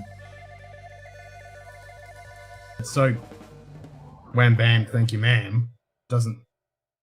It's not a water cooler fucking thing. It'll be for that week when it gets dumped. You'd round the water cooler and you'll fucking talk about it. But a couple weeks later, no one's fucking talking about it. So how are you going to sell merch? That's the problem with Star Trek. There's no merch. No one's buying the original shit. No one wants the new shit.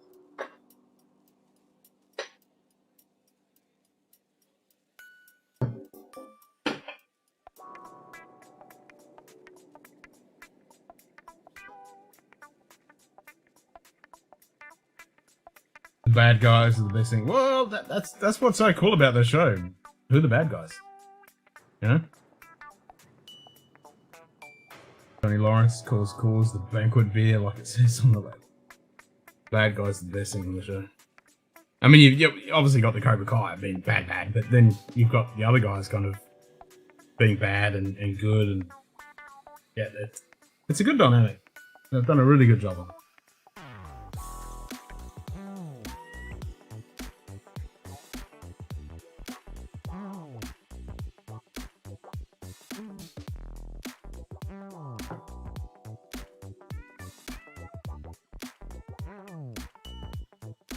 But yeah, I reckon they should have stretched it out.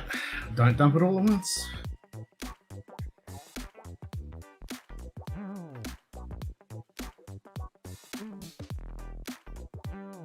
Gotta build up that suspense, you know? I mean, don't get me wrong, I like binging shit. I hate fucking... I mean, it's a two-sided sword, you know?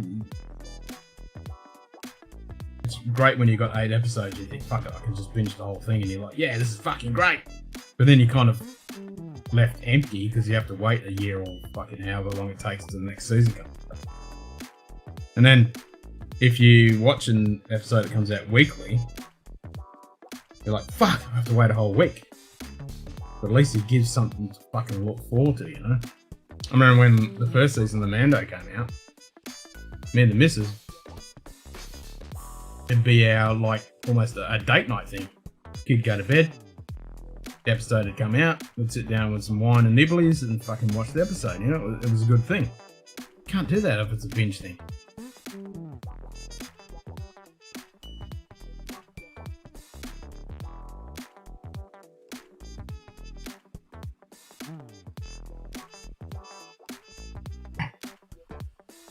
And it was the same with Game of Thrones, you know, you'd have these massive watch parties. It needs to be over 40 minutes instead of 30-ish. Yeah. And that pissed me off with Mandalorian. They were like 30, some of them were like 35 fucking minutes. 32 minutes and shit. But really? And you had 8 episodes and that's it. Done.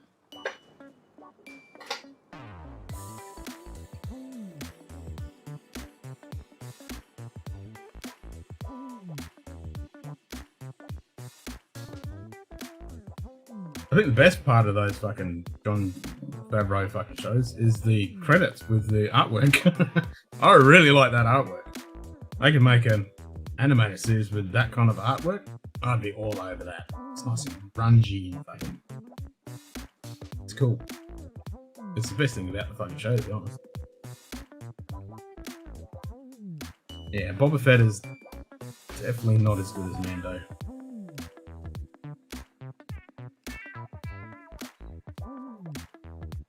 And I wouldn't say Mando was great, it was okay.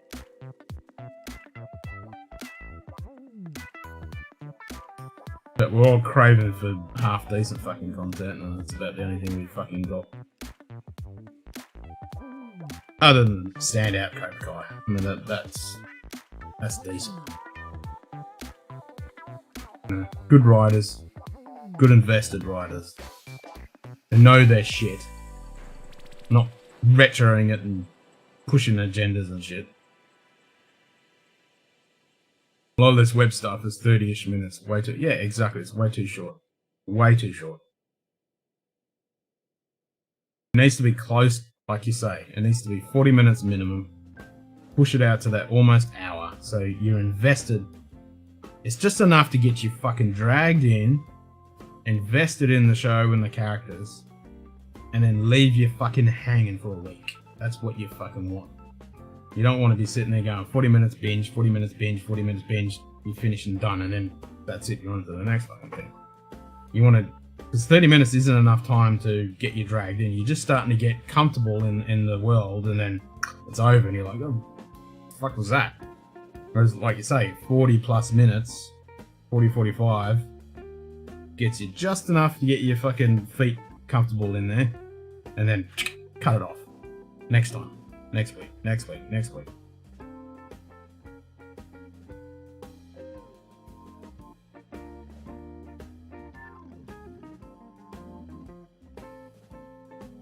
There you go. That's why you come to Scotch Down Under. We solve the world's problems, you know?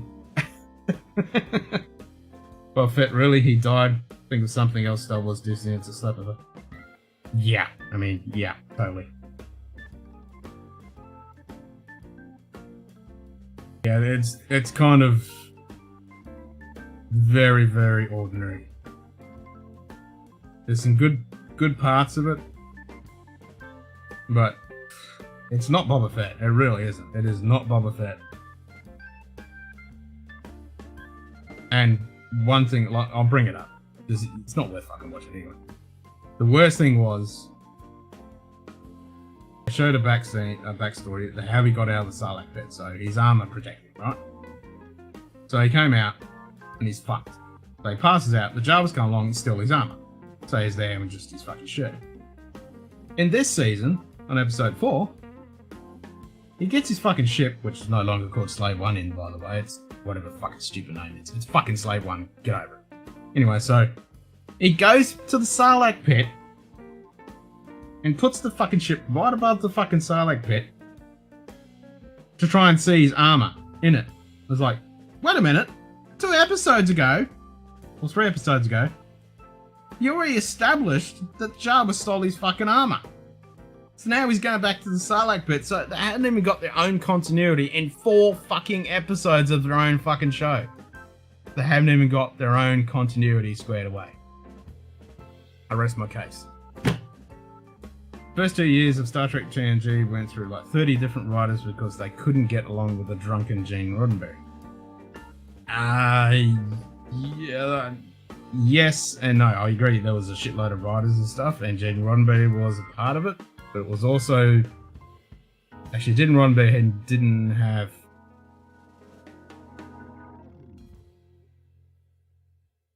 There was, I can't remember the guy's name. He was the one that actually stirred a lot of the shit. It wasn't Gene. Gene did come in and fuck some shit up, but not as much as this other guy. I can't remember his fucking name. And he was a tosser. He was the one that really fucked it up. I can't remember his name. Like, he was an arsehole. Absolute arsehole. I watched the thing a while back, a documentary about the whole thing, and you got Fontaine before she passed and talking about it, and everyone else that was on the thing, and they were all saying this guy was a piece of shit. He was an absolute piece of shit, and he didn't even like Star Trek, and he was just fucking shit up. Oh, the lawyer, he was an asshole. The lawyer, he was another one. So he had the main writer who was just trying to run the fucking thing and fuck everything up for everybody. And then the lawyer, he would come in and fucking, oh, you have to do this, this, and this, and he was fucking it all up as well. So it was a total, and then Gene would come in and he'd put his 5 seconds in, and then the lawyer would come in and jump over the top of him, and it was like, oh my god. Yeah, a total shitstorm. Jum and Darth Vader are living together too, they won't die. They're married, living on Hoth now. Yeah. Yeah. Yeah, his lawyer, he was a piece of work. Fucking dead. At least they fucked him off.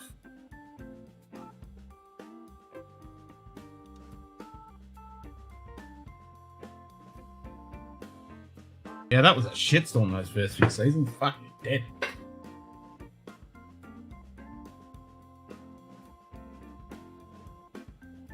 Yeah, I think that's it. I think that's it, Eric. Yeah. He was a nasty piece of work. He would fly off the handle, and a lot of the writers left, and just, yeah, they couldn't. Disney is slime. You're not fucking wrong. Slime.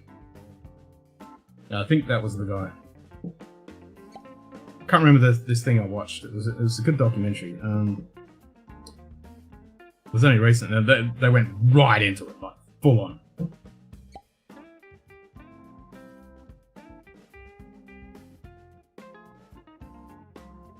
I can't remember what it was called, but yeah, it was. Yeah, they went right fucking into it.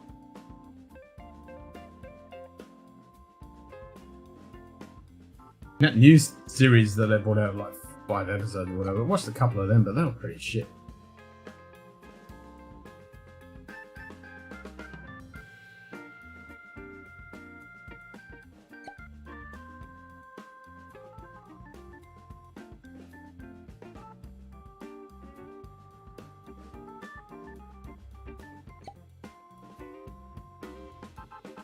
Yeah, there was a lot of shit that went on in those first couple of seasons between Gene, the lawyer, this fucking writer dude, and everyone else.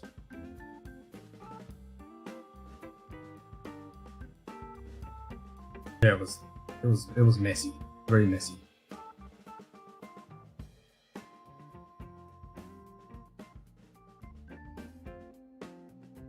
And you can see it, you know, the story's kind of shit.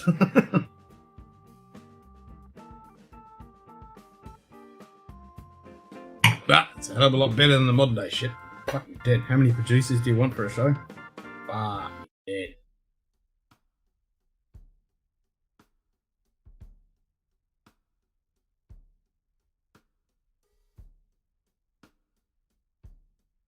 Next administration had a lot of things axed also in the 69-70 Paranoid Freaks office. Yeah, there was a bit of that going on.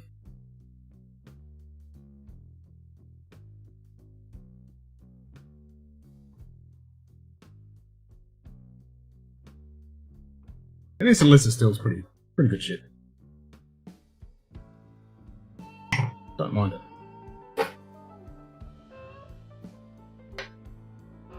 I just wish they didn't make it. One? You just need one decent Star Trek show. It's just not gonna happen.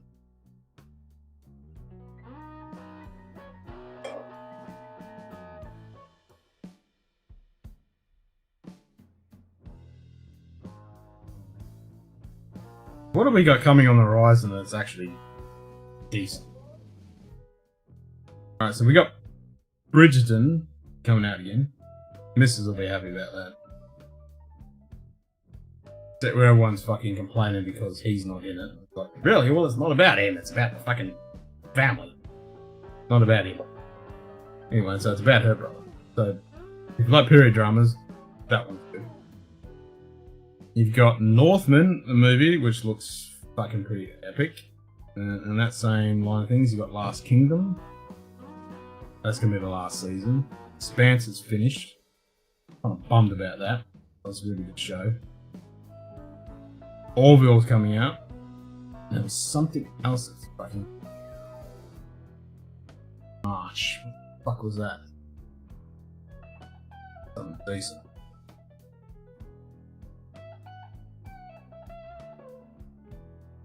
Need the USS Ardbeg NCC 46 ABB.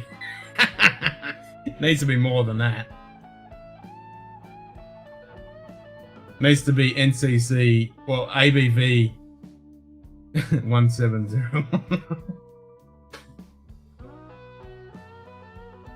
You love Grandpa Picard, who is a fossil. Grandpa Picard is dead. He's now a fucking robot.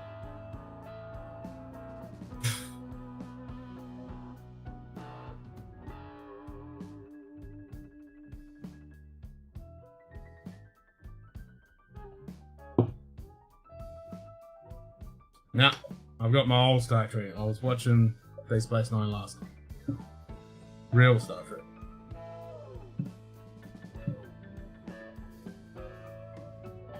This makes me sad watching that, and I'm like, this is fucking Star Trek! I need to go back and watch the original series again. I'm gonna binge it. Start to finish, and then watch the animated series. Fucking real Trek. Real stories. Real characters.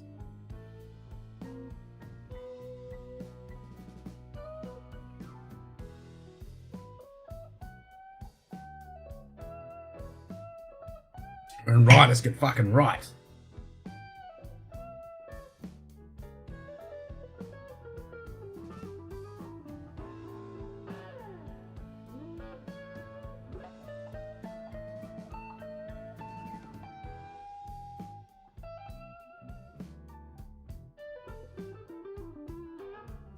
It has to be 1701 proof.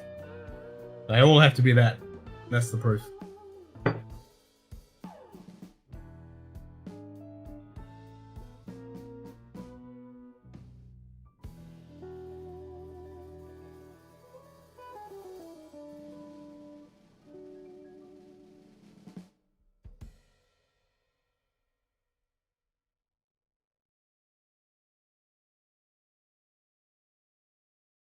Hmm.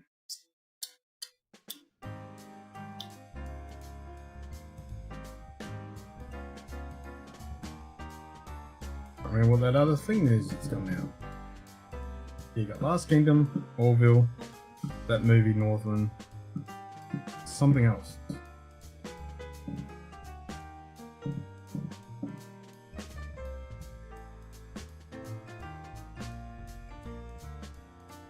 The Downton Abbey movie's coming out. Be pumped for. But that's me. I love period drama shit.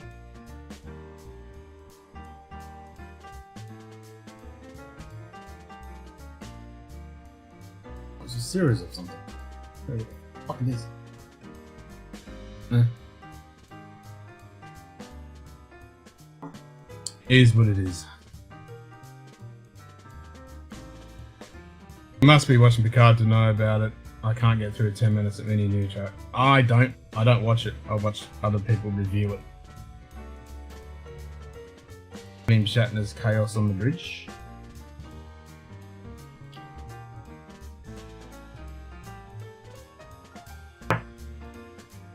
Yeah, I can't watch it either. I can't do it.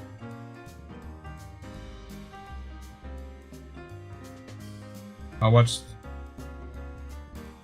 first few episodes, like half of Picard first season, and then wanted to fucking throw myself off a bridge.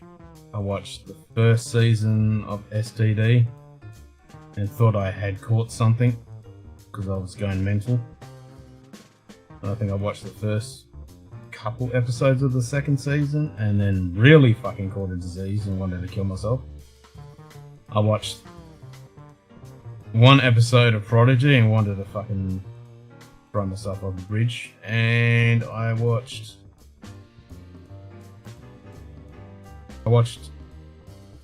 all of Lower Decks and pretty much want to poke my eyes out, but I can tolerate it if I'm in the right mood. Website says that the name of behind the scenes documentary about TNG gone wrong.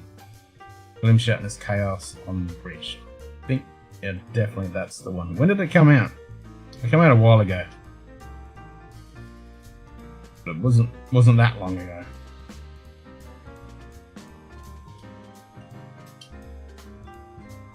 Oh yeah, there was a huge uproar.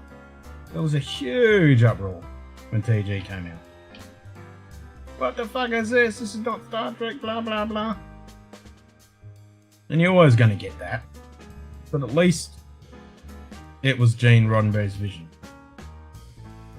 And there was a big thing about, oh, you got families on board and blah blah blah and all this. And yep, I get that. I get that. But it was the new generation, you know? The next generation. And there's still that argument now. He's like, Kirk the card, Kirk the card, Kirk the card. But at least it had the essence of Star Trek. Something to aspire to. This modern day stuff, I don't want to aspire to that. It's all doom and gloom. The characters are shit. No one wants to be like them. They're fucked. Hope you don't watch that trash on CW of all those DC. No. Nope. Nope. Nope. I hardly watch anything, man. I only watch... It's only tiny little bit of stuff that comes out that's actually decent. Michael Anger, who did $6 Million Man with Hill Street Blues. Yep. I mean, there was some good episodes in, you know, the first couple of seasons. But yeah, there was the chaos on the bridge. Maurice Hurley, that... Yeah, that could be him. That could be him. He was the fucking nutcase. Because he left.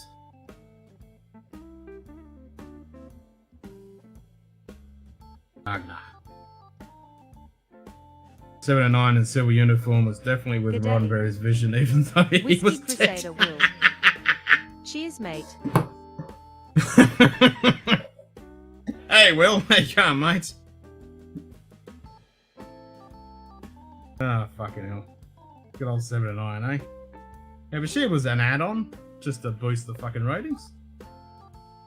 This Voyager never did the ratings of TNG and DS9.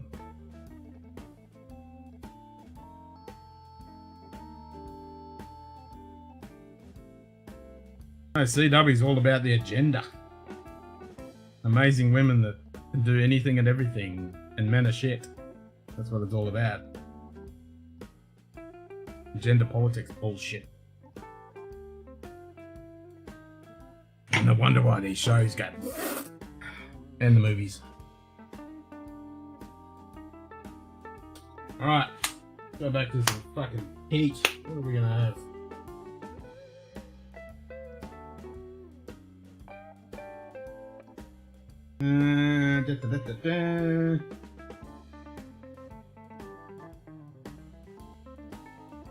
Actually, that's something I haven't had for a while. Probably going to be back in ABV, but whatever. I'll have a little bit. Original bottling of Highland Park.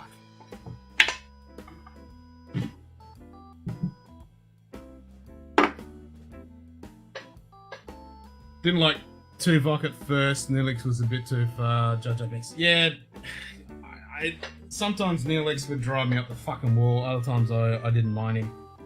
I mean, he actually had some good writing every now and then, but yeah, he was kind of one of those characters that drive up the fucking wall. I didn't mind Tuvok. He grew on me. And actually meeting Tim Russ after the fact, he's a good guy. I like him. I need to turn that off. Turn that off.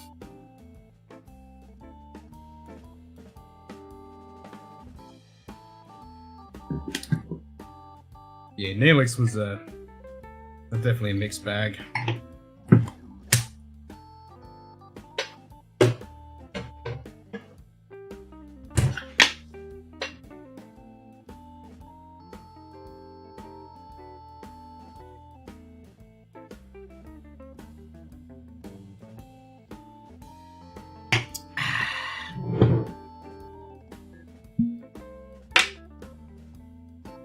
Go the old school HB. Just a little bit, and then we'll get something a bit more ABV.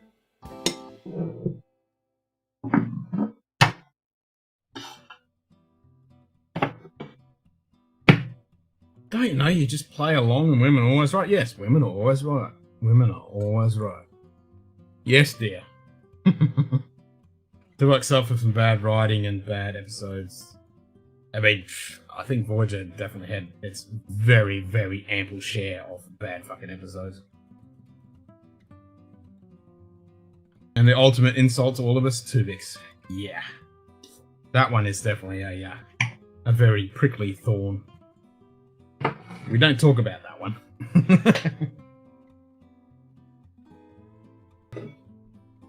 2 gigs.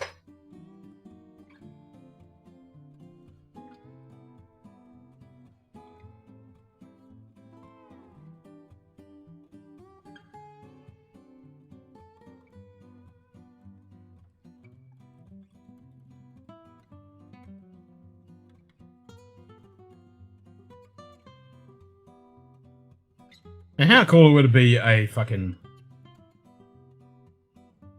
Romulan spin-off or a fucking Klingon spin-off? You know, where you could get right into the whole species and, you know, all the backstory of the... And because they're always in conflict and shit, so there's always action and shit going on. You know, that'd be fucking entertaining. Oh, there you go. I like to see an all-Klingon movie set in the ancient past. There you go. That's what I was just saying, you know. Like a spin-off Klingon or a Romulan or a Vulcan, you know. That'd be cool.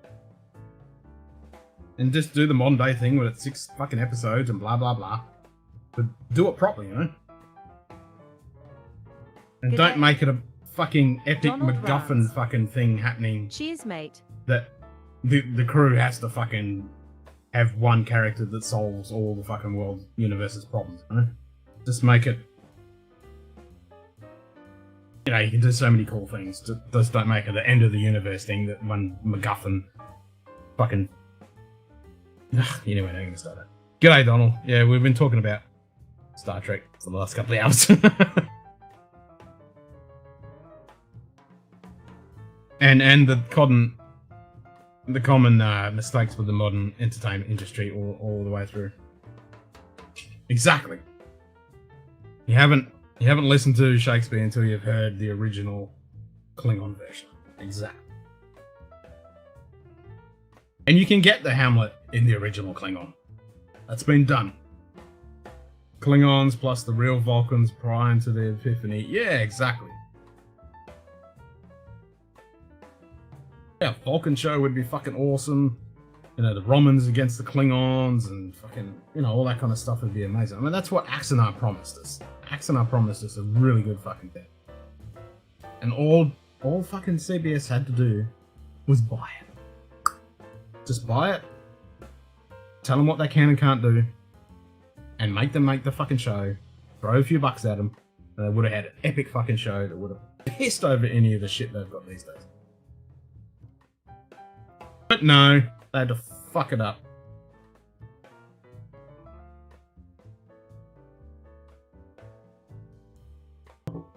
They could have fucking made a killing off that. Could have launched the new era of Star Trek. Done right.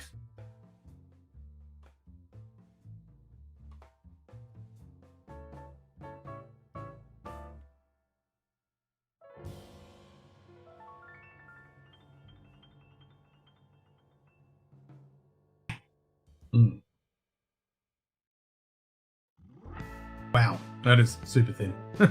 Alright, let's step it up. It's fucking good though. That ABV is super thin. And I'm gonna go to Lich. Alright, we'll jump over to Lich and then... We did this the other night, but I'm gonna have a little sip of the 60.1 Indie Kalila. Holland Park 10. Original bottling, Donald. Before that, it was Illicit Still. Before that was Lafroig PX. Excuse me. Before that was... what did I do for the PX? Nope, can't remember.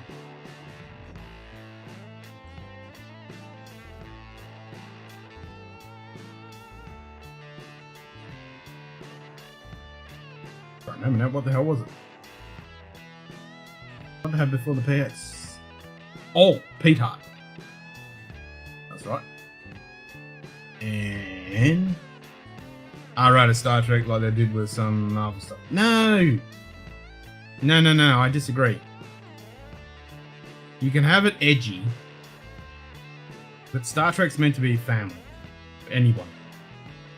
You know, that's what all got us into it. We were young when we watched it.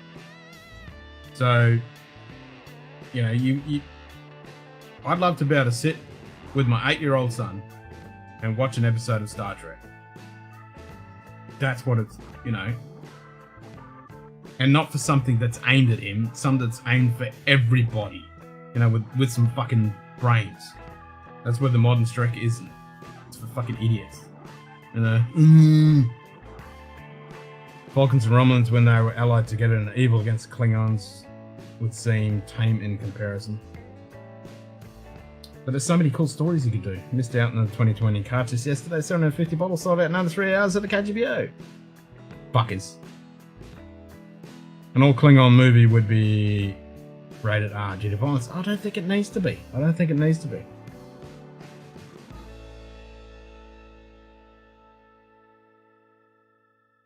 The original series was aimed at college kids. I don't think it was, man. I don't think it was. You had people of all ages fucking watching that shit and loving it. That's what was so good about it. You could be 5 and 85 and still get into it. I don't know that kids are into Star Trek. No, they're not now, but they were. That's what I'm saying. When the original series came out, you would have someone who's 5 years old and 85-year-old fucking watching it. It was for everybody.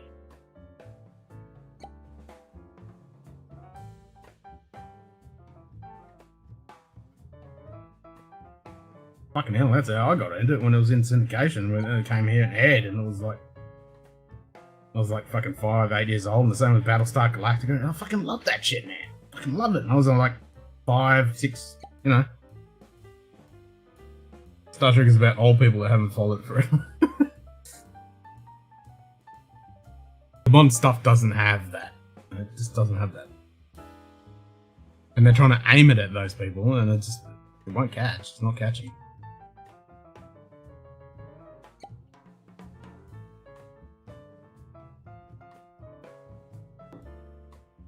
I mean, I get that. The people that are into original Star Trek are the old fuddy-duddies like us.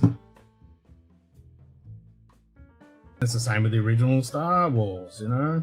We're all old farts now.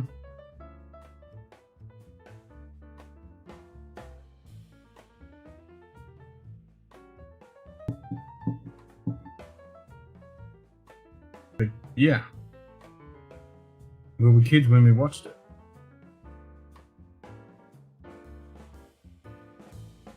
It's like Hot Wheels. Kids don't care, but old people are still in love with them. Yeah. Original was the 60s, anti-Cold War, pro-integration. No matter what it was, the boomers are what latched on. The whole reason it was cancelled was they didn't get the age gap.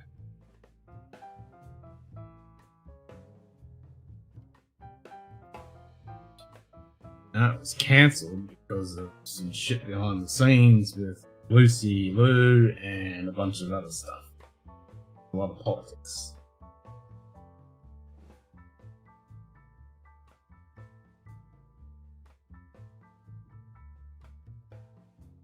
And then the third season got pushed into a shitty time slot. And that's what killed it.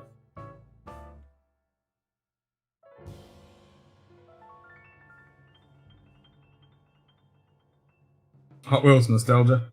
Fuck yeah. I mean, I think they're still applicable. I mean, my kid fucking loves his fucking Dicky toys. I mean, he's got fucking great containers full of them. I mean, he's stuck in an iPad now. He's got a little bit older, but fucking hell, back in a couple of years ago, he was loving that shit. Still plays with them every now and then. But now he's glued into an iPad, which is, well, most kids are stuck to a screen.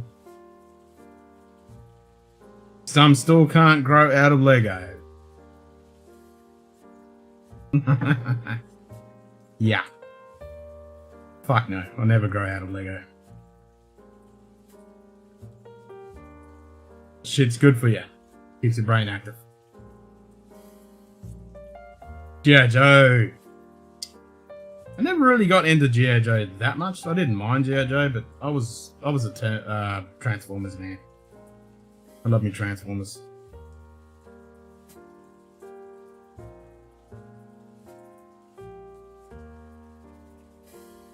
That was my thing when I was a kid.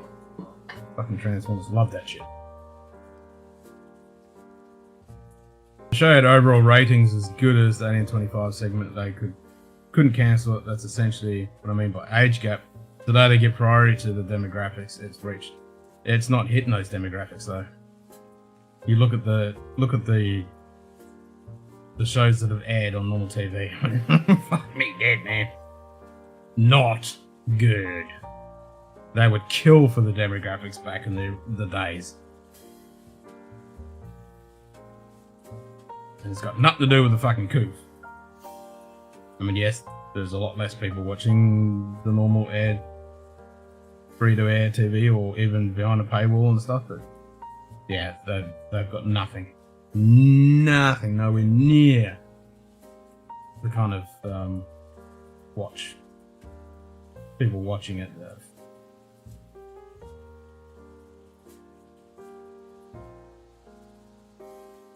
It just doesn't have the essence. That's the biggest thing. It does not have the essence of Star Trek. It is not something to look forward to. It is not optimistic. It is not... It's all doom and gloom, forced agenda politics. It's all modern. Like, even the way they talk, the way they act, it's modern. It's our modern world pushed onto the Star Trek thing. But Star Trek was never like that.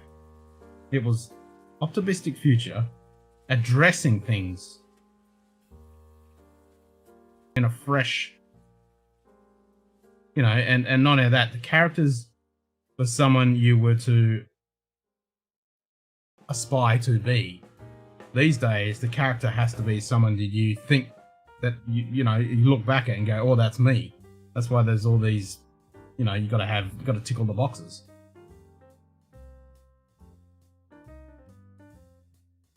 Big fan of the 60s spy shows in my 10 years, like Man from U.N.C.L.E. and The Prisoner. Remember the knockoff Transformers, GoBots? Oh my god, the GoBots, yeah. That was towards the end of when I got out of Transformers. I just kick myself every time I think about the Transformers that I wish I hadn't got rid of my stuff, because all my G1 shit that was all die-cast metal and stuff, fuck me dead, that's worth a pretty fucking... I've got a couple left, but I got rid of, like, Optimus Prime. I had everything, man. I fucking everything. And they're worth shit. Like, I just wish I still had them. They'd be cool collector pieces. G.I. Joe was my brother. He had some items today even worth huge money. We sold all because we moved out of the country. Yeah. Still skateboard a lot of people here in SoCal because of so much ingrained here. Kids to 60s something. Yeah.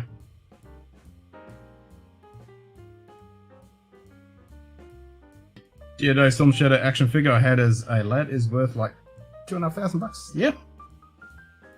Yep. I don't doubt it at all. Like some of those old Transformers, man. I had a Jazz, the fucking Porsche, and it was die-cast. Full fucking die-cast Transformer. I probably sold it for like $25, man. Oh my god.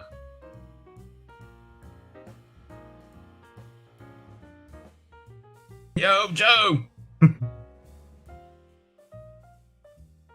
Danger Man.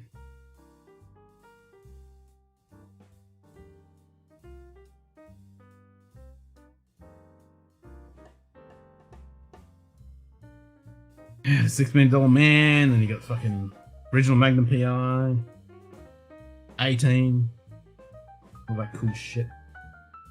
Knight Rider. To me, at its heart, sci-fi is about imagining humans and a world better than we can imagine now in reality. I disagree, Aaron. Sci-fi doesn't have to be optimism.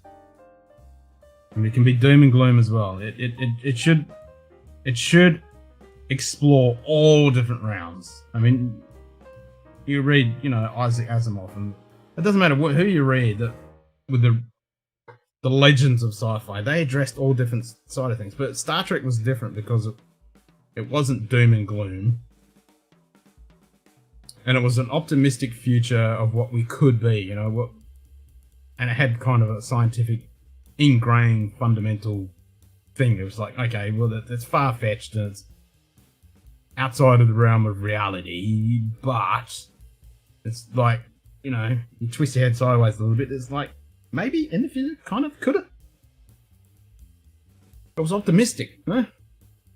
It's like there was no poverty and there was no war and everyone was equal. No one, you know, you didn't give a fuck about race and gender and all that bullshit. You know, it was all way above that. It was cool. Now it's all fucking doom and gloom and... I mean, for fuck's sake, in STD, there's one scene where it's like, one of the trans or whatever, she goes, "You didn't call me by my proper pronoun." Like, what? What? Is that going to be a thing in Star Trek in the future? Is that going to be a thing? Really? I mean, that's a modern day thing right now. That's not going to be in the fucking future. You're going to be able to change your appearance and your gender and your interspecies relationships and all that stuff like a flick of a fucking switch. It's not going to mean anything. So to have that in Star Trek, a modern concept that's only been recent, that is completely against all the ideals of Star Trek. That is not Star Trek. Yeah, in TS they drink real whiskey and get in real fights. Had a cool Indiana Jones action figure as kid as well. Good times. Had a Star Wars Millennium Falcon. That would be with... Oh, yeah! I mean, oh my god, if we go back to all the... When we were kids and we had all those Star Trek toys and figurines and shit. Fuck me dead. Yeah, that's some serious fucking money right there. I only saw a few of those episodes. It was before I had TV. My brother saw a few friends. I don't get watched them until we had own TV for the moon landing. Pronouns would have made you catch a beating in the schoolyard. Made a fucking oath. But I mean, that's not Star Trek, you know? It's ridiculous. Absolutely ridiculous. And then you've got, in one episode, you've got someone in a fucking wheelchair on a starship. What?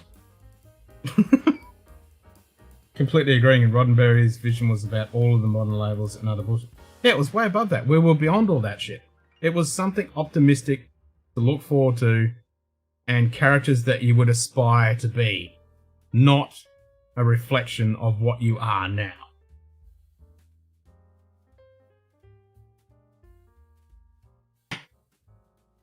I'm sorry, if anyone likes modern day Star Trek and they think it's great, and it's like, yeah, good for you, but it's not true Star Trek.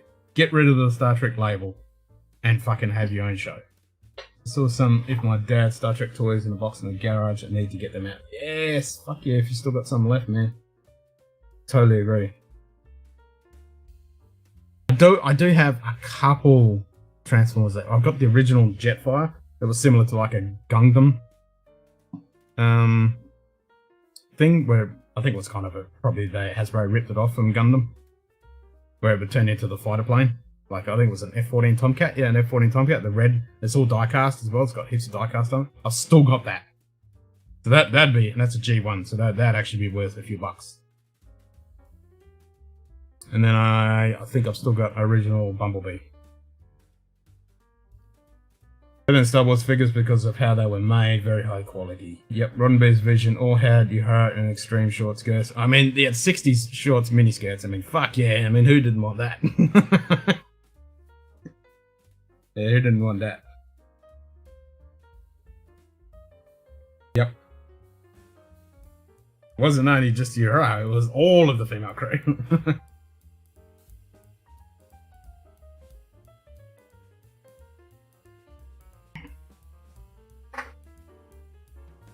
Yep. Yeah, it grinds my gears. Grinds my gears. I just wish I could fucking go in a coma and so I could just wipe out all of this so-called Star Trek. Everyone wore hooker boots. Yep. JoJo figures had the kung fu grip. Yeah, man. Yeah, they sure did. Yeah, I only had a couple of G.I. Joes. I used to watch like watching the cartoon, but I never really got into G.I. Joe that much. It was still all Transformers. Tiger Dojang for Christmas, it was plastic artillery shells, never got to play with it the first 3 days because my dad kept trying to shoot the remote train set onto the train. Oh, that's fucking awesome, man. Oh, fuck yes.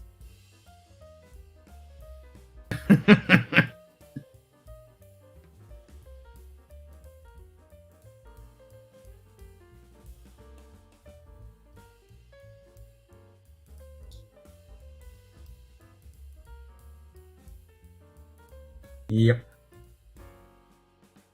Good old days, eh? Good old days. Jojo, the Chuck Norris edition.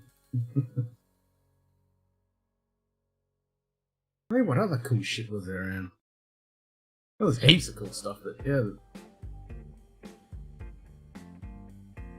I mean, I was doing a lot of plastic skull model kits back in the day. Oh, I'll give you that. I mean, that's the only thing I don't mind. I can, if I'm in the right mood, I can watch Lower Decks, and Rockin' on the Titan was fucking, that was good. I enjoyed that. That was funny. So you can do that, but when it comes down to it, that's still not real Trek. I mean, that's a parody. And I think they don't take themselves too fucking seriously. They should just play with that and run off it. I think that, you know, it's kind of a little bit of fun. But if they try and go too serious, it doesn't fucking work. Just have fun with it, you know. JoJo had a public service announcement at the end of every episode. They sure did, and own half the battle. G.I. Joe. Yep.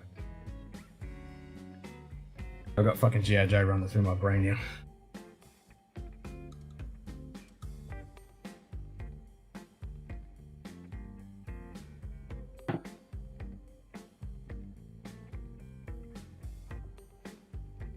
Yeah, the old G.I. Joe movies, they didn't fucking do too well, did they? You got He-Man, Master of the Universe, that all went to fucking shit for those movies. That was fucking garbage for that series. Hey, Tito!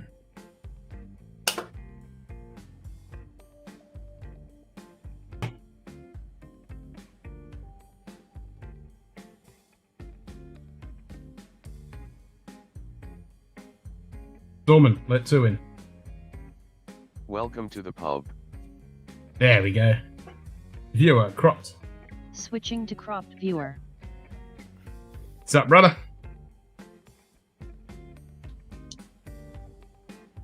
Oops. I can't hear you. Hang on. You can't hear me? Oh, I can hear you. Oh, now I can. Hello. There you go. Hello. Didn't click anything. I don't know what happened. Internet. Technology. That's what fucking happened. Can't talk about toys without talking rock'em sock'em robots. Oh, I had a couple of rock'em sock'em robots. They didn't last too long. Video games destroyed the toy industry in the 80s, and it was never been the same because the internet is not like the 70s and the... Yeah. Rock'em sock'em robots. Yep. Oh, hey, there you go. Nice. I used that for a video I filmed back in October, and I still haven't gotten around to editing. It was for like a Ultimate Whiskey Championship thing. I still need to edit that. It's just too many cuts. Too many cuts. Yeah, the joys of editing, eh? Kids' bicycle industry is all about... What's the program you use? I was trying to remember that. DaVinci Resolve, that's what I use. The what? DaVinci Resolve. Resolve. That's what it was. Yeah. It's pretty high end. I remember looking at it, and when you were showing it, DaVinci Resolve, right? Yep. Okay. And it's free. Different mentality today, and kids aren't allowed to be kids. Nah. Well, that's fucking good news, Donald. Fucking Canada Post has actually got their shit together, eh?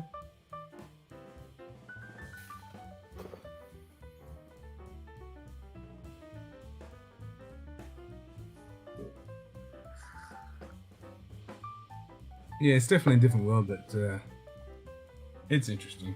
I remember seeing a picture. It could have been a photography competition or something like that, but, and this one person came up with this picture that was just, it's stuck with me ever since. It's one of those It is definitely one of those epic fucking images, you know. It's the top of the Wazza image because it just stuck in my brain. And it's like a white table, just a standard white table. And there's a kid sitting at the table. And on one side, he's got an iPad. And then halfway across is just all his toys. And he's just sitting there with the iPad. And it just speaks 1,000 words. It's just... Yep. Yeah. And you just look at that and go, yep, that's it. Between that and even when they're watching things, we used to have to wait till it was on, you know, and you plan kind of around that. Now everything's on demand. They get whatever they want to watch when they want to watch it. Yep. We were ranting about that earlier. It was exactly the same thing. You know, if it was a whatever show, it was on at 8 o'clock on a Friday, so you wouldn't go out or hang out with your friends or whatever. You'd make sure you're home and you fucking had your dinner and you were there and you were fucking in there and if you missed it, that was it. You didn't see it. And you were bummed. You have to go to the bathroom. You're like, I gotta wait for the commercial break though. Can't miss this. Yeah. Gotta fucking wait. Yeah. That's it's completely different. And then we were ranting and raving earlier about all these binging shows, like you got 8 episodes in a season, whatever. They should go back to the old model and just push it out each week. Make a bit of interest, make a bit of build up. Yeah. Let's put some whiskey in me. Got a couple more scotches. I don't know which one to go with. I got the Lagavulin 16. Oh yeah, now you're talking. And then that, and then I got a couple. I probably shouldn't even try and pronounce this. It's a Bunahaben. The Schroeder. Oh, God. I'm sorry, Donald. You shouldn't have to hear that. That one's Klingon. You just go, and then you all right, sweet. And then another Bunahaben, the Toy Teach Adach. Toy Kadach? Yeah. There you go. That's Klingon. I'm kind of jealous because those two I've been wanting to get. I haven't got around to getting those two. I tried this one that's in the tube. It was really good. I haven't tried this one yet, or the Lagavulin. What's lower? Lager. Nice. We'll start. Lager. 43. Lagavulin it is. Alright. I was going to pour some leche, but I'll pour some lager as well. You can never ever twist my arm hard enough to pour a fucking lager. You just look at me and say Lagavulin 16. I'm like, yeah, no worries.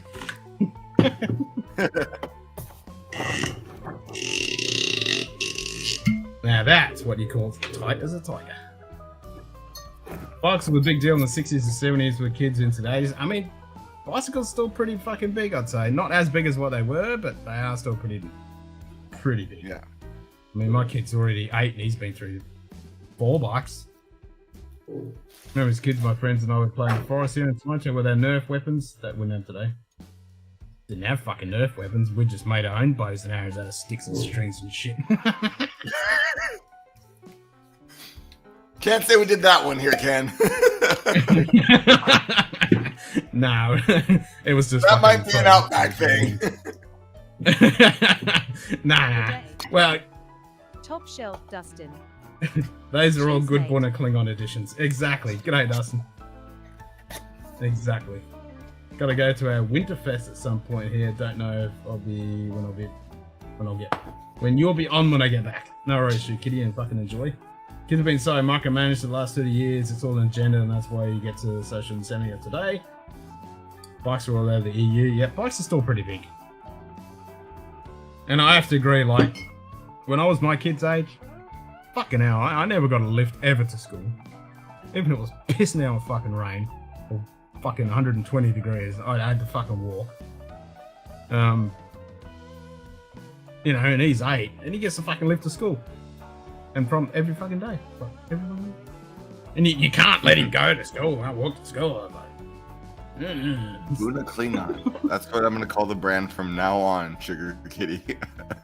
Buna Klingon. Buna Klingon. That's totally it. Alright, Slasher. Is this your first time in Lager? Oh, yeah, that was a new pop, isn't it? We got to put it in there. That was a new pop, yeah. That was a new pop. First time in Lagavulin. Yeah, I've never had a Lagavulin Lagavulin product. Nightbot. Just said 72 fresh bottles have been popped. Drink up. Well, that's nice. There you go. That seems very approachable compared to some of the other Islas. Yeah, it's not got a big kick in the face, and it's got a little bit, like, it doesn't have the iodine of a Lefroy, but it's got a little bit more smoke. It's got that lovely sherry sweetness to it. It's a shame it's just presented crap, but it's just one of those. That one's very grandfather of Isla. Yeah, grandfather of Isla whiskeys. It just. It never in the Costco aisle, and it was sitting on the shelf, and I was like, how much? I remember the day you put up the rows of it, and so I was like, all right, let's grab a bottle of this. I always have at least a few bottles, and I'm getting low. I've only got like 4 left, and I'm waiting for it to go on special. Only have 4 bottles left. Listen, yeah, I normally have like 7. I had at one point I had like 8 as a backup, because it go on special because normally it's 139, 140 bucks Australian. When it go down to like 90 bucks, I just fucking go to every shop and buy. I just hand out my card and go, give me the lot. I'm not sure what I paid. I don't think it was anywhere close to that. I think it was way less, but I could be wrong. I don't remember what it was. It's all over the place. Some people are paying, I know Don was paying 150 Canadian. Some places in the States you're paying 100 US. It was way less than that. I could be wrong. I want to say it was like 69. Maybe it was like 89. Yeah, it might have been like 89 then. Okay. Yeah, I don't remember what it was. I would have to walk 3 kilometers. Through Costco, 3 kids in tow, and it was like, ooh, like a bullet. Yeah.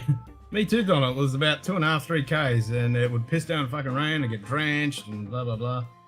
You don't forget Aussie money isn't the same as American money, I know. Well, $80 is about 140, 150 anyway, so that's why I said it was... No, I get that. It was just...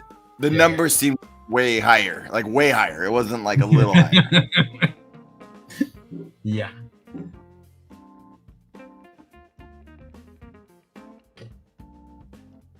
What's that? It's one of those ones every time Oh, that's an independent bottle of Kalila. That's the Lechik 10 and then the lager. Lechik 10 was one of the ones you told me to get. Yes, Lechik 10. That's a good one. That's a Highland. Oh, it's a Highland? Yeah, it's a Highland. Well, Tobermory distillery. But it's a peated Highland? Uh-huh. Okay. It's a good one. It's a lot smokier. But it's it's good. It's good. Okay, Sugar Kitty's saying the prices are kind of all over the place. But I'm not a kid today, it's sad. But then they've got cool things, like they've got the internet. You know, we would love to have that. And you got a device, like I was talking to somebody that day, and it's like, yeah, your iPad or a phone. It's your cassette player, it's your video player, it's a fucking typewriter, it's a fucking camera, it's a fucking encyclopedia, it's fucking a drawing pad, it's fucking so many things that we would have a massive fucking room full of shit when we were kids, and now you got on one little screen. Yep. Yeah, my son got into these things called Beyblades. I didn't know those. I guess they've been around a while. I didn't know of those. They're like these toys where like you pull like a zip tie and they spin and they battle in like a little arena. Oh, so he got that, and then he put an app. There's an app that he has on his tablet now. I guess each Beyblade has a little QR code on it, and you scan it, and then you can use your Beyblade in the video game. So now he's not really playing with the toy ones anymore. He's using his toy ones, but in the video game. It's like, all right. Yep. It's crazy, isn't it?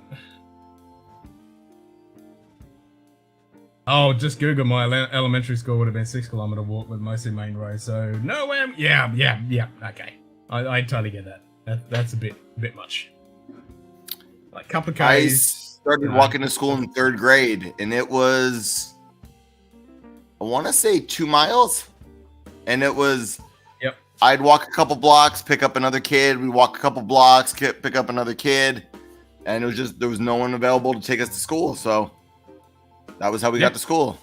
I think it was about 2 miles, 2 to 3 miles, but it was just the way it was back then.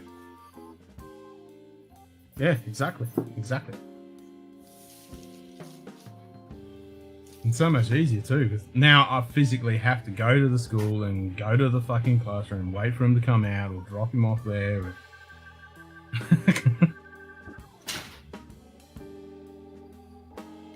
That's what we do. Got There's Glen Alex childcare at before, school. We walk them in, pick them up there after school. All that bullshit.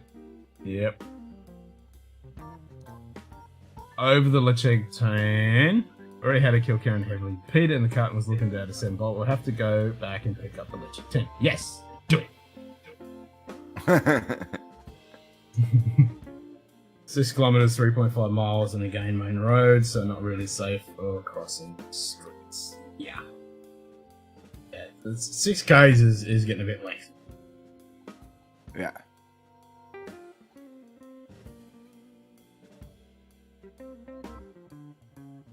And then over fucking main road. I mean, when I went to high school, that was great, because fucking my house was literally a 10-minute walk away from school. So I had a lunch card. So I'd just walk home for lunch.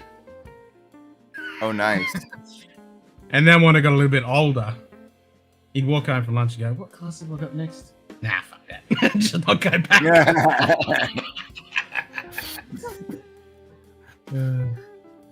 That's the problem with being allowed off campus. You don't come back. Yep. Just not come back. Especially if it was pissed down or rain or something like that. I'm like, nah, I don't want to go back. That's why college, I had to figure out each lecture was costing me this amount. That way it would make me go. I'm like, I'm paying that much. All right, I better go. Yep. If you're coughing up money, that's exactly. A skateboarder, If not, I would have school, no pads, helmet, no parental today, where people are afraid of everything and everybody on constant guard. Again, very sad. I should start an elementary school. Started at 7:30 a.m. So 20 a mile. I'd have to leave at 6 a.m. to be in school on time. Yeah, I feel sorry for kids that have to fucking do that. G'day, Cooler Running. Cheers, mate. Especially the kids that are out in the fucking sticks. You know. Yeah. But then you got the upside of like they have a ute. They have a ute on their farm property and they get to drive it to the fucking end and then they get to jump on the bus and which is pretty cool.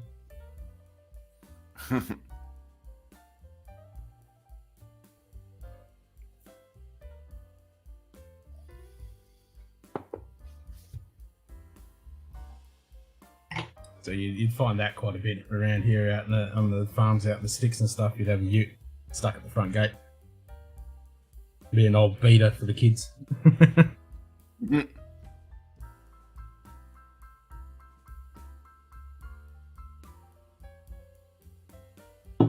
know, because if the house is fucking 2 miles up the dirt track.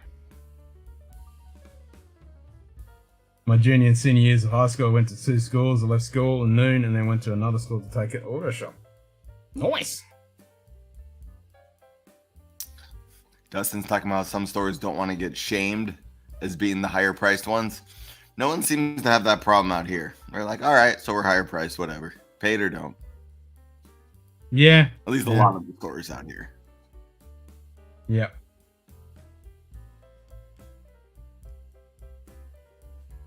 Your stores have shame? Shame. Shame. Shame. Shame.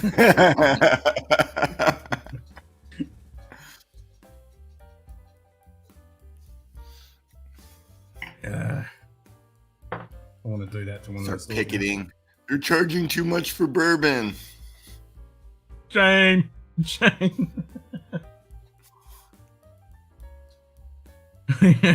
We want lower prices. We demand lower prices. What do we want? Lower prices. Where do we want it? Right now. Let's do it. Somehow I don't think that would work. No, I don't think so either. I think you just have cops round you up. Stores have no shame with Buffalo Trace. Yeah. Yeah. Buffalo Trace products, they're like, sure, why not jack them up? And now it just seems like everything else is following suit. True that. To be fair, I don't shop at any store that does secondary. Shit, Right. Who would? Unless it's something you really, really, really, really want, you don't mind coughing. I literally shop at 2 stores, so and neither of them really do that. I'm about the same. One of the stores, if you just walk in, it looks like he does that, but for a lot of his regulars, he has like a consignment like case. So some of that stuff is going to be high priced, but those aren't even his bottles. So yeah. I forgot what his reasoning was for even having the consignment case, but it started for something. He was helping someone out that was like having to pay medical bills. So he did the consignment case, and that's just been going since. So that's the only thing that Hey, one Donald, of the stores has. You forgot about after you fucking click your boots and salute, you forgot you have to bend over the barrel. Yeah. That's what we do. Yes, sir. Drop your dax. Take it up the ass. Whiskey gets any more expensive. I'm gonna switch to sniff and glue. Even that shit's fucking expensive if you want to get the good sniffy stuff.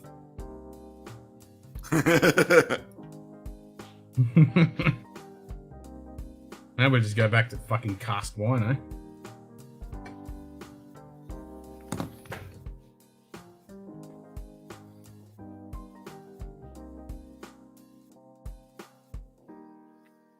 So if you like the Lager 16, the next one you want to get is the 12-year-old. And supposedly the 20. That's what I heard, the 12-year-old cast strength, right? Mm-hmm. The store that's further away that I go to. If anyone's going to have it around here, it'll be that store. And I try not to go there more than like once a month. So next time I'm out there. Mileage-wise, it's not very far. Traffic-wise, that direction is a nightmare. So, Yeah. yeah. I want to say it's like, I don't know how many miles. 15 miles, but it's no. On a light traffic day, it'll be like an hour or so to get there. And that's if it's super light traffic. Usually it's up from there. Did you find it? Bending over the barrel doesn't even happen after each store has a special room for that. There's no special rooms right here. back in. It's all right, mate. It's done way out in the open. Where are we at? No worries, I'm calling it. But if you like the lager malt, get the 12. If you like the sherry note in the lager, get the DE.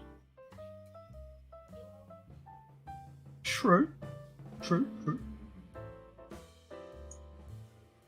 I actually spoke to Steve. I sent him a bug report, like I was talking about before, when someone turns their camera off and I can't pull them out of the scene, and he's fixed it. So it's in the beta at the moment, so that'll be pushed out to the stable release. Now I drive? Nope, that's too far. I drive an hour, I'm in the middle of fucking nowhere. There ain't no shops. There ain't nothing except dirt.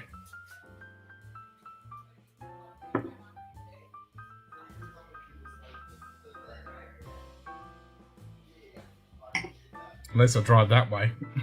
Then I'm in the fucking ocean.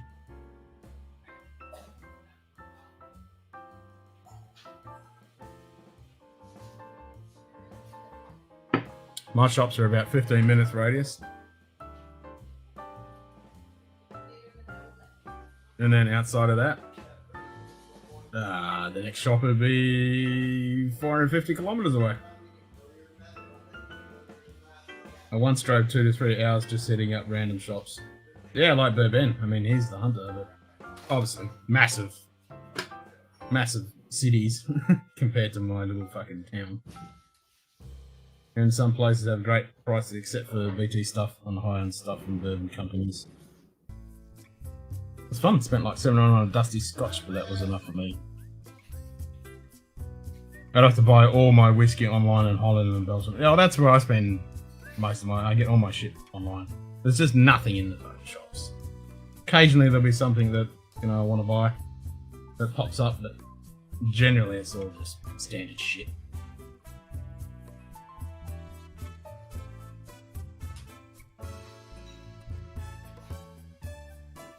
But I keep going in and looking, you know, you never know, there might be something popping up, like I got that Yoichi that popped up, and got a Weller Special Reserve that popped up. The fucking Russell Reserves, they pop up, so I grab them. So there's a little bit of stuff.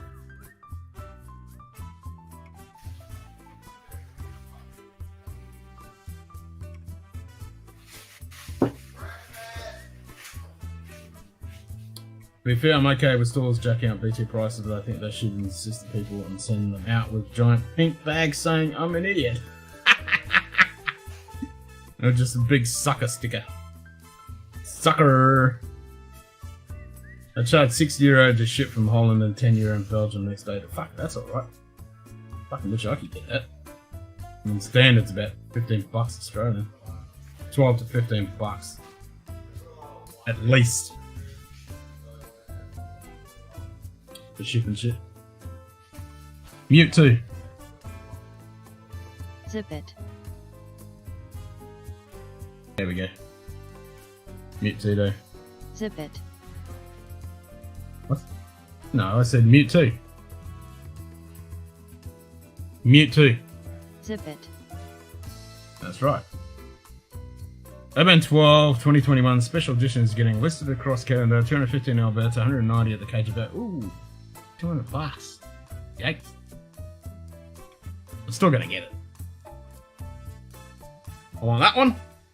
And I want the fucking Lagavulin 21. 12-year-old. And I'm thinking of getting that fucking telescope. So yeah, that's gonna be an expensive little fucking thing when I finally drop. I still haven't dropped. I asked my mate at the bottle shop and he said, yeah, not yet. And he's got a good relationship with the DRJ rep and he can get good access. It's one of the shops here. They do some pretty good sales. And we can get a pretty good, he can get what he wants pretty much. Within reason, he's obviously got to take it up the arse with certain things. But in the sense like the mafia, the film industry back in the days. Oh, you want that movie? Okay, you gotta have this movie and this movie and run this movie fucking 50 times. And that kind of crap. It's the same with the whiskey.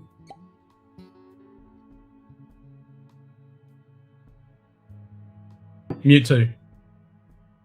Zip it. Kids needed to eat.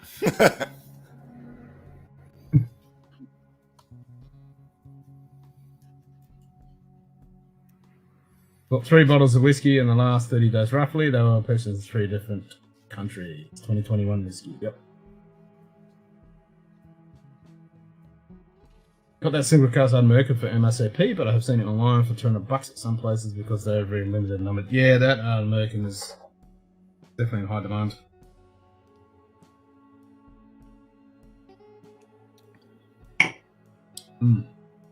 Good old lager. Nom nom nom. 132 euros in Holland. Okay, so I'm going to be looking at $200 at least. At least.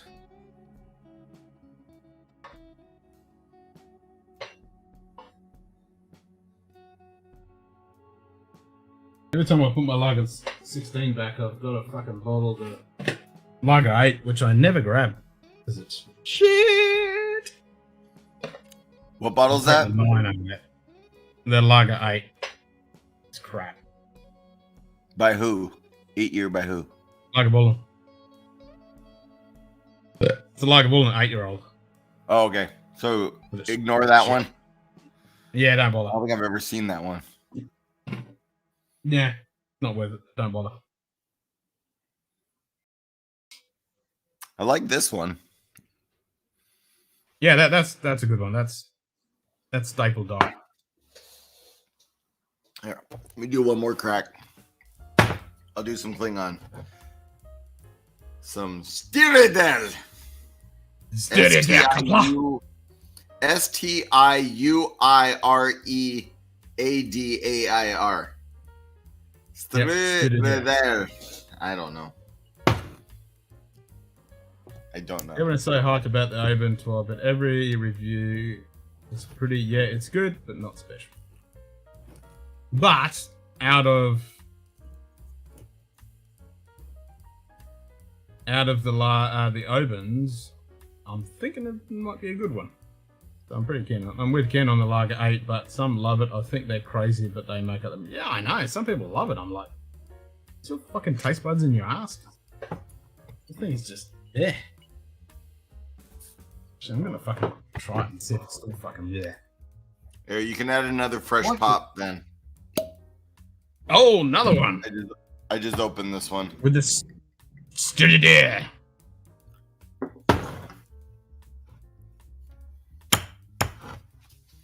The only reason the other one got all my scotches have been opened on your channel. The only reason I opened the one in the tube was I bought it and I was there drinking with the store owner, and there was someone coming in and they were considering some stuff, and so I just cracked it and poured him a little bit to try, and then he bought a bottle, so it was already cracked because of that. Yep. No, those two I've been wanting to get. Stitcher and the Tedeka. Yeah, totally agree, Cohen. The Lagavulin 9 Game of Thrones edition, I bought 2 of those because I actually enjoy that one. That one's decent. It's so different from the 8. Stewardess. Wow, $25. Yeah, when they went on fucking special, I mean, they didn't. I paid 110 Australian. They didn't. I didn't get it for $50. 25. That's like fucking $40. It's special that you can get it, so we're gonna charge you full price. Yeah. Well, I got contacted from one of the bottle shops, and they was like, "Oh, they've got one of those Lagavulin 9s left if you want it." I'm like, "Yeah, fuck yeah, I'll grab one of them." And I expected to get it for a cheap price, and it was like, "Oh, that's 110." I'm like, "Oh, whatever." I'm already here. Yeah, I'm fucking here. I was gonna buy it, but I expected it to be like $50 or something. Oh, here, I'm getting helped out. Stewardess.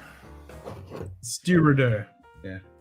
Okay, you could have given me 50 pronunciation tries. I never would have come up with that.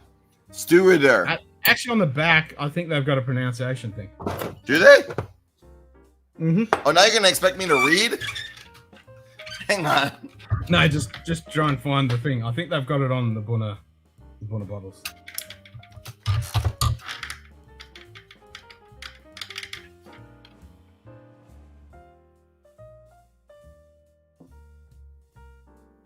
Oh, they do. And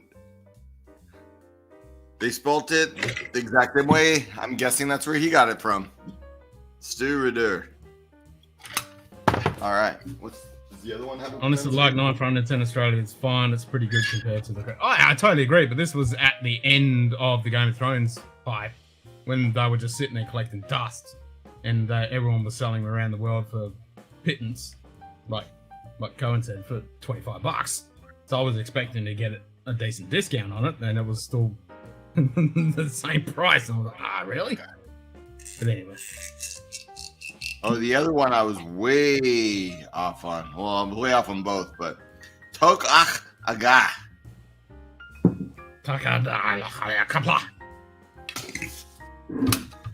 need to study either Hebrew or Klingon for 2 years and now to pronounce it. Or you can just go Scotch Gaelic. Since it is Scotch Gaelic. Stewardess is how I've been told to pronounce it, and it's correctly by Gaelic speaker. Well, there you go. You're not wrong. Stewardess.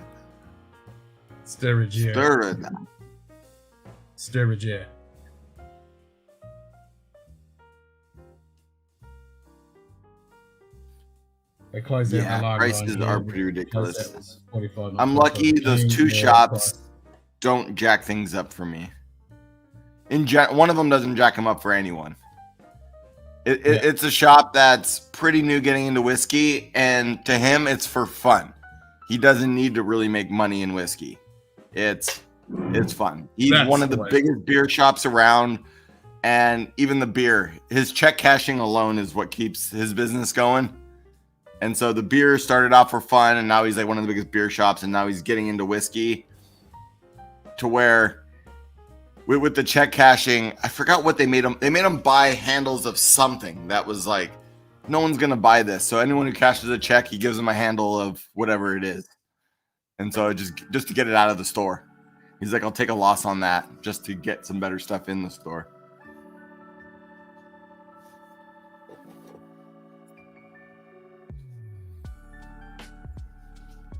What's Jane Walker 10? That's the red label Jane Walker version, but it's a malt. It's a blended malt. There's no grain. Oh, Dustin's saying that our prices are insanely cheap. I guess it kind of depends on where you go, but very little ends up being at retail here.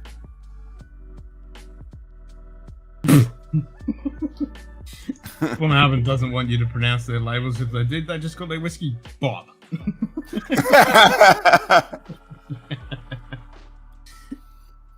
I'll pay that.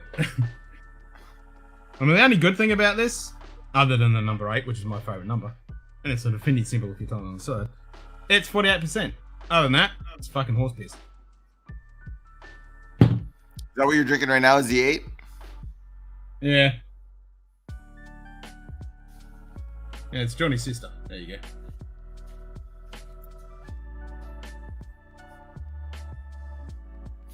Johnny's sister. Yes.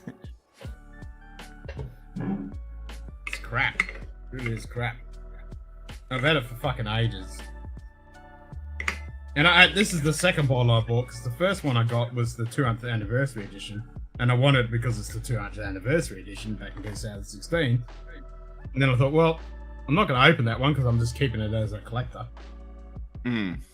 And then I thought, well, I got to get one to fucking try it. And I wish I hadn't, because it's shit. You're right, Cohen. It depends on where you go. Some stores are fair with their stuff, and a lot of stores are not. So you don't go to those stores. Now I have Rowan Atkinson pronouncing Bob. Bob.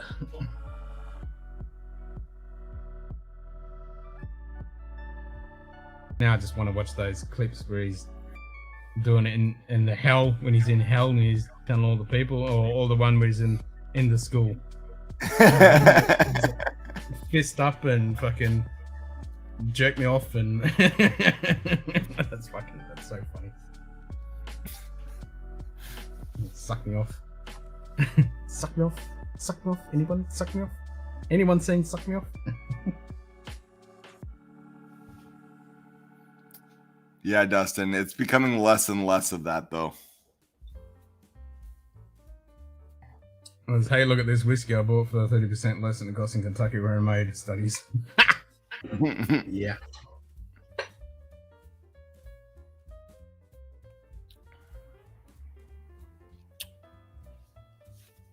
Yeah.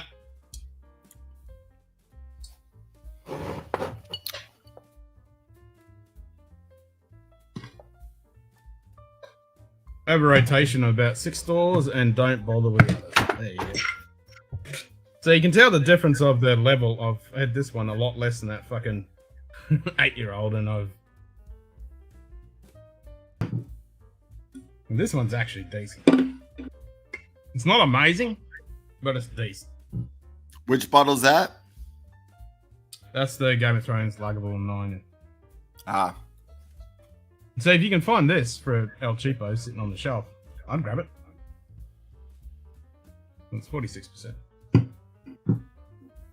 It's just a different.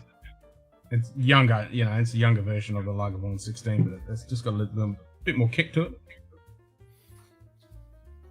Same proof Anyone point? curious about the run Atkinson routine that Ken is talking about? Yeah, if that's the school one, that's so fucking well done.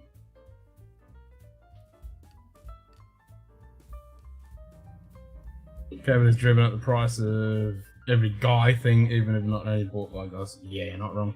But no, but just label there, Moynier whiskies, buy me now because I'm going to do so. Yep. It's mine. I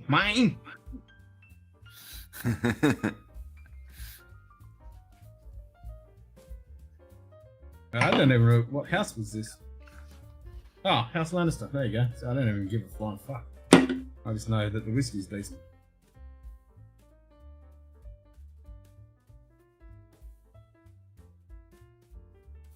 And I wish I hadn't poured a bigger pour of that fucking 8-year-old.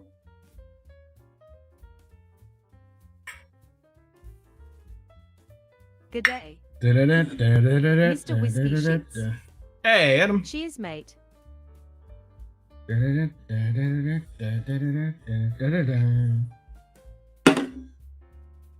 Still a cool thing. Funny, you could delete the memory of the last 2 seasons of Game of Thrones. Deal with it.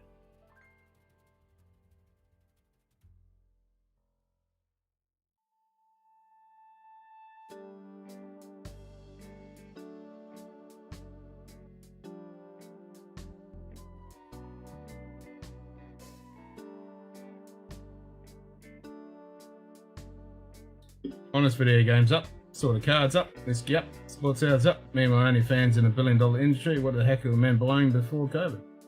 Yeah, watches. You forgot watches. Watches are going through the fucking roof. Jesus, try and buy a Rolex.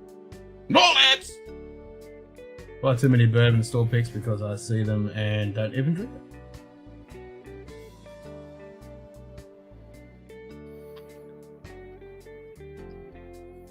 Yeah, we can't buy any good stuff.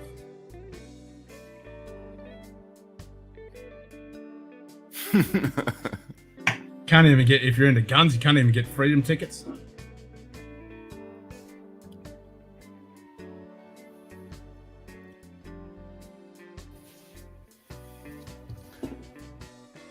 Are you buying the store picks to get going? Are you buying the store picks to getting good with the stores? Or is it just like, oh, you see a store pick, you buy a store pick, but then you just end up not drinking it? Yeah, a bit of all that. Watches are up, same with other 1,000 things. Again, what are men buying before COVID? Whiskey. I think we're buying the same shit. We just had more that we can buy. Or maybe we're buying less because we were going out and fucking running amok and traveling and having a good time. Now we can't. I wonder if it's more people working from home, meaning more time to be shopping online and stuff. Yeah, that's part of it, for sure.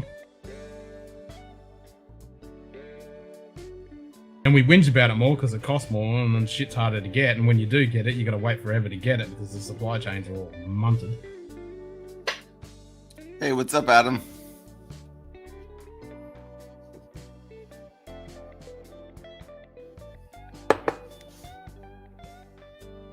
God damn it, I need to get rid of this. Alright, down the ash.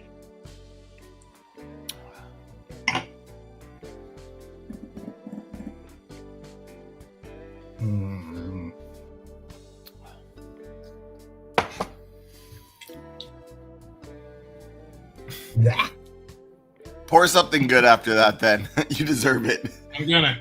Those 2 pours of you kind of on.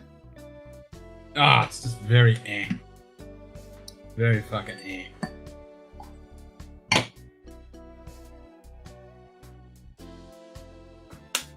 It's like I didn't even want to drink that last bit. I was like, ugh.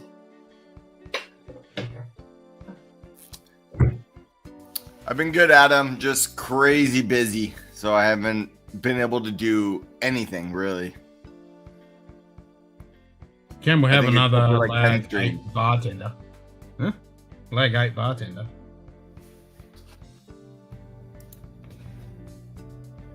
I'm kind of lost.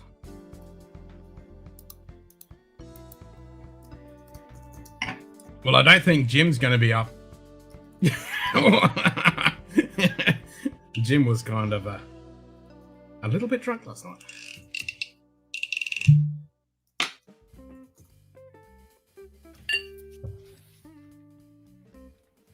It's funny seeing him ranting. Good day. Libation exploration. Cheers, mate.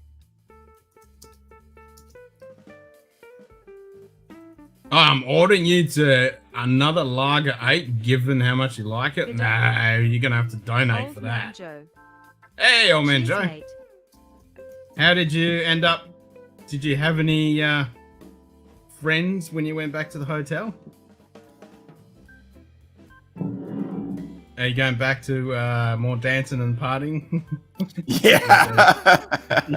Not a $500 tab. He's still washing dishes to pay the bar tab from last night. To pay the tab.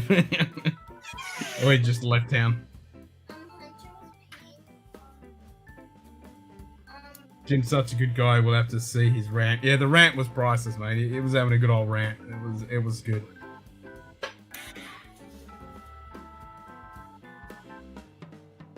Rant was good. I mean, it smells so much better. You're fuck drinking that, eh? You're gonna have to pay me to drink that shit. And even then, I reluctantly, I don't want to. Just more dancing and yes, still washing dishes.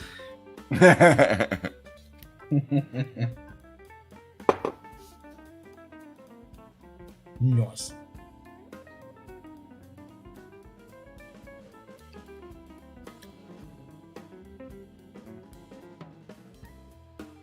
So much better. So much better. I was on voice call last night with Swami and Jason, with Sam popping in it. Nice. Nice. Oh. Oh, God. I know what I'll go with that. Where'd I put it? Chocolate ginger. What is that? Chocolate ginger. Ah, nice. Yeah. Stuff's so expensive, but fuck, it's so tasty. So is that like one of the ginger candies with chocolate around it, or is it just ginger infused with the chocolate? No, it's actual ginger with the chocolate around it, yep. Okay. And dark chocolate too. Yeah, so it's...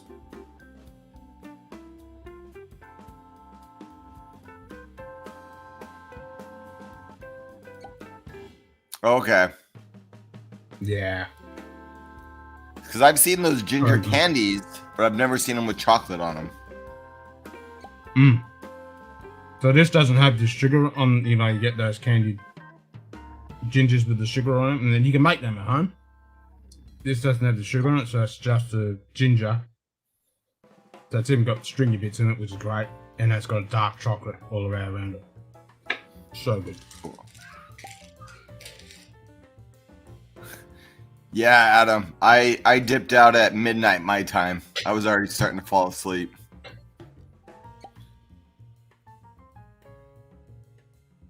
I'm weak. I don't know how everyone goes so late. Yeah, it was pretty fucking just late. Getting on, and I'm like, I gotta go. It's too late. Yep. Oh, you bought that Starwood pick, and who knows when that will get opened. Nice. You have to let us know what you think of it, Cohen. That's that French oak store pick. An exclusive one.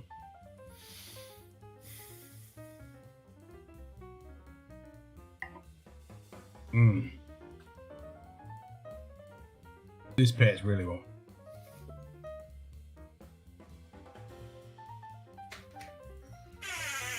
Oh yeah, that's cool.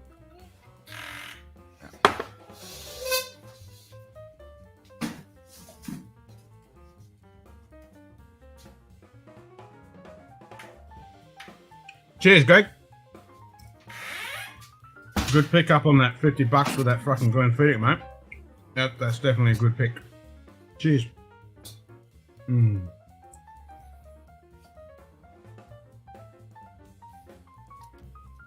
See you, Greg. So much better.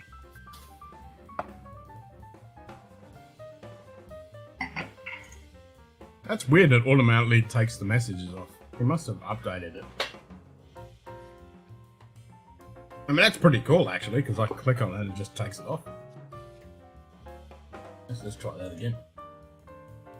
1 second, 2 second, 3 second, 4 second, 5 second, 6 second, 7 second. Are you figuring out time? 10 second, 9 second, 10 second. Oh, he's counting the delay. 11 second. And now it's not going to do it, is it? It's just going to fucking stay there. Nope, it's a bug. Because that one's just staying there.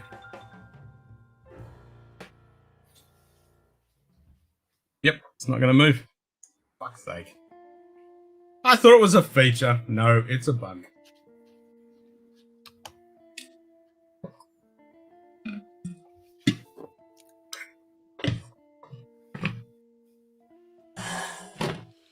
Count as a Starwood pick, that is American Oak. Another fucking store pick. It's Martian. It's from Mars. No. American.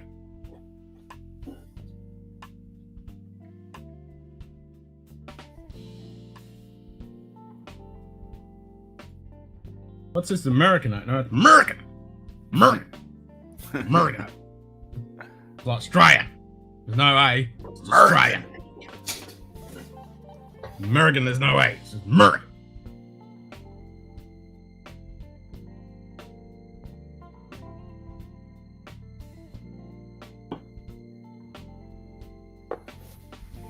Ow.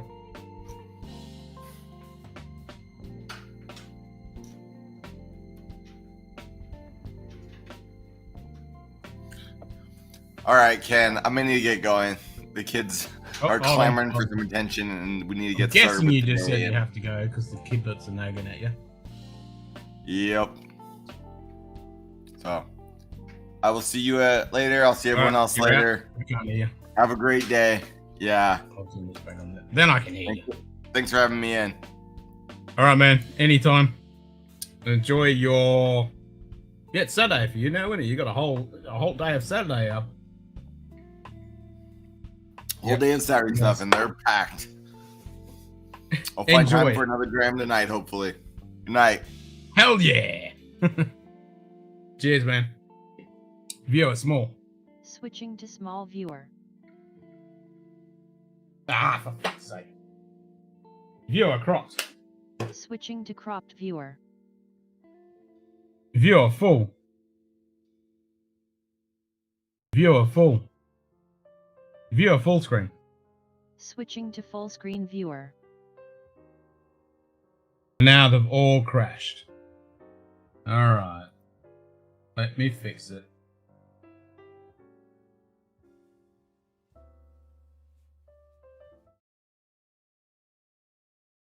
Refresh, refresh. There we go. Have to refresh them all. Stupid bloody thing. I think it's definitely the OBS. Let's go, Shakusha and Peter Ben Nevis should be here within a few days. Nice, Cohen. Nice. Yeah, hurry up, OBS. Fucking push this update out. Fix these bugs. What I get for running a fucking beta.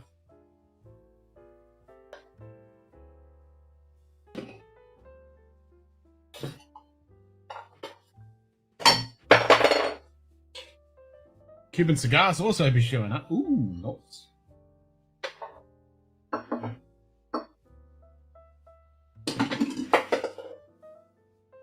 I got my cigar meeting this Friday coming. Gonna have a couple of sticks and a few drams with the boys. And shortigan.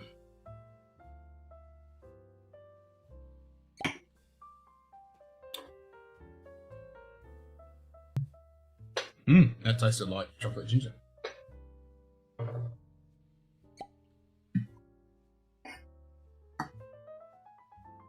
This has got rid of that taste of that fucking lug of all night.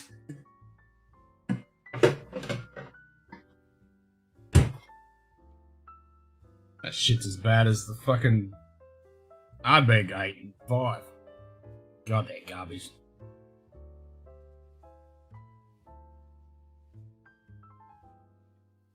And Talisker seems to do like your old pretty damn good. Alpaca Monte Resto Burritos that'll open low with some peace tasting. Ooh, there you go.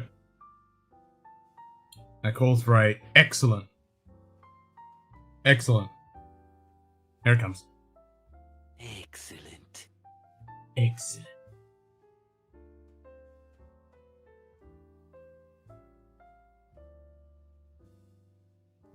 Is that only 3 hookers? Was that 3 for the first hour?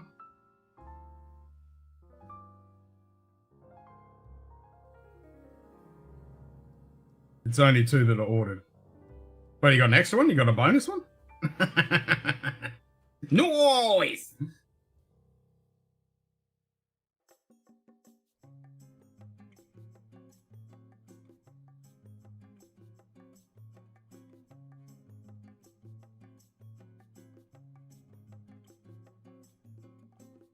Alright, what should we have after that? Should I go with the Lechig or go with the Kilila 60.1?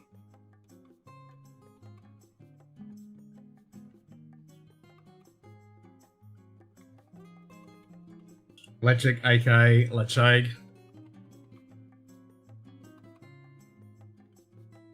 Don't know which one is correct or more correct. Some people say Lechig, some people Lechig, even in the from the fucking distillery. So.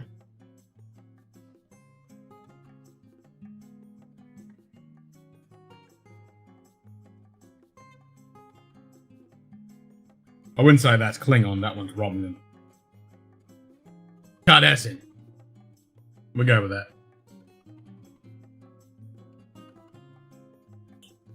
Electric, the FEP will get rid of the Lagavulin 8. Oh, the Lagavulin 8's gone now. I killed it with the Lagavulin 9 and those ginger candies. Yeah, I definitely got rid of the taste. This is a good thing, because, yeah, that tastes like shit.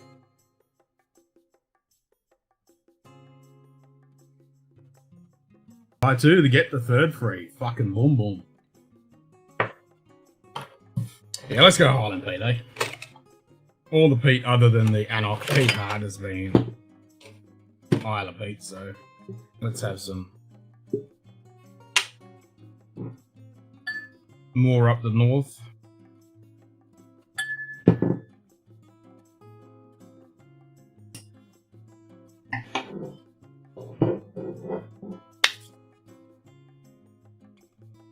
Bit of Tobamori. Gotta get some more Tobamori stuff.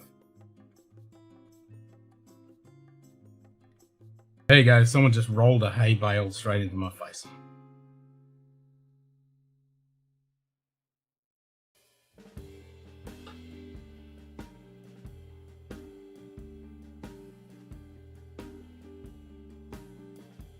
It's like, it's hay, smell it!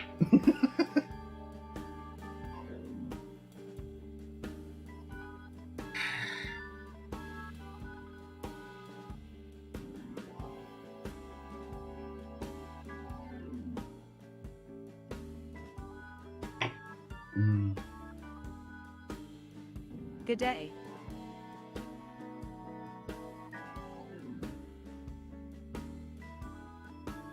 Why, hello there, bot. And my bot doesn't even say your name. You suck. First bot of the evening. Pretty good. Almost 6 hours before that bot come along. That's not too bad. But it's the other people got fucking hammered with bots the last couple of days. Damn. Was it Drink Pro? He got fucking smashed, and then someone else yesterday got fucking smashed with zillions of fucking bots.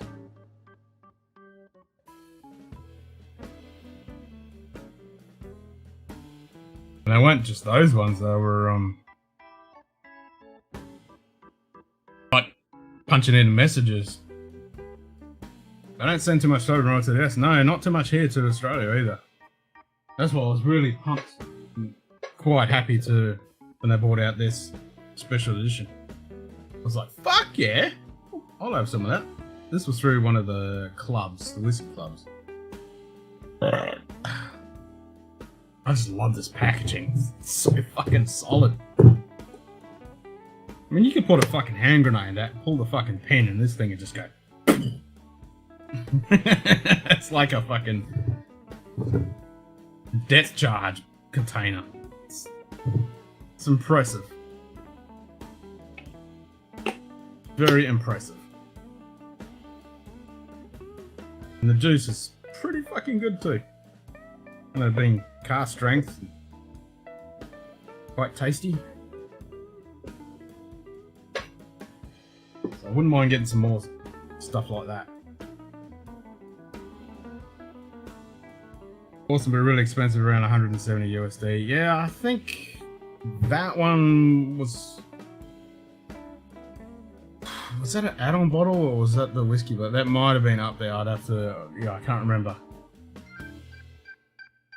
It might have been up there. It might have been like the 220 or something mark. Could have even been 250. I'd have to double check.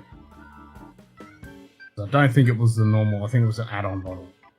Yeah, I think it was an add-on bottle because I skipped the normal bottle and I grabbed that.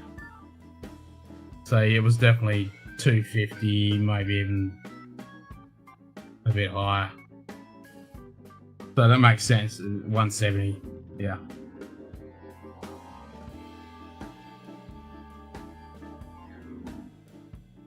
Yeah, so I've heard the Fino one is pretty good too. That one is on my radar. Were they limited edition ones or they? Because that one's a limited edition one. Fucking car strength too. Win-win.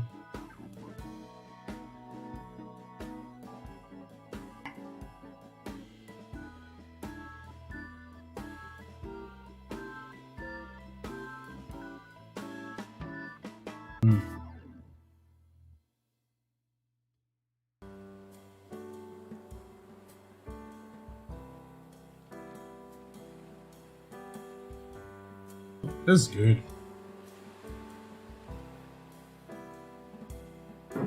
Smoky hay bale with a bit of dirt wrapping.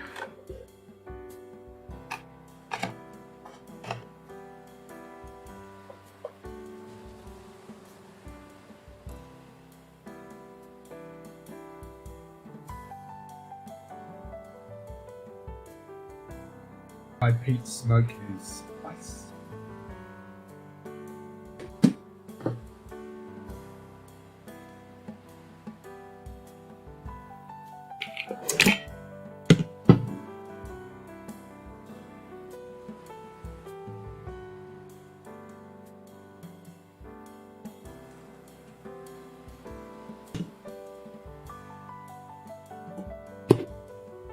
It is such a solid pour, for sure.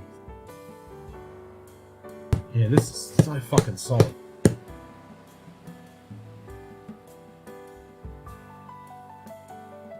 You crack someone across the face with this. What? It fucking hurt. It's a great box. It really is. I mean, it's such a contradiction from Springbank. Fucking jeez. Joe tipped $5. Good evening, Pocker. Hope you're doing great tonight. Cheers, Joe. I'm doing pretty bloody good, mate.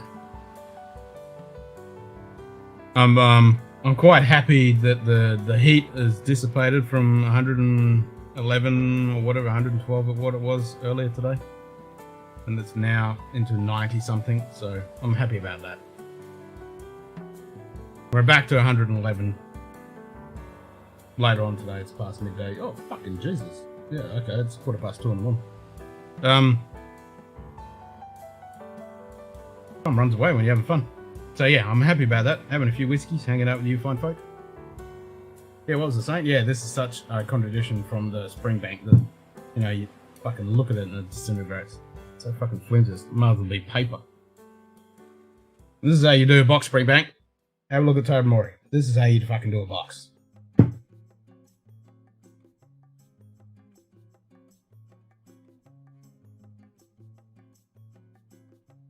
Whisky Club by Mile sucks here. I have never seen a good one. They're about hustling newbies that don't know any better. Ah, see, that kind of sucks. We're lucky we've got two really good clubs here. And they do some one-off, you know, really good fucking exclusive bottlings. Gonna watch the Quackaboom 6 in full TH. Let me know how your neighbours, fish, and cat go with that one again. Nice.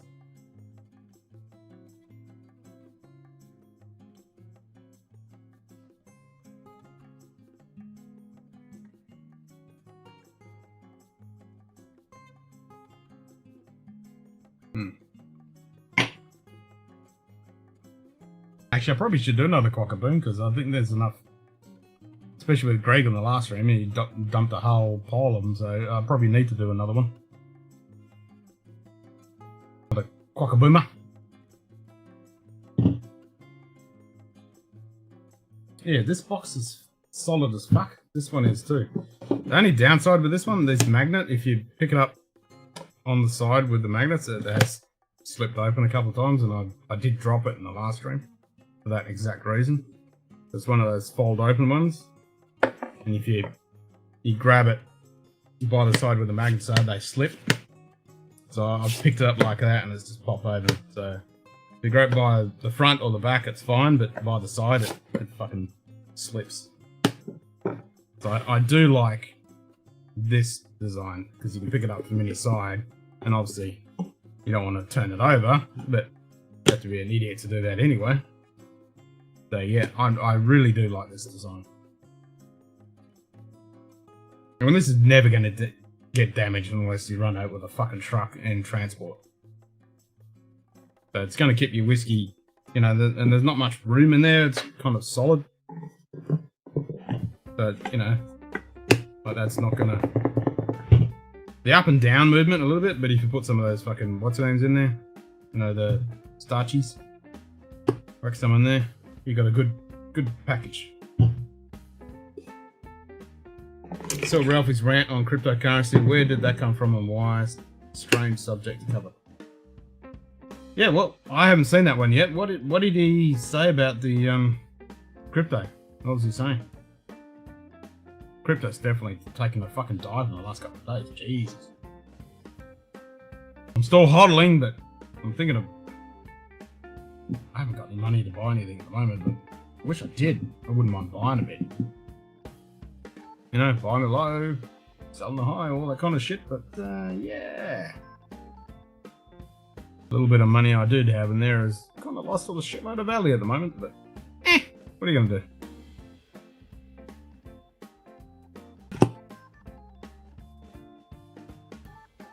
Well, this way, it all went to zero in the next 5 seconds. It wouldn't be the end of the world, so I only put in what I can afford to lose.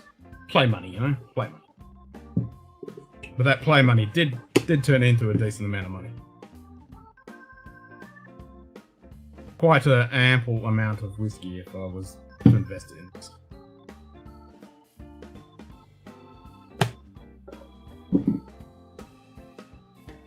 Yeah, good design, just slippy magnets. Very solid.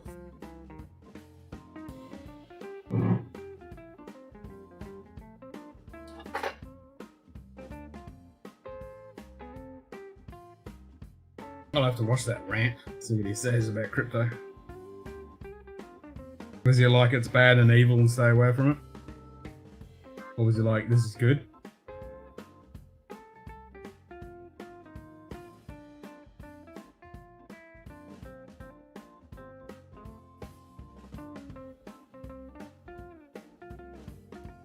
I haven't had a beer tonight, have I? Had those 2 G&Ts. What's the fucking temperature? Everybody who listens to Ralphie, why crypto bombed? It's all Ralphie's fault, you reckon? No, crypto's been...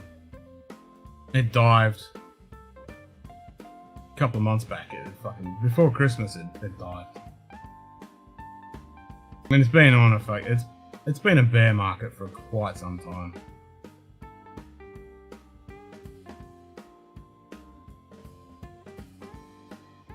It's still a lot better than what it was, but yeah, it's not the greatest. 21. Fuck me, dude. Sugar Kitty tip $10.02. Quokka alive. Quokka's alive. Thank you, Shookin. Thanks, mate.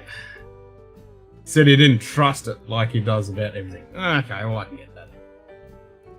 I'll tell you. I have a strong distrust of banks and crypto, and Shorty thinks crypto is a Ponzi pyramid scheme. It's not. It really isn't.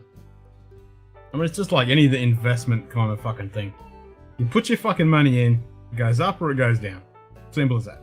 It's a store of value. There's not any tangible fucking thing around crypto. It's just, unless an what are the fucking things? NTFs or whatever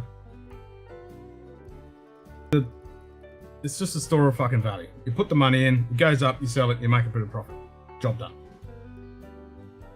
And... Cheers, Chicky.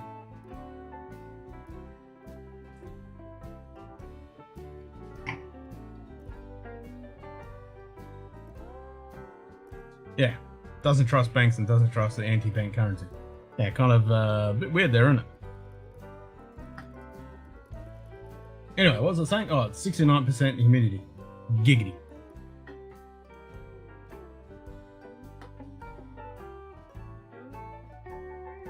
That electric was good.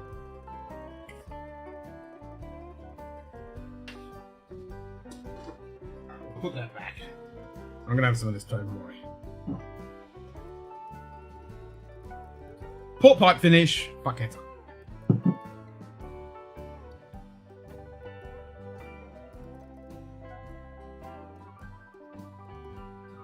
Hopefully it works this time.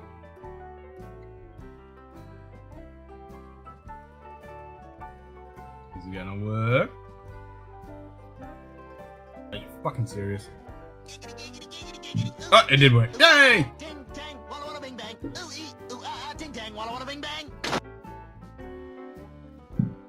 Ralphie uses whiskey as currency because he has everything. Yeah, well, he does buy quite a bit of whiskey. Also, gold is just another Ponzi deal. If you think about it, gold is really useless. It's really pretty useless. Well, no, gold is actually used in the industry. I mean, it's quite a valuable material. Outside of fucking jewelry and shit. For electronics and cooling, and it does have some pretty good uses. I'll give you silver definitely has a lot more uses, but so does gold. Gold has quite a bit, especially in the electronics. Invest all my money in electronic dildos and D batteries. Yep, you're never gonna lose out on that. When the apocalypse happens, I'll trade them for food and whiskey. And water. Yep, Ralphie's the guy slamming people over and overpriced whiskey. Man, it's known to think that he has 3,000 bottles in his collection. Yeah! Each their own, you know? Each their own.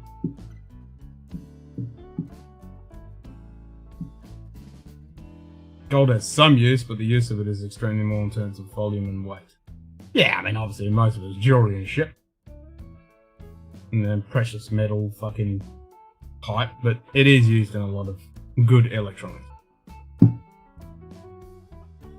And for space industry. Yeah, gold is non-corrosive and amazing. It's used for quite a bit of stuff when you think about it. Some pretty good qualities. Pickle on a stick, fudge, potato, onion, pepper crepe, hot buffalo, chicken empanada, winter fest hall. Nice! Mmm.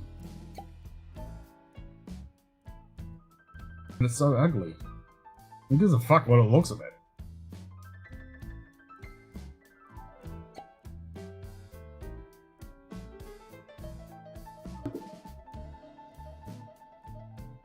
Really good for keeping shit cool. It doesn't corrode, doesn't degrade.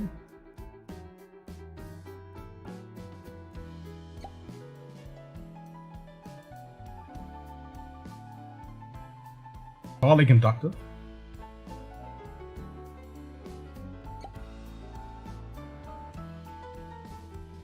I mean, pretty much the JWST, I think that's all gold A layered. dram divided. Cheers, mate. G'day, Frederick.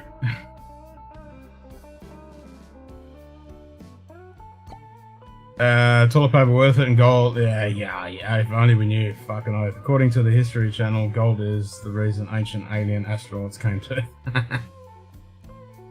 Gold makes the best conductive material for audio covers. G'day. Yeah, totally. That's what I mean. PND Joe. Cheers, mate. G'day. Hey, Stephen, Tipsy Whiskey Tipsy Shenanigans. How you Whiskey going, mate? Shenanigans. Cheers, mate. Roughly sells at auctions a lot, probably ranking in. Oh, really? Does it? Didn't know that. Yeah, it's really, really good in electronics. Good, high quality electronics, like good audio. It's all gold. All fucking gold. Like good HDMI cables, fucking gold. Good audio, fucking coaxial cables. They're all fucking gold. Bloody. You know, high-amp amps and shit, they're all gold. That's where all the money is. But I get your point. The price is definitely hyped up because of its jewelry hype factor.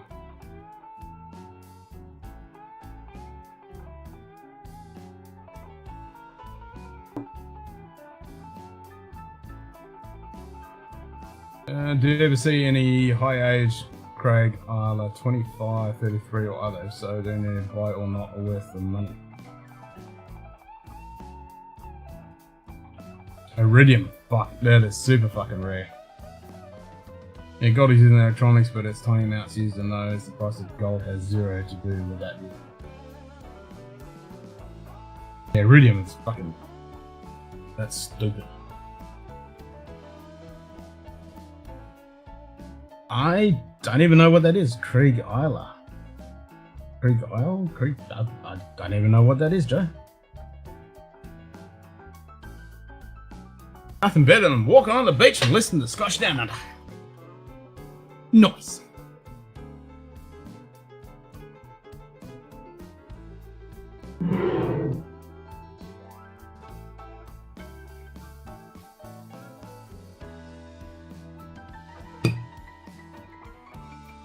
Same people control diamonds. Yep.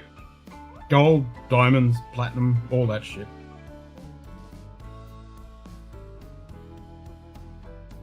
Sounds like there's some made-up sourced brand at Total One. Yeah, I've never heard of it.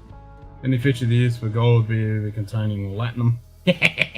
Gold pressed latinum. Yep. That's its real fucking purpose. Gold pressed latinum. Mass produced on Ferenginar.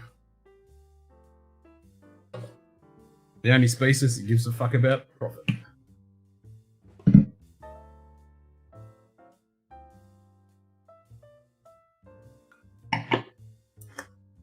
Has the 33, and it's really good. They're being sold at like $250, so I'm not sure if it's worth it. It was a gift. Oh, okay. You got a review on that, Stephen? And a Manukini while girl from Eppelina plays in the background. We need evidence for that.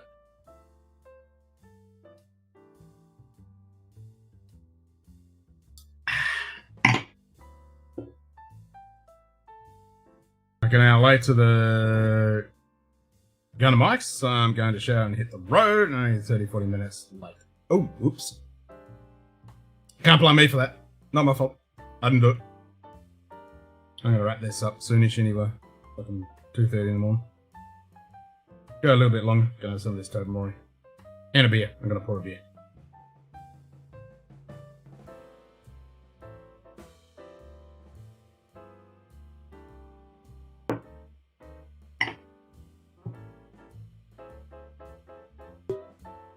Nice pop.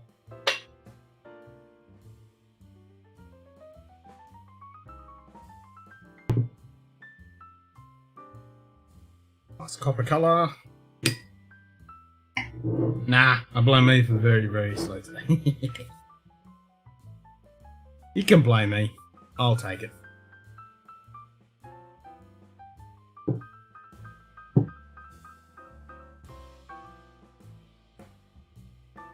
That's something I haven't used for a while.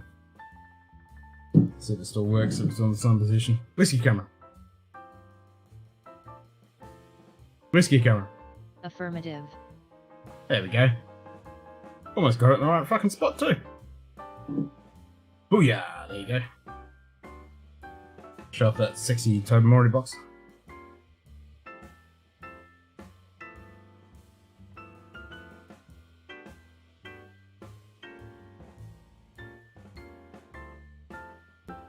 That 33 euros what, Calita?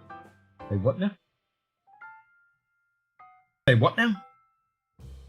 I want that 35-year-old Calita.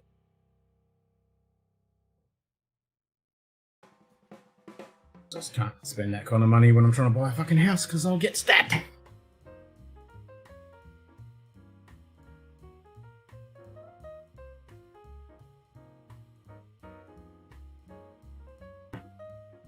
You know, a few bottles here and there I can get away with.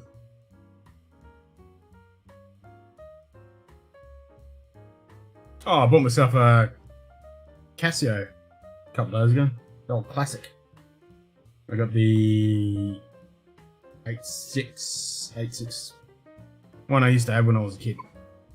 So that's gonna be quite cool. And I'll pass that on to my fucking son. You can relive the days of a Casio digital watch. Spent the day cooking yesterday. Made some homemade ragu, bison, vegetable chili, and some kokaliki soup. Man, that sounds delicious. Making me hungry.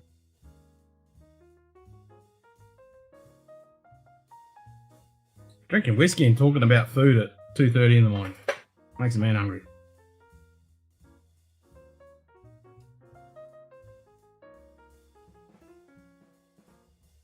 Alright, time for a bar break.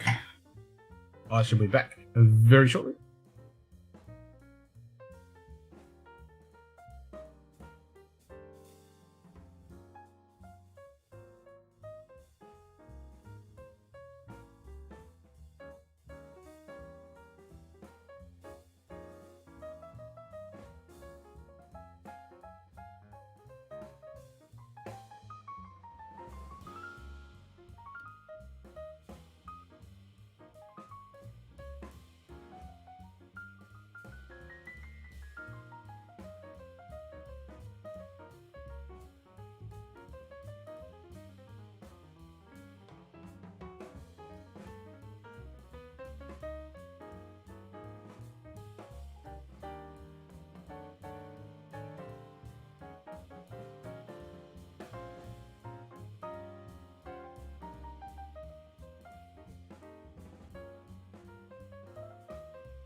Thank you, Donald Shinkitti. Casio calculator. I was tempted to get one of them. The old Casio calculator. I never had one of them as a kid. I know friends that had them. I never had one. Like the F91W, whatever it's called, the classic Casio. I was thinking about getting one of those, but I got the next model up with the metal band.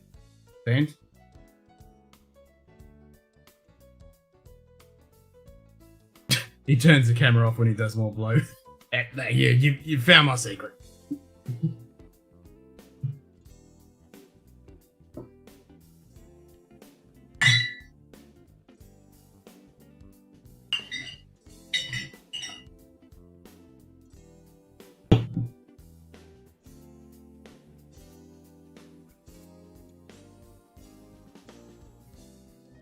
For those that didn't see earlier, the missus bought me some cookie. Got the chocolate flavour. These are always fucking tasty. I always end up eating the whole fucking packet when I open them. Gotta keep them in the fridge.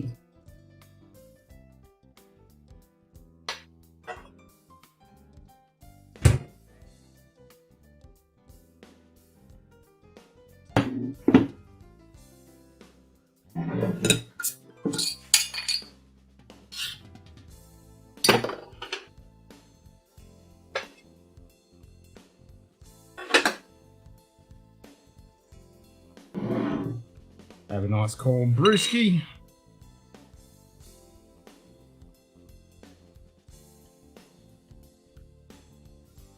And get some sleep in a bit, and then prepare for another stinky, hot, fucking shitty day.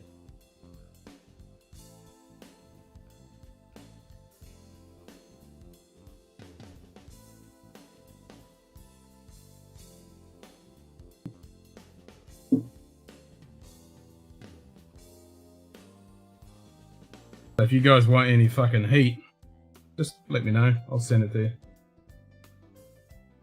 Oh, Good day. buffalo jerky. I wanna watch 210.90. that. Cheers, mate. Is it time to start drinking? It's not really. That's never a fucking question. I mean, it just. Yes. Just yes. Drinky, drinky, drinky. Where are the dark chocolate Tim Tams? Oh, I wish I had some dark chocolate Tim Tams. I try not to buy that shit.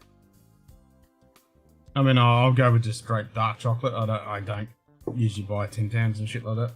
I'm lucky if I have a packet of them once a year. I used to say, fuck off.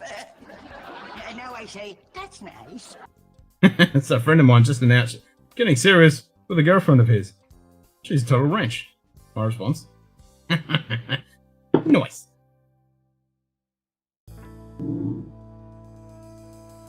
Cheers, Tuesday night. Got some decent fucking head on this. This is the boy.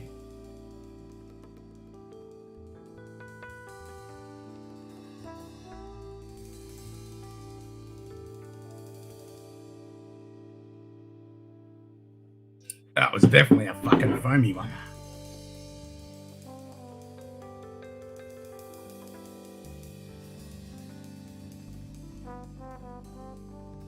I'm whacking off a bovine now.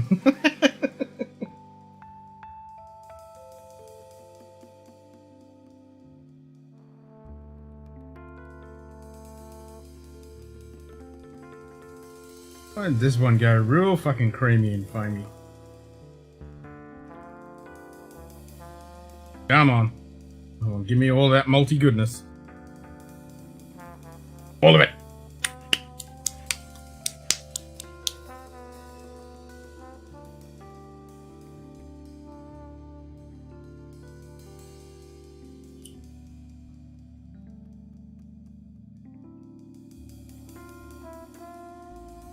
Did I get it all? Fucking did too. Yeah, boy.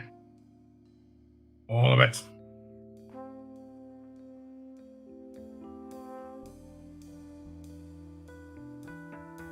Nice. Now you made thirsty pour a 2090 homebrew, put on the calculator. Marsden is Prost. Prost.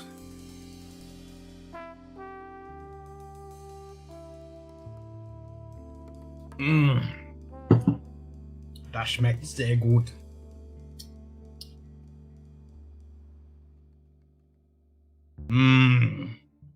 Ich möchte eine Bratwurst. Weißbier über alles. Weißbier über alles.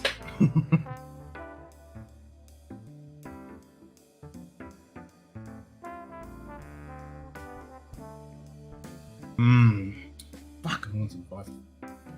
I gotta get some more Rauch there.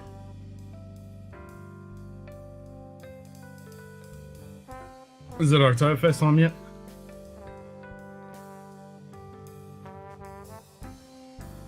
Time for some Wiesen.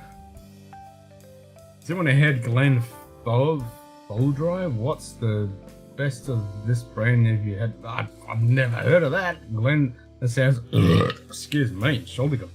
Sounds like a made up one too. I've never heard it. That doesn't sound like a legit distillery. Sounds like a blend of some sort. Could be wrong. Doesn't ring a bell though. Down now, I have to go and pour a winter ESB from the local brewery, 9% English beta to ward off the cold. Hell yeah. Sounds like a plan, Donald. Fuck yeah. Don't know what, yeah, I think it's gotta be sauce. I had a Guinness last night. That was the first thing I drank last night when I went to the RSL. Had a nice cold Guinness. Yes, ist hier nur das deutsche Programm. Ja, ich habe viele Bratzen vergangen. Ich bin hungrig.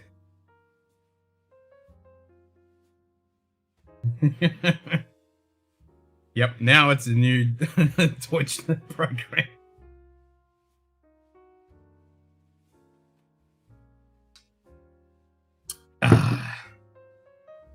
Donald Ransom love SB. Heavy Seas makes an amazing SB called Winter Storm. Winter is coming. Winter never came. Make sure I got all my multi goodness out of here. There we go. Get about 4 drops right there.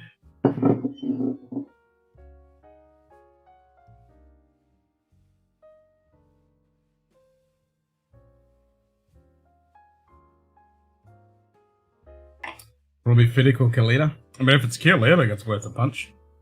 Fiddick, not so much. Unless it's good ABV and all that, but doubt it. It's probably a store, not a store, a shopping centre kind of fucking expression. One of those El Cheapo store brands that just saw some shit and slap it together and push it off. Okay, Shiki, what the heck are you saying? He said, jetzt ist es nur Deutsch, no, jetzt ist es nur das deutsche Programm. So now, it is a new, now is the new German program. I have many brats and Regensburgwurst. So it has lots of sausage. Total wine brand, yeah, probably a total wine brand.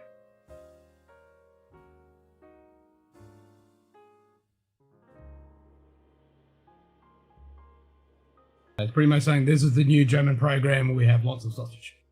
I have lots of sausage. Shukiri has lots of sausage.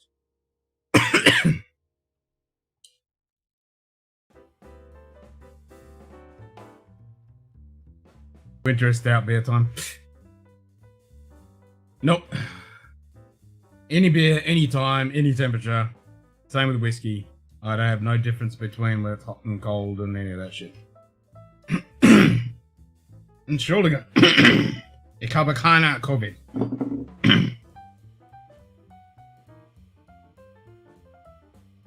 Now it's the German only program. I have a ton of breakfast in Regensburger. We discussed the local German butcher before. Yes. We heavy time.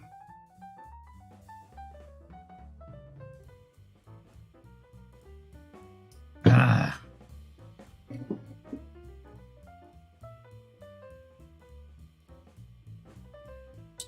Stop talking about breakfast.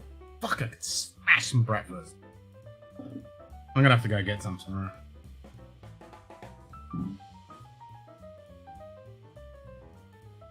It's been a couple of weeks because the missus has been off work, so she hasn't been at work for a couple of weeks. So yeah, no. Ooh, I might get a currywurst. Yeah, currywurst, currywurst, currywurst.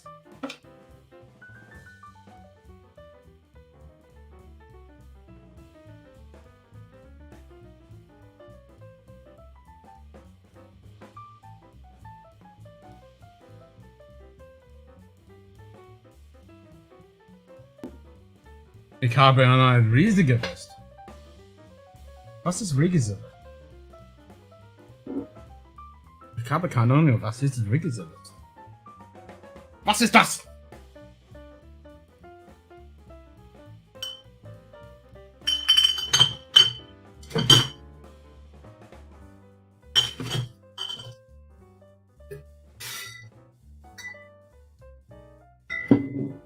Traditionally stout is winter beer, but it's good here. Fucking oath.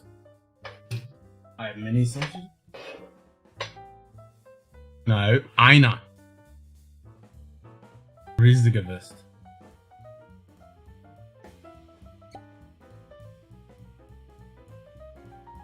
Ah. Du kannst sagen, große Wurst. Is that what Eric said in German? Ich habe keine große Wurst. Ich habe eine normale Wasserwurst.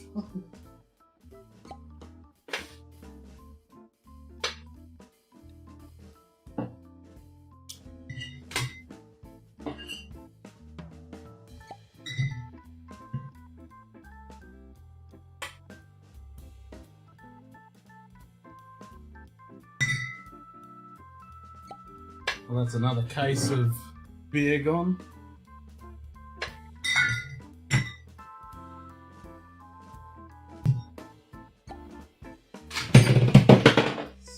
I'm a bitch.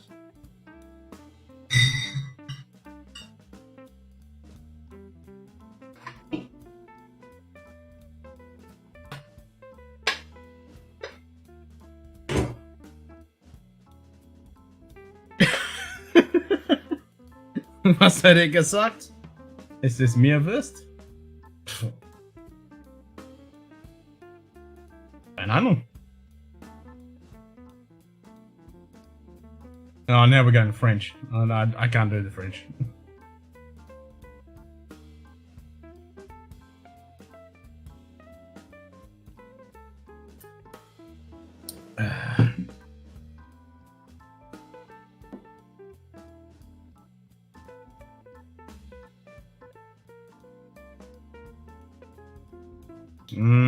Give me eine Bratwurst. Mit Brot, und Sauerkraut und viele Senf.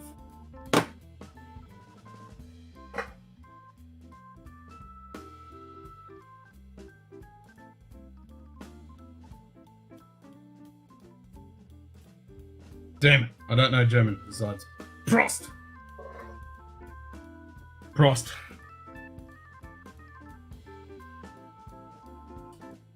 You do know German. How do you say nine? Nein! Ja, nein, genau.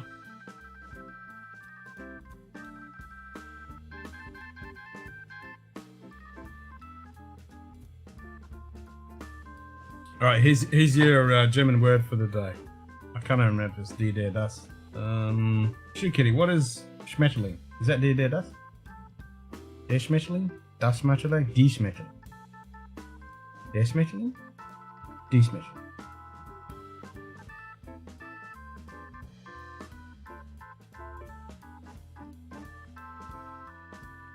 Die Schmetterling, yeah? Not das Schmetterling. So your word for the day is Schmetterling. I can't remember, I think it's die Schmetterling. I don't think it's der or das. I can't remember. I can't remember. Oh, it is der Schmetterling. Okay. So it's male. Der Schmetterling means butterfly. Yeah, don't forget, guys. Type exclamation mark plug. Good work, Stephen.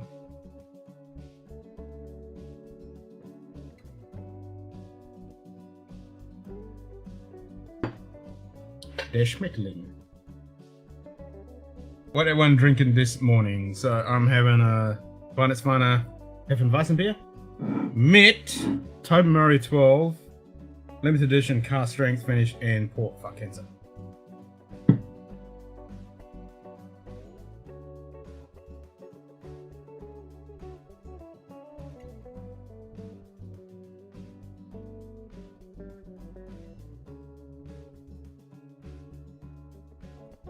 Ja, genau. Der Schmetterling, die Schmetterlinge.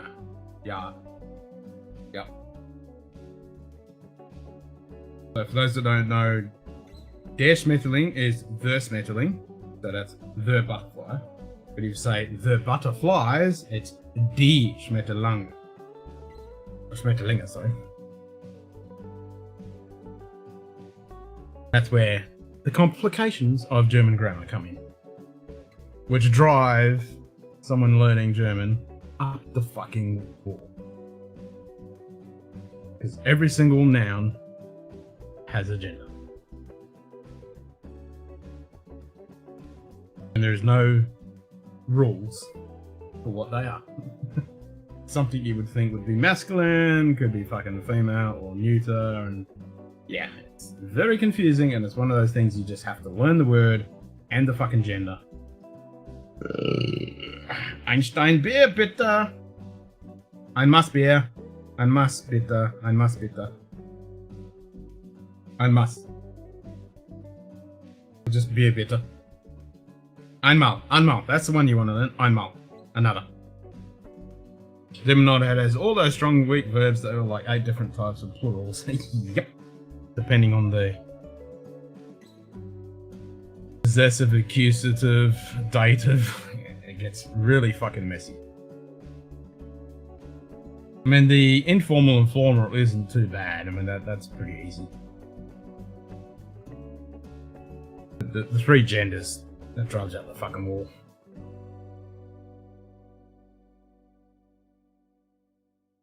It's not easy. Yep, that's it. All you need is ein Maß.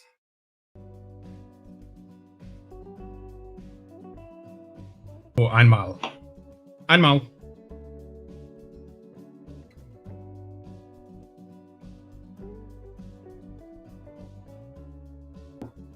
Das ist nicht ein Maß.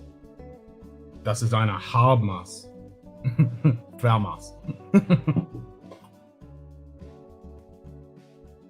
Had a Firestone Walker Cullies squeeze Pog Hazy yesterday.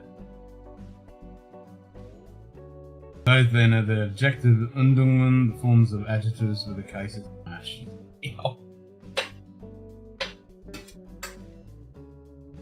Where's my Maß?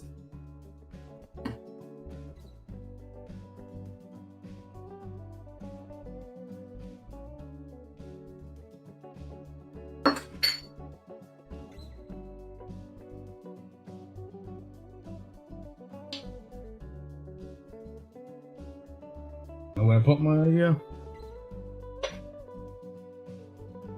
Maß. Where did I put it?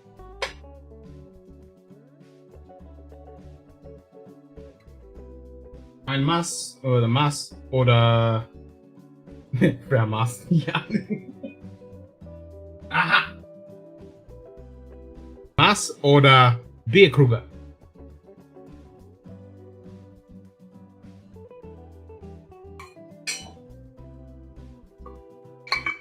Das ist ein Maß. Oder Bierkrüger. Casually known as lady size, yep. Das ist ein Maß.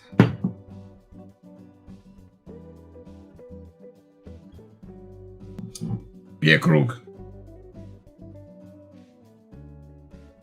And the reason I learned French was because it's mandated here by the kindergarten through the last years of high school, plus it's the only working language of the greatest hockey team in the world. And I don't know sport, but I know that's the Habs. Hopefully I got that right, otherwise I'm going to be stabbed by Donald.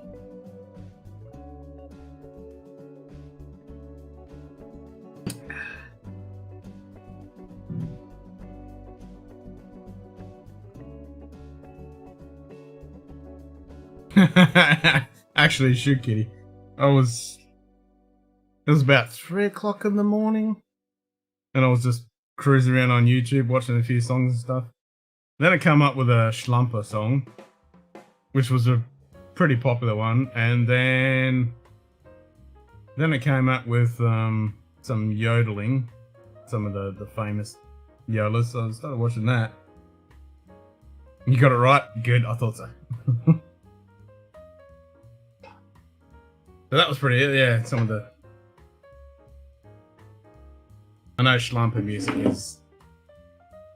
Some people love it and some people fucking can't stand it. I don't mind a little bit every now and then, a little. Can't remember which song it was now.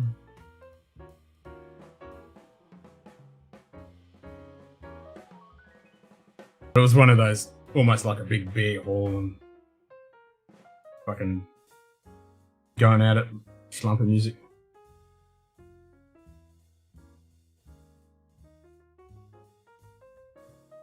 Wasn't too bad a ditty. It made me want to drink beer, put it that way, at 3 o'clock in the morning. Keeping separated.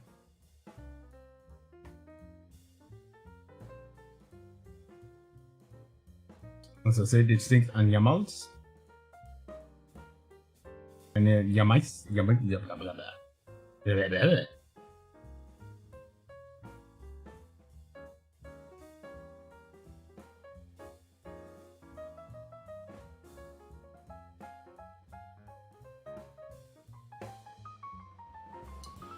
Adjective Endungen, forms of adjectives with a case system. Actually, yeah, that drives me up the fucking wall. Ugh. And then it's a possessive and shit, and it changes, and yeah. And then you listen to Nina 99 Luftballons.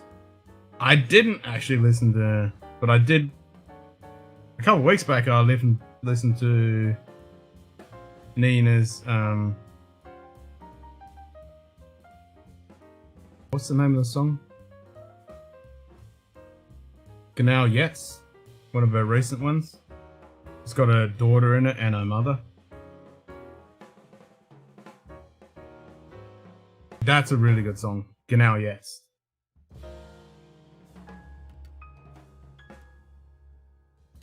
Vielleicht ist es so früh, vielleicht ist es so spät, vielleicht ist es genau jetzt. That's the main chord. So maybe it's too early, maybe it's too late, maybe it's right.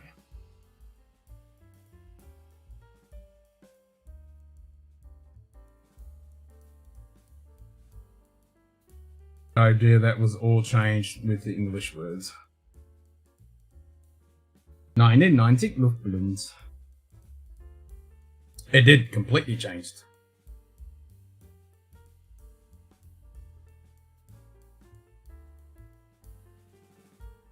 Stimmt.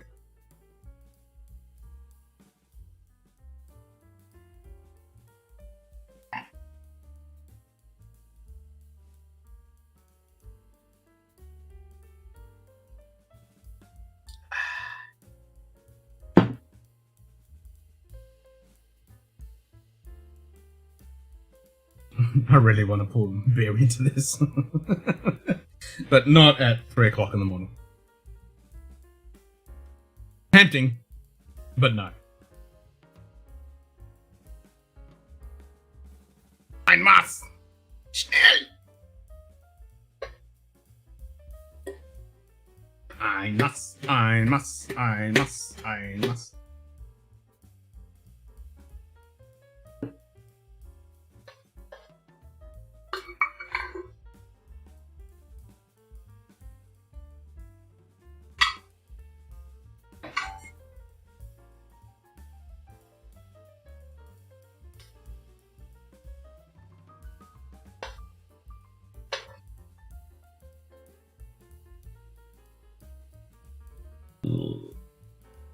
Vielleicht ist es zu früh, vielleicht ist es zu spät, vielleicht ist es genau jetzt. I think I just want to lassen fliegen when you turn the key and let loose the bombs. Yet the English is all curtsy balloons. I know, the English sucks. I mean, 1990 Look Balloons is such a good fucking song. Listen to it in the original German. The English is just doesn't work. I mean, if you don't want to understand, don't listen to the words. The melody's nice and everything like that, but it just does not have the meaning that 1990 has. Not of the goddamn license plates. Blah blah blah. Plans of a rune battle in 1759.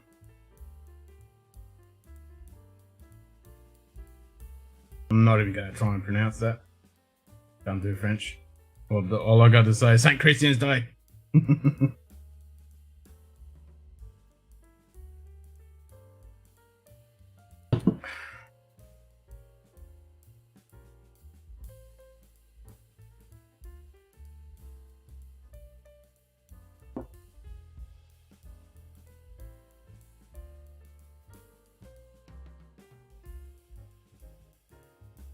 Yeah, I like Nina. I mean, she's been on and on for so long and she's still kicking out epic songs. Like, the Genau Jetzt is one of my... I fell down a rabbit hole there a while back. Listened to a lot of her stuff.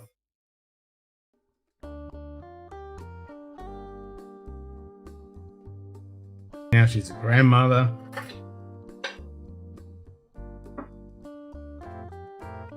Still touring and shit. Good on you, Nina.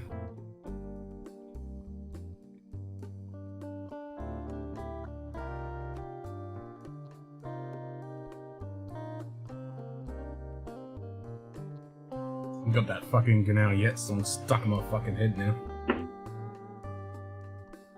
Weiß ist so früh, es ist so spät. Weiß ist genau jetzt.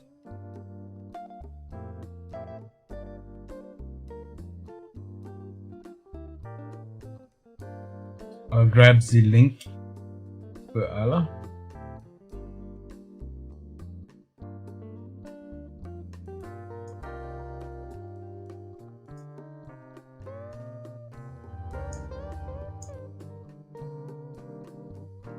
And I can't play it because I'll get kicked off the interwebs even though it's on fucking YouTube, which makes no fucking stupid sense. There you go. There's one of Mina's recent songs from about 5 years ago.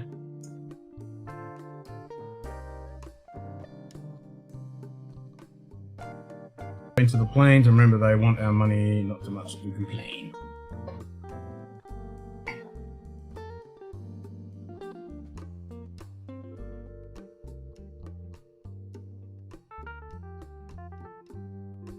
Now I want to listen to 1990s Luftballoons.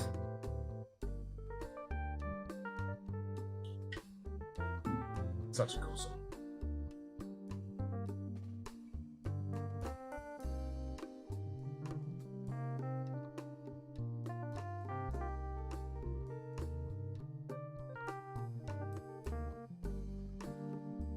And it's got Captain Kirk fucking Star Trek in the song. Hasselhoff is the real star in Germany. I've been looking for freedom on top of the wall. Was pretty epic though. Yeah, I mean that was pretty fucking epic. And then if you want to see the Hoff, watch the video clip that he did for that 80s. What is it? Fury? Blind Fury? No. Is it just called Fury? No, that was the tank movie. Oh, what's it fucking called? Kung Fury. Kung Fury? That cool movie that guy did. And it's got the Hoff in it. The Hoff did a music video for Kung Fury. Oh, it's so fucking good. I'll have to find that. Whoops. Hasselhoff. Kung Fury. That's so fucking good. If you haven't seen that movie, that's well worth a fucking watch. Nah, this is more epic than Baywatch. This pisses over Baywatch. Kung Fury, man. It's so much better than fucking Baywatch. Fuck Baywatch. Kung Fury is the shit.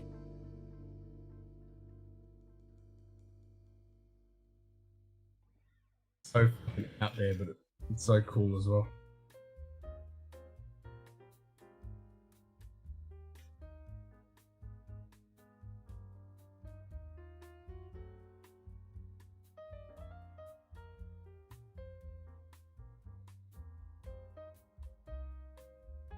True Survivor from Kung Fury. There it is. Found it. This is so good. There we go.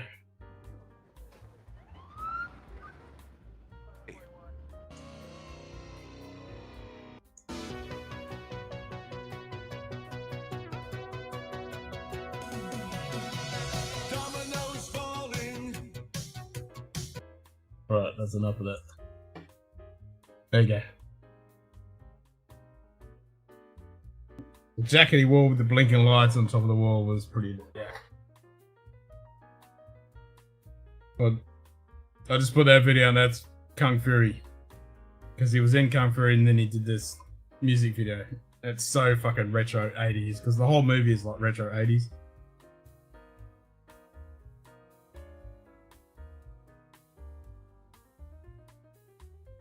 So fucking cool. It's like he's got the leather jacket on. He's in a white Lamborghini. Lamborghini Countach. It's epic. It's fucking epic.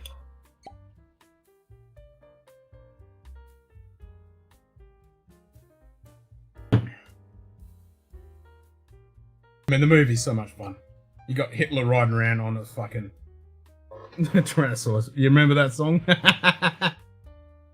The Blind Fury one? It's so good. It's so catchy too. It's a good movie. Well worth a watch if you haven't watched it. And the making of.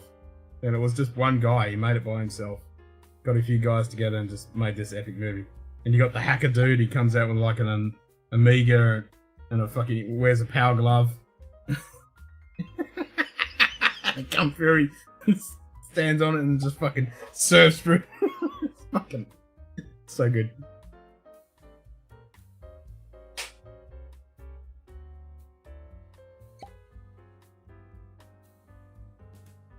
Can't remember openings in music. The Hoff.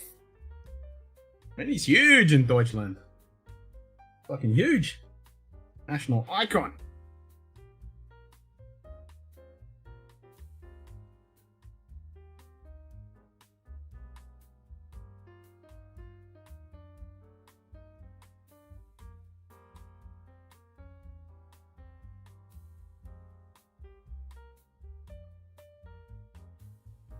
Sprache keine Französisch.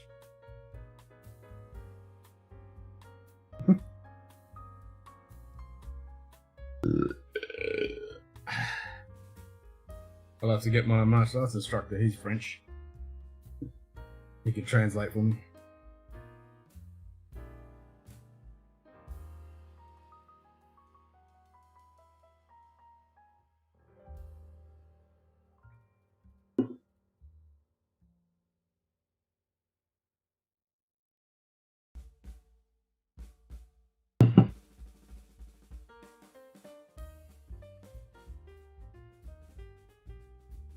Alright, it's 10 past 3.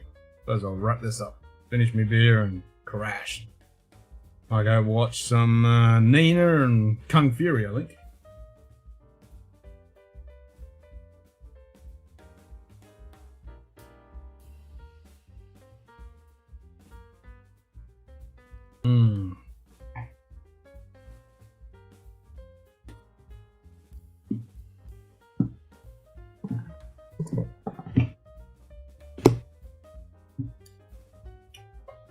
Yeah, half bigger. Fuck yeah. He's a massive star. You don't diss the Hoff. Micah might.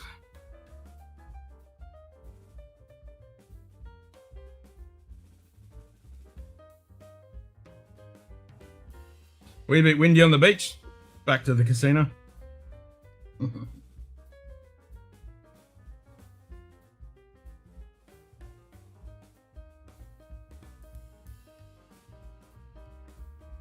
Cheers, my Joe. Enjoy your holiday.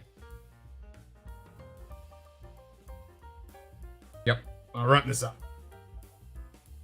Cheers, everyone. Enjoy the rest of your weekend, and we will catch you very soon. Get my shit ready to hit the end button. Alright, guys. Slanchva. Cheers.